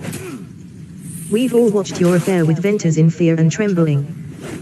Some dreadful thing will come of it. You don't want him hanged or shot, or treated worse, as that Gentile boy was treated in Blaze for fooling round a Mormon woman. Marry Tuel. It's your duty as a Mormon. You'll feel no rapture as his wife, but think of heaven. Mormon women don't marry for what they expect on earth. Take up the cross, Jane. Remember your father found Amber Spring, built these old houses, brought Mormons here, and fathered them. You are the daughter of Withersteen." Jane left Mary Brandt and went to call upon other friends. They received her with the same glad welcome as had Mary, lavished upon her the pent-up affection of Mormon women, and let her go with her ears ringing of Tuel, Venters, Lassiter, of duty to God and glory in heaven. "Verily," murmured Jane, "I don't know myself when, through all this, I remain unchanged, nay, more fixed of purpose." She returned to the main street and bent her thoughtful steps toward the center of the village. A string of wagons drawn by oxen was lumbering along. These sage freighters, as they were called, hauled grain and flour and merchandise from Sterling, and Jane laughed suddenly in the midst of her humility at the thought that they were her property, as was one of the 3 stores for which they freighted goods. The water that flowed along the path at her feet, and turned into each cottage yard to nourish garden and orchard, also was hers, no less her private property because she chose to give it free. Yet in this village of Cottonwoods, which her father had founded and which she maintained she was not her own mistress, she was not able to abide by her own choice of a husband. She was the daughter of Withersteen. Suppose she proved it, imperiously. But she quelled that proud temptation at its birth. Nothing could have replaced the affection which the village people had for her, no power could have made her happy as the pleasure her presence gave. As she went on down the street past the stores with their rude platform entrances, and the saloons where tired horses stood with bridles dragging, she was again assured of what was the bread and wine of life to her, that she was loved. Dirty boys playing in the ditch, clerks, teamsters, riders, loungers on the corners, ranchers on dusty horses, little girls running errands, and women hurrying to the stores all looked up at her coming with glad eyes. Jane's various calls and wandering steps at length led her to the Gentile quarter of the village. This was at the extreme southern end, and here some 30 Gentile families lived in huts and shacks and log cabins and several dilapidated cottages. The fortunes of these inhabitants of Cottonwoods could be read in their abodes. Water they had in abundance, and therefore grass and fruit trees and patches of alfalfa and vegetable gardens. Some of the men and boys had a few stray cattle, others obtained such intermittent employment as the Mormons reluctantly tendered them. But none of the families was prosperous, many were very poor, and some lived only by Jane Withersteen's beneficence. As it made Jane happy to go among her own people, so it saddened her to come in contact with these Gentiles. Yet that was not because she was unwelcome, here she was gratefully received by the women, passionately by the children. But poverty and idleness, with their attendant wretchedness and sorrow, always hurt her. That she could alleviate this distress more now than ever before proved the adage that it was an ill wind that blew nobody good. While her Mormon riders were in her employ, she had found few Gentiles who would stay with her, and now she was able to find employment for all the men and boys. No little shock was it to have man after man tell her that he dare not accept her kind offer. "It won't do," said one Carson, an intelligent man who had seen better days. "We've had our warning. Plain and to the point. Now there's Judkins, he packs guns, and he can use them, and so can the daredevil boys he's hired. But they've little responsibility.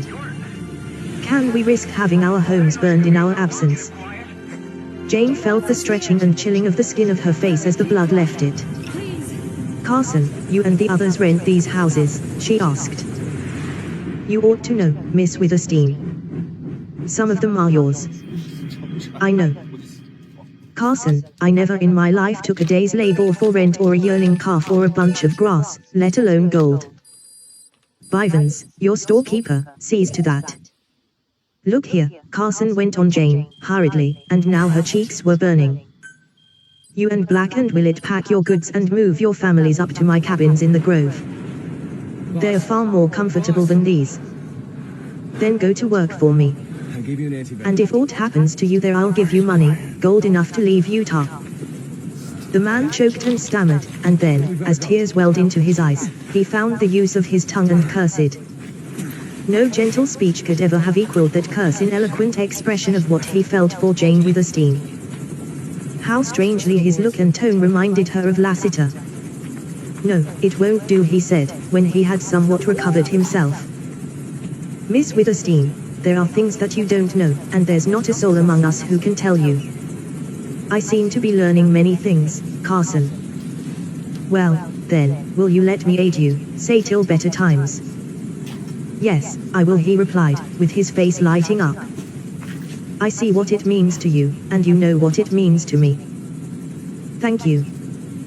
And if better times ever come, I'll be only too happy to work for you.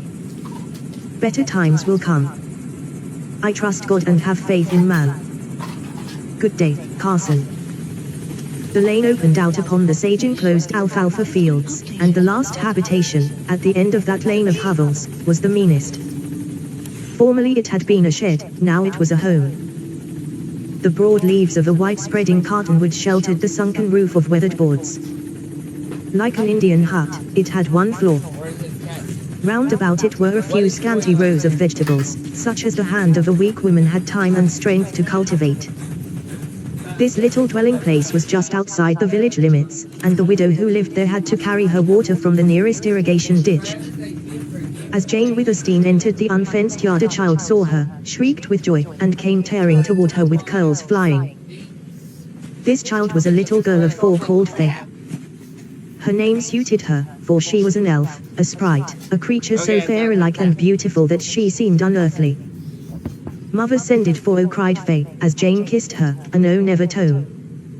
"I didn't know, Faye, but I've come now." Faye was a child of outdoors, of the garden and ditch and field, and she was dirty and ragged. But rags and dirt did not hide her beauty. The one thin little bedraggled garment she wore half covered her fine, slim body. Red as cherries were her cheeks and lips, her eyes were violet blue, and the crown of her childish loveliness was the curling golden hair. All the children of Cottonwoods were Jane Withersteen's friends, she loved them all. But Faye was dearest to her. Faye had few playmates, for among the Gentile children there were none near her age, and the Mormon children were forbidden to play with her. So she was a shy, wild, lonely child. "Mother's sick," said Faye, leading Jane toward the door of the hut. Jane went in. There was only one room, rather dark and bare, but it was clean and neat.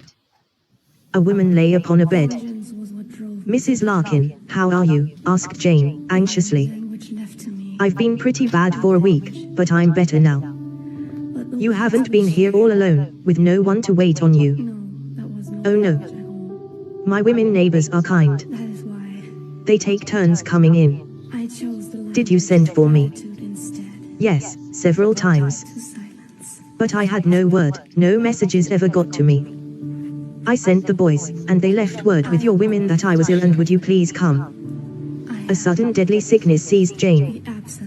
She fought the weakness, as she fought to be above suspicious thoughts, and it passed, leaving her conscious of her utter impotence. That, too, passed as her spirit rebounded. But she had again caught a glimpse of dark underhand domination, running its secret lines this time into her own household. Like a spider in the blackness of night, an unseen hand had begun to run these dark lines, to turn and twist them about her life, to plait and weave a web. Jane Withersteen knew it now, and in the realization further coolness and sureness came to her, and the fighting courage of her ancestors.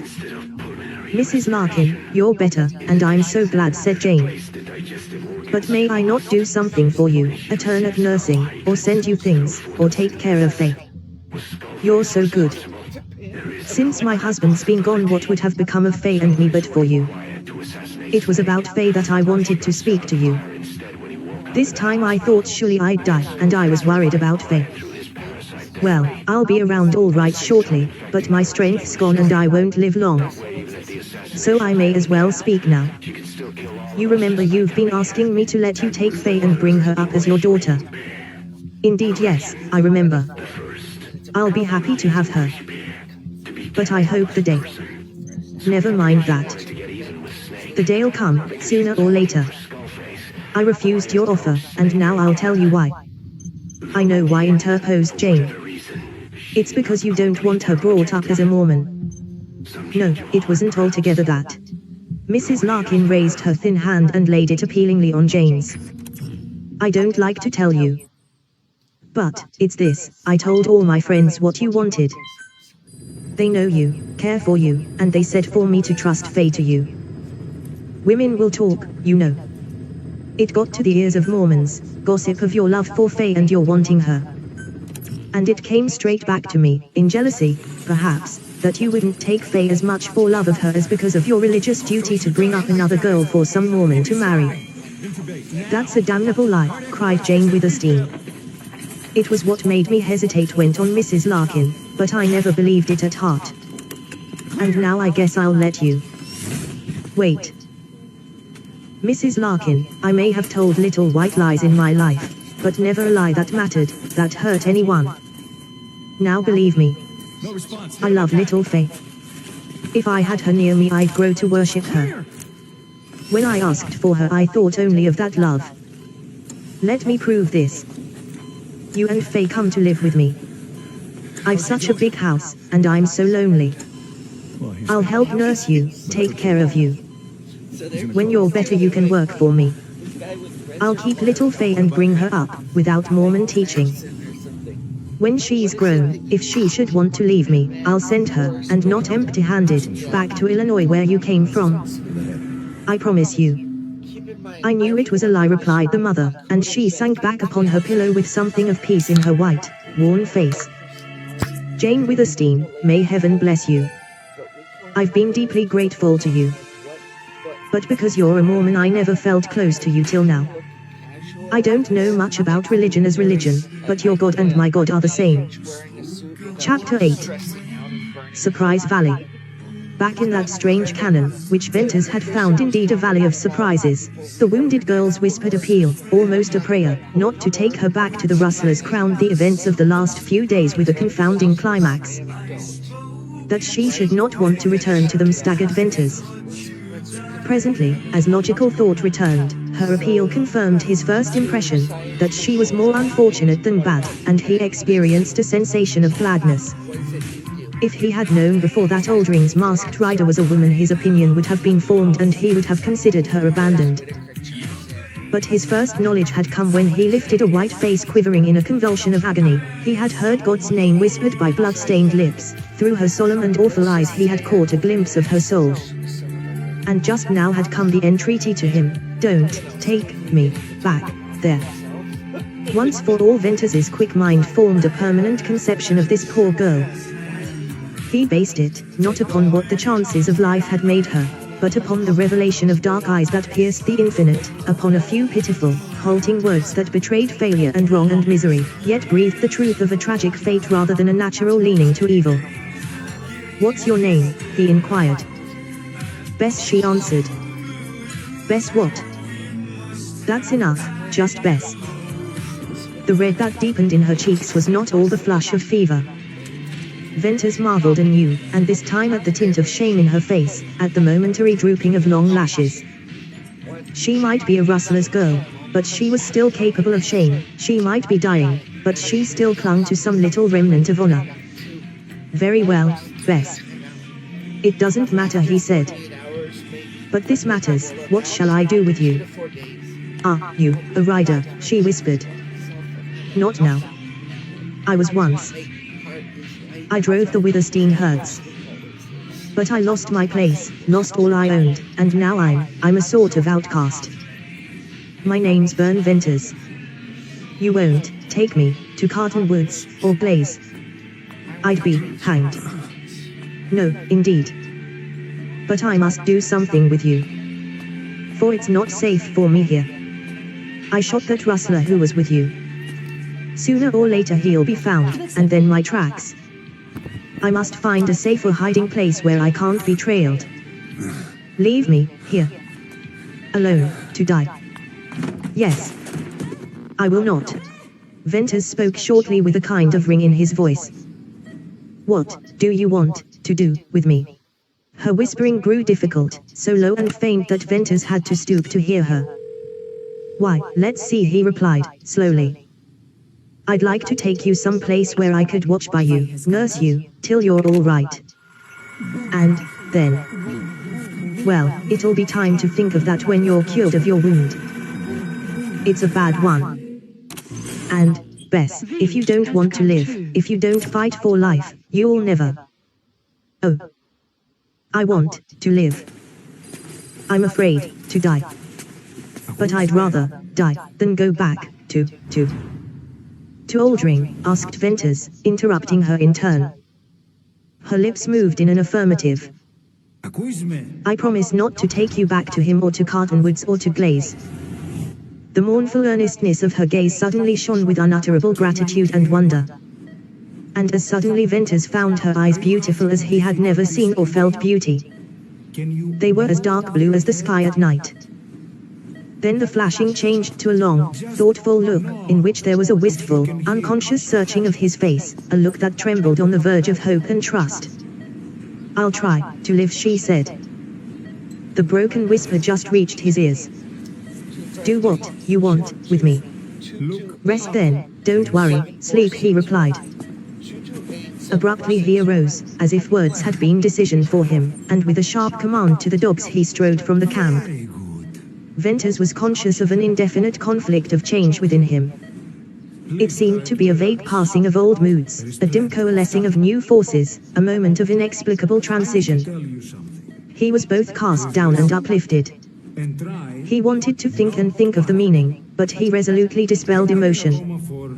His imperative need at present was to find a safe retreat, and this called for action. So he set out.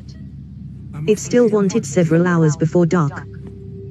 This trip he turned to the left and wended his skulking way southward a mile or more to the opening of the valley, where lay the strange scrawled rocks. He did not, however, venture boldly.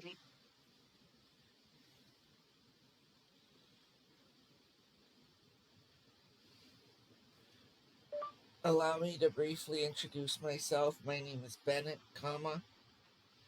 I have adult level 2 late diagnosed autism.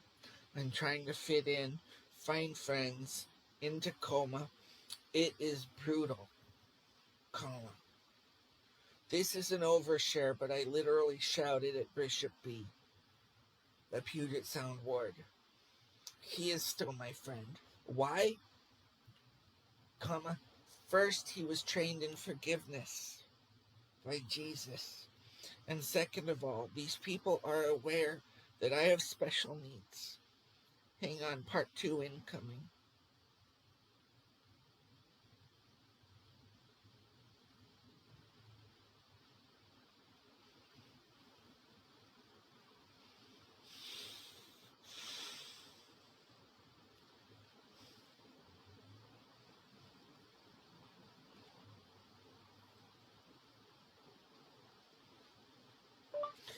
as you can observe, I was referred to you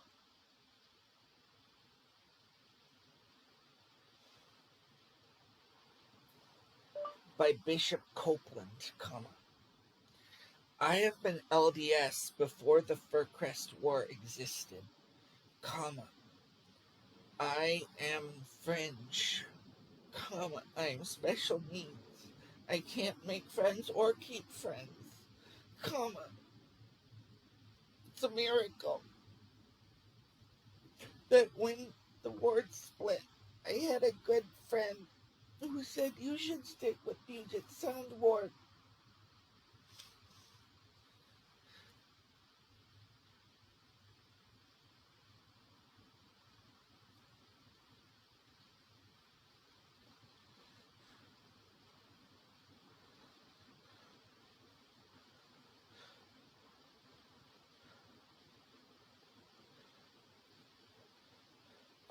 Sound Ward, because I already, quote, broken the bishop, unquote, LOL.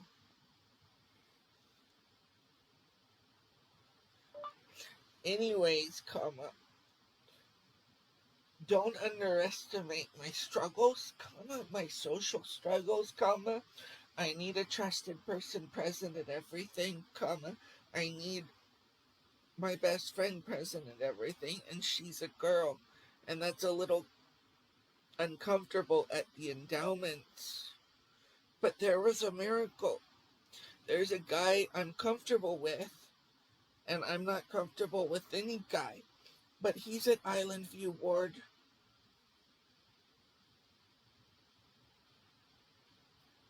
One time I was talking to a judge in a court of law relating to my divorce, and they denied me my request. But when I phrased it in the context of a disability accommodation, like please help, the judge listened. Is there any way to share files or transfer files so my priesthood, both of them, are through Island View, and my endowments are through Island View? My best friend protector is there. The one guy in the world I'm comfortable doing endowments with is there. I only shifted from Puget Sound to Island View because I stay closest to my bestest, closest friend. It makes no sense to involve me with Furcrest because of where I live. I go to church where I can survive, and I can survive closest to my best friends. Can't you help?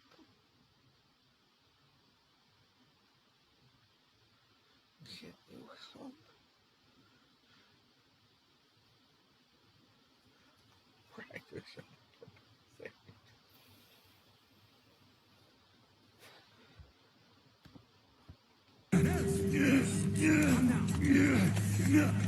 Out into the open sage, but clung to the right-hand wall and went along that till its perpendicular line broke into the long incline of bare stone.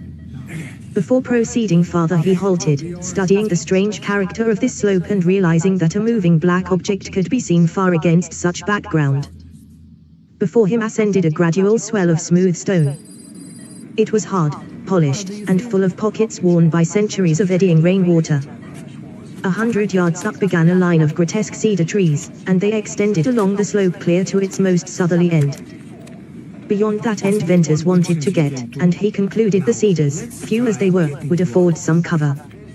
Therefore he climbed swiftly. The trees were farther up than he had estimated, though he had from long habit made allowance for the deceiving nature of distances in that country. When he gained the cover of cedars he paused to rest and look, and it was then he saw how the trees sprang from holes in the bare rock.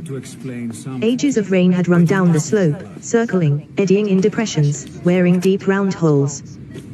There had been dry seasons, accumulations of dust, wind-blown seeds, and cedars rose wonderfully out of solid rock. But these were not beautiful cedars. They were gnarled, twisted into weird contortions, as if growth were torture, dead at the tops, shrunken, grey, and old. Theirs had been a bitter fight, and Venters felt a strange sympathy for them. This country was hard on trees and men. He slipped from cedar to cedar, keeping them between him and the open valley. As he progressed, the belt of trees widened and he kept to its upper margin. He passed shady pockets half full of water, and, as he marked the location for possible future need, he reflected that there had been no rain since the winter snows. From one of these shady holes a rabbit hopped out and squatted down, laying its ears flat. Venters wanted fresh meat now more than when he had only himself to think of. But it would not do to fire his rifle there. So he broke off a cedar branch and threw it. He crippled the rabbit, which started to flounder up the slope. Venters did not wish to lose the meat, and he never allowed crippled game to escape, to die lingeringly in some covert. So after a careful glance below, and back toward the cannon, he began to chase the rabbit.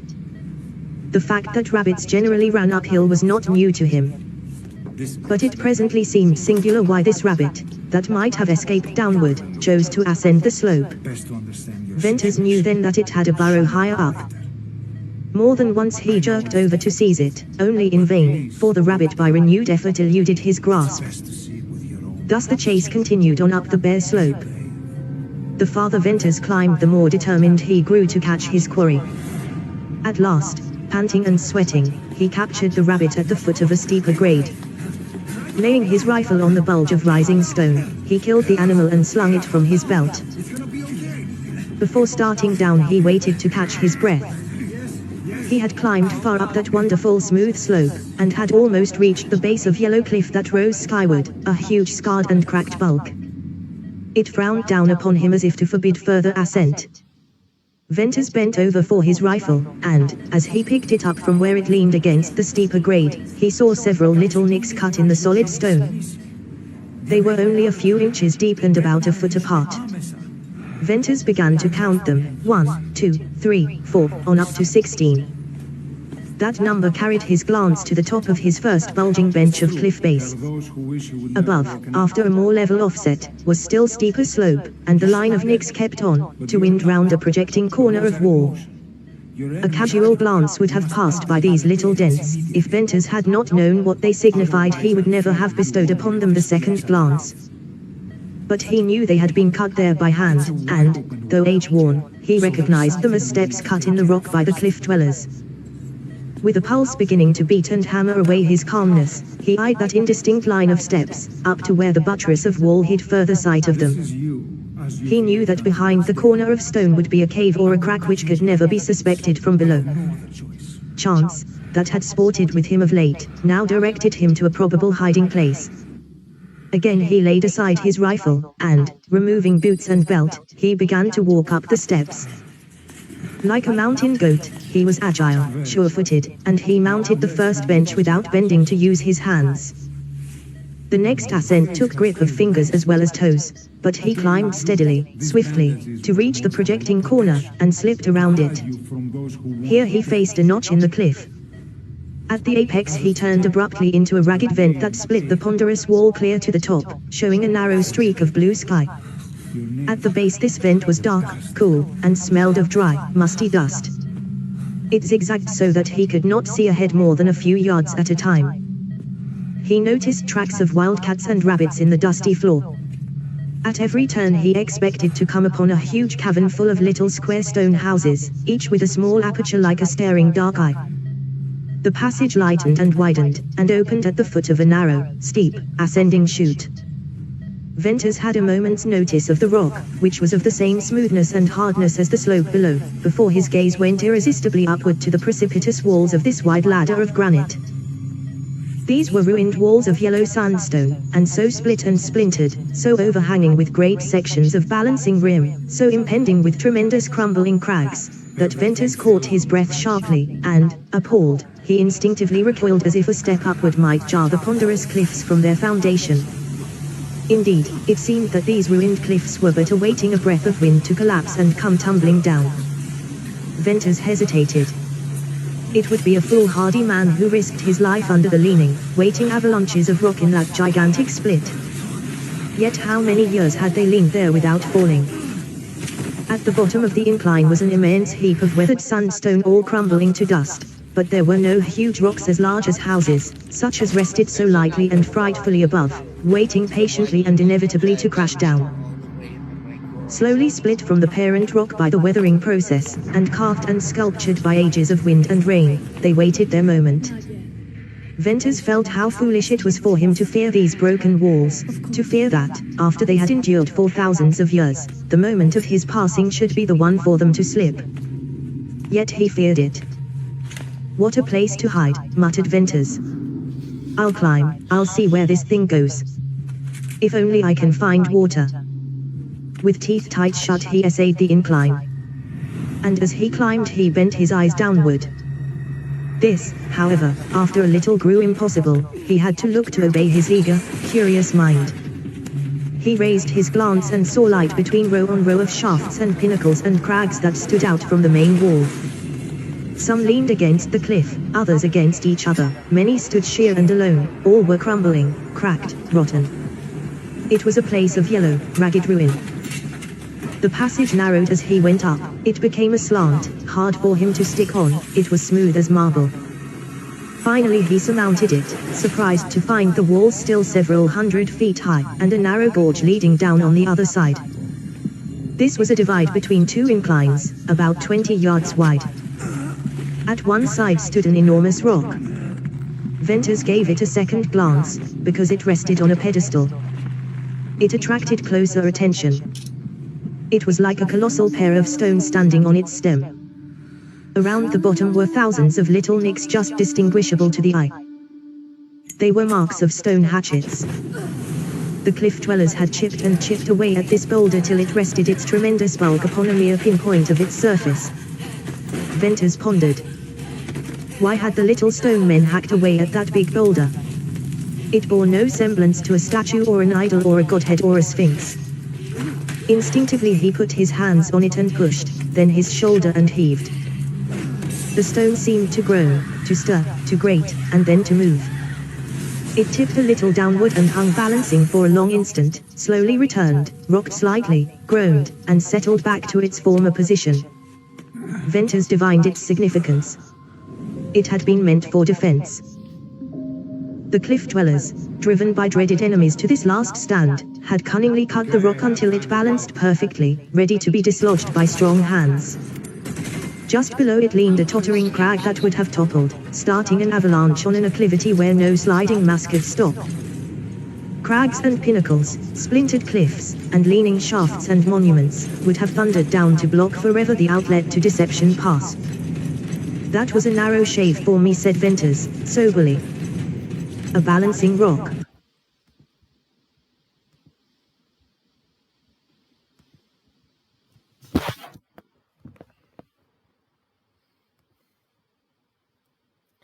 Screw Riders of the Purple Sage. Screw everyone who should have listened to Riders of the Purple Sage, but you guys are dickheads. No offense. Let's try something a little more fun.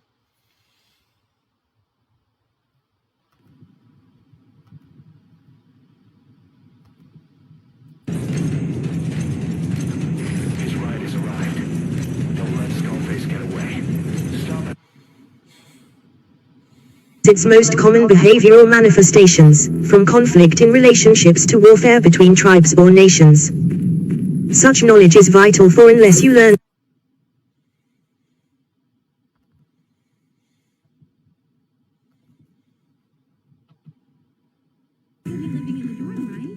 What is this?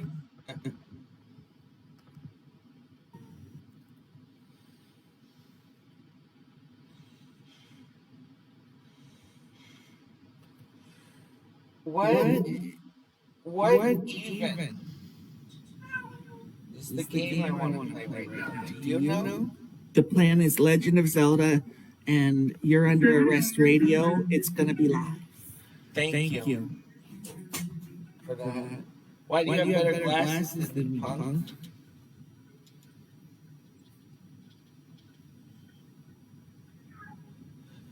Dude, you got no music.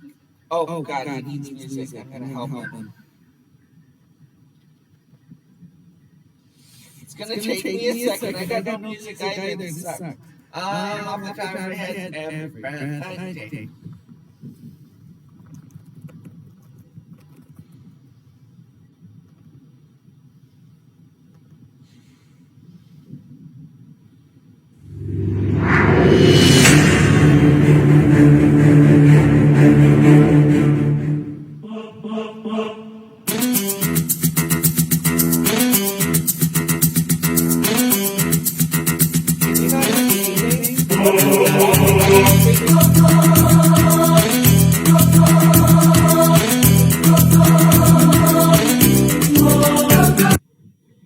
I'm so confused. Oh.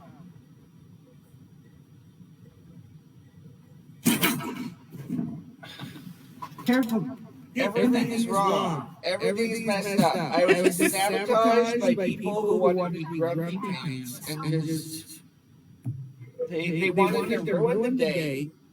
They wanted to shut out communication. And then just act grumpy about nothing. Like, oh, thank you for letting your sour pants attitude Begin by simply listening. Slow down. See just how peaceful today can be. Greetings, children. It is I, your obedient servant, Sebastian St. Cross. The plan for this one is... Over here, we're supposed to be...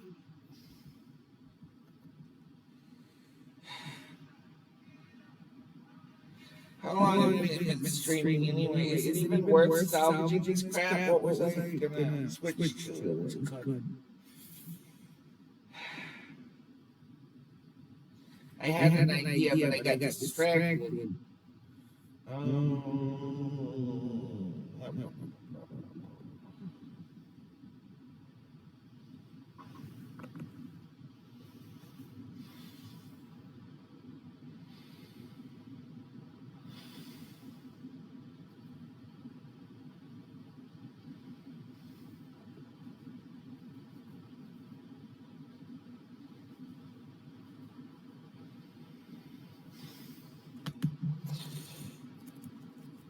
I rarely end a video in the middle of writer's block, but you people are the worst. If Mr. Rogers says, look to the people who are helping. Those people don't exist. I just have you people.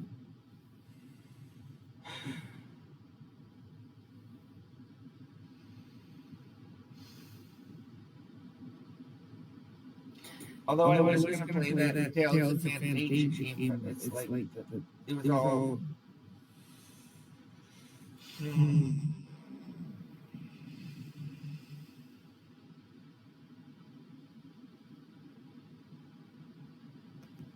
You're Under Arrest anime. Maybe, I don't know, cheer things up around here. And Legend of Zelda Tears of the Kingdom. Thanks so much for swinging by. Wish us luck. Catch you guys on the flip side.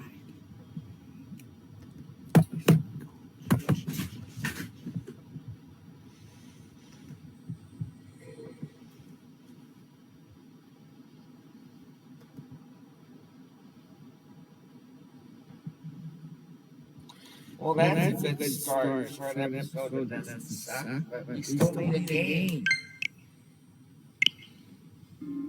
What's the best game to play right now on this supercomputer? Well,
Oh, I wanted to do Christmas Carol. Where's Christmas Carol?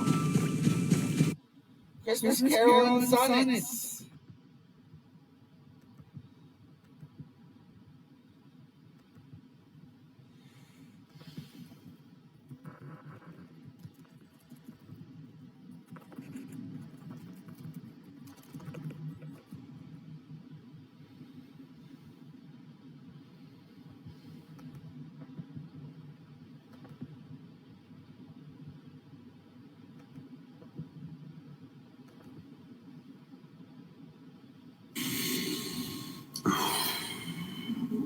Holy, I do a good job in this version of it. Oh, let's stream it. Begin by simply listening. Slow down and see just how peaceful today can be. Sounds good, man. Thank you so much for being here. You can call me Sebastian Smalls. If this goes right, this is gonna be Orson Welles' Christmas Carol and Legend of Zelda. Hyrule Warriors: Age of Calamity. Where's my video? Again, thank you so much for being here. Wish us luck. Where's my fucking video? What is happening? Can't see it. Damn it, man. This is bad.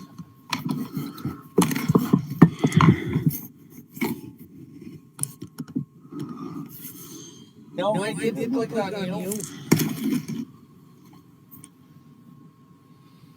I'm so pissed right now. Do you have any idea? This is the window I want.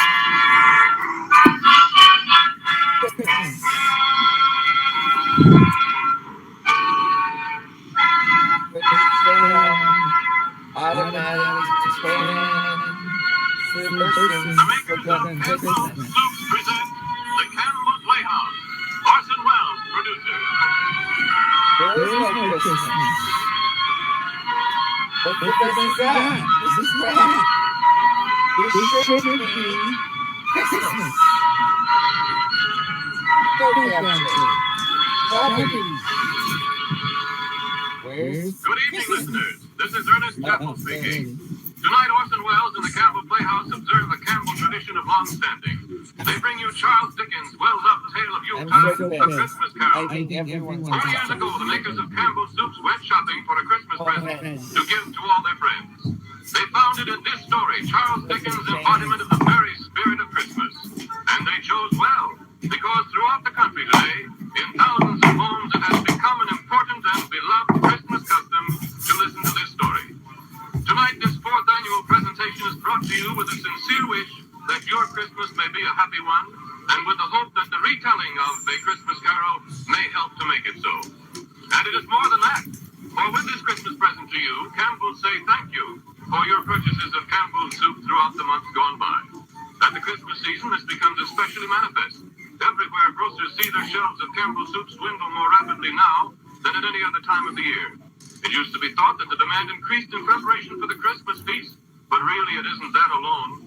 Women like to have plenty of good soups on hand all through the holidays, so that they can serve piping hot, nourishing platefuls at any family mealtime. The youngsters are on the go all day long, making the most of the Christmas vacation, and soup can be ready for them in a jiffy. There's health and happiness in good hot soup. Your grocer has Campbell soups, 21 delicious kinds, awaiting your selection.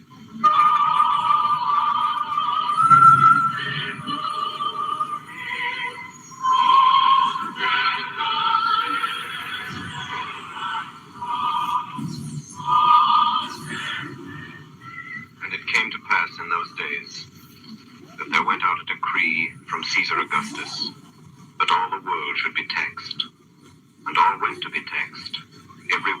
his own city.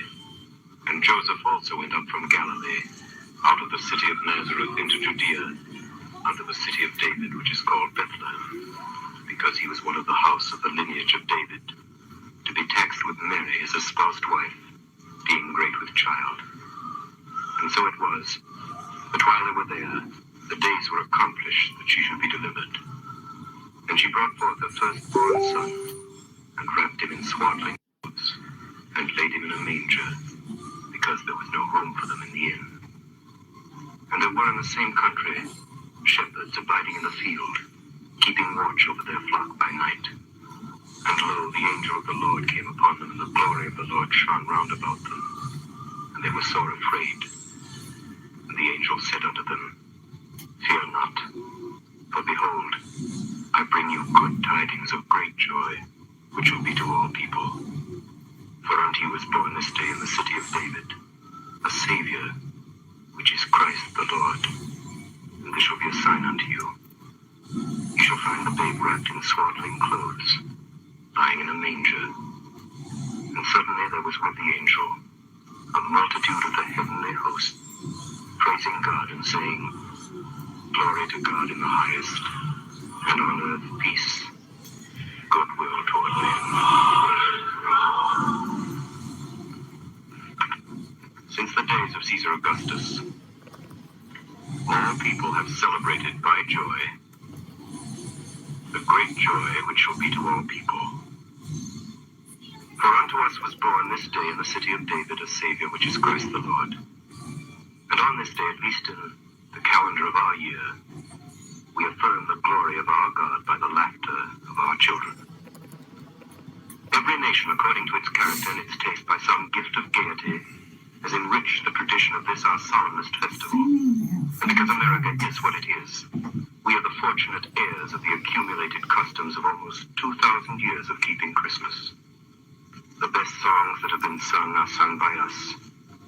The best games that have been played, we play, and the best stories ever told are ours to tell. For storytelling has persisted as a Christmas ritual, in spite of the printing press. A ceremony as hilarious and as serious as hanging the stocking, dressing the tree, and kissing under the mistletoe. And because Christmas is first of all for children, Christmas stories are fairy stories first of all. It is mildly surprising that the best of them all, which we're telling again for you tonight, is for everybody, and turns out to be a ghost story. I've endeavored, writes its author on its title page, I've endeavored in this ghostly little story to raise the ghost of an idea, which will not put my readers out of humor with themselves, with each other, with the season, or with me. May it haunt their houses pleasantly, and no one wish to lay it. Is signed, your faithful friend and servant, Charles Dickens.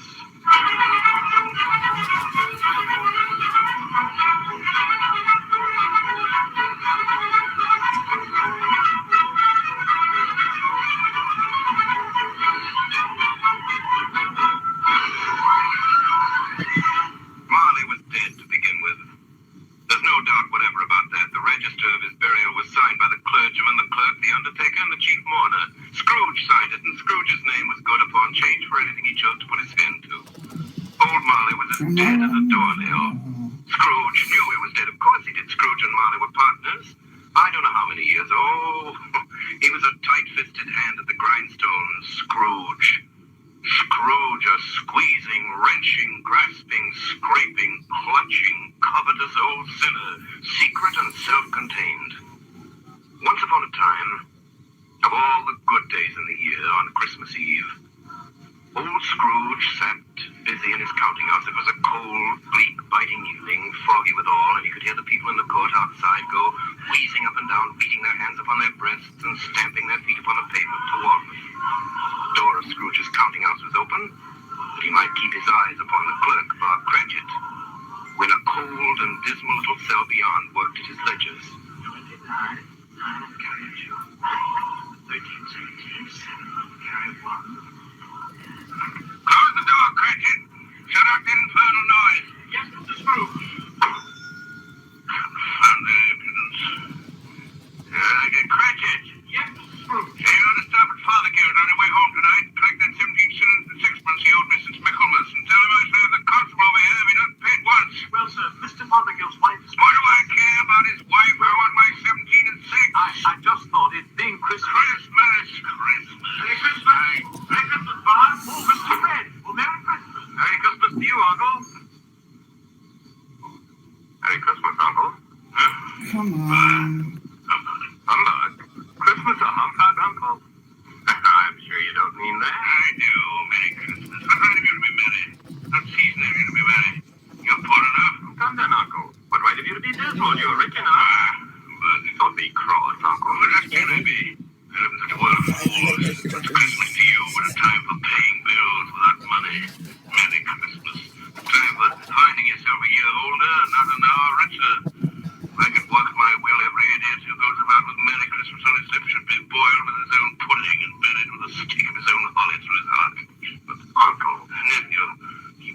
You win.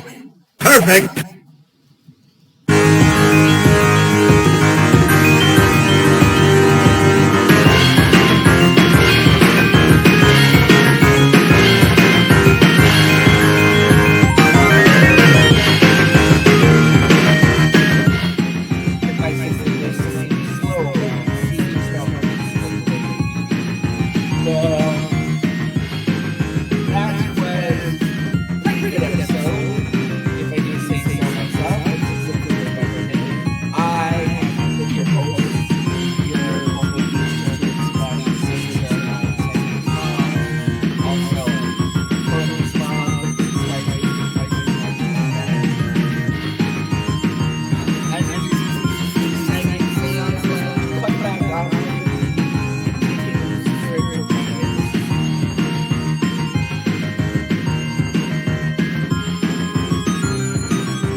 Guess I won't be making my famous burgers.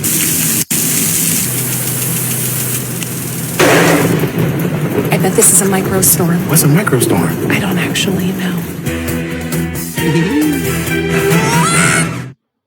Ooh, this is a tough choice, but I can't go like this. I'll give up my sword.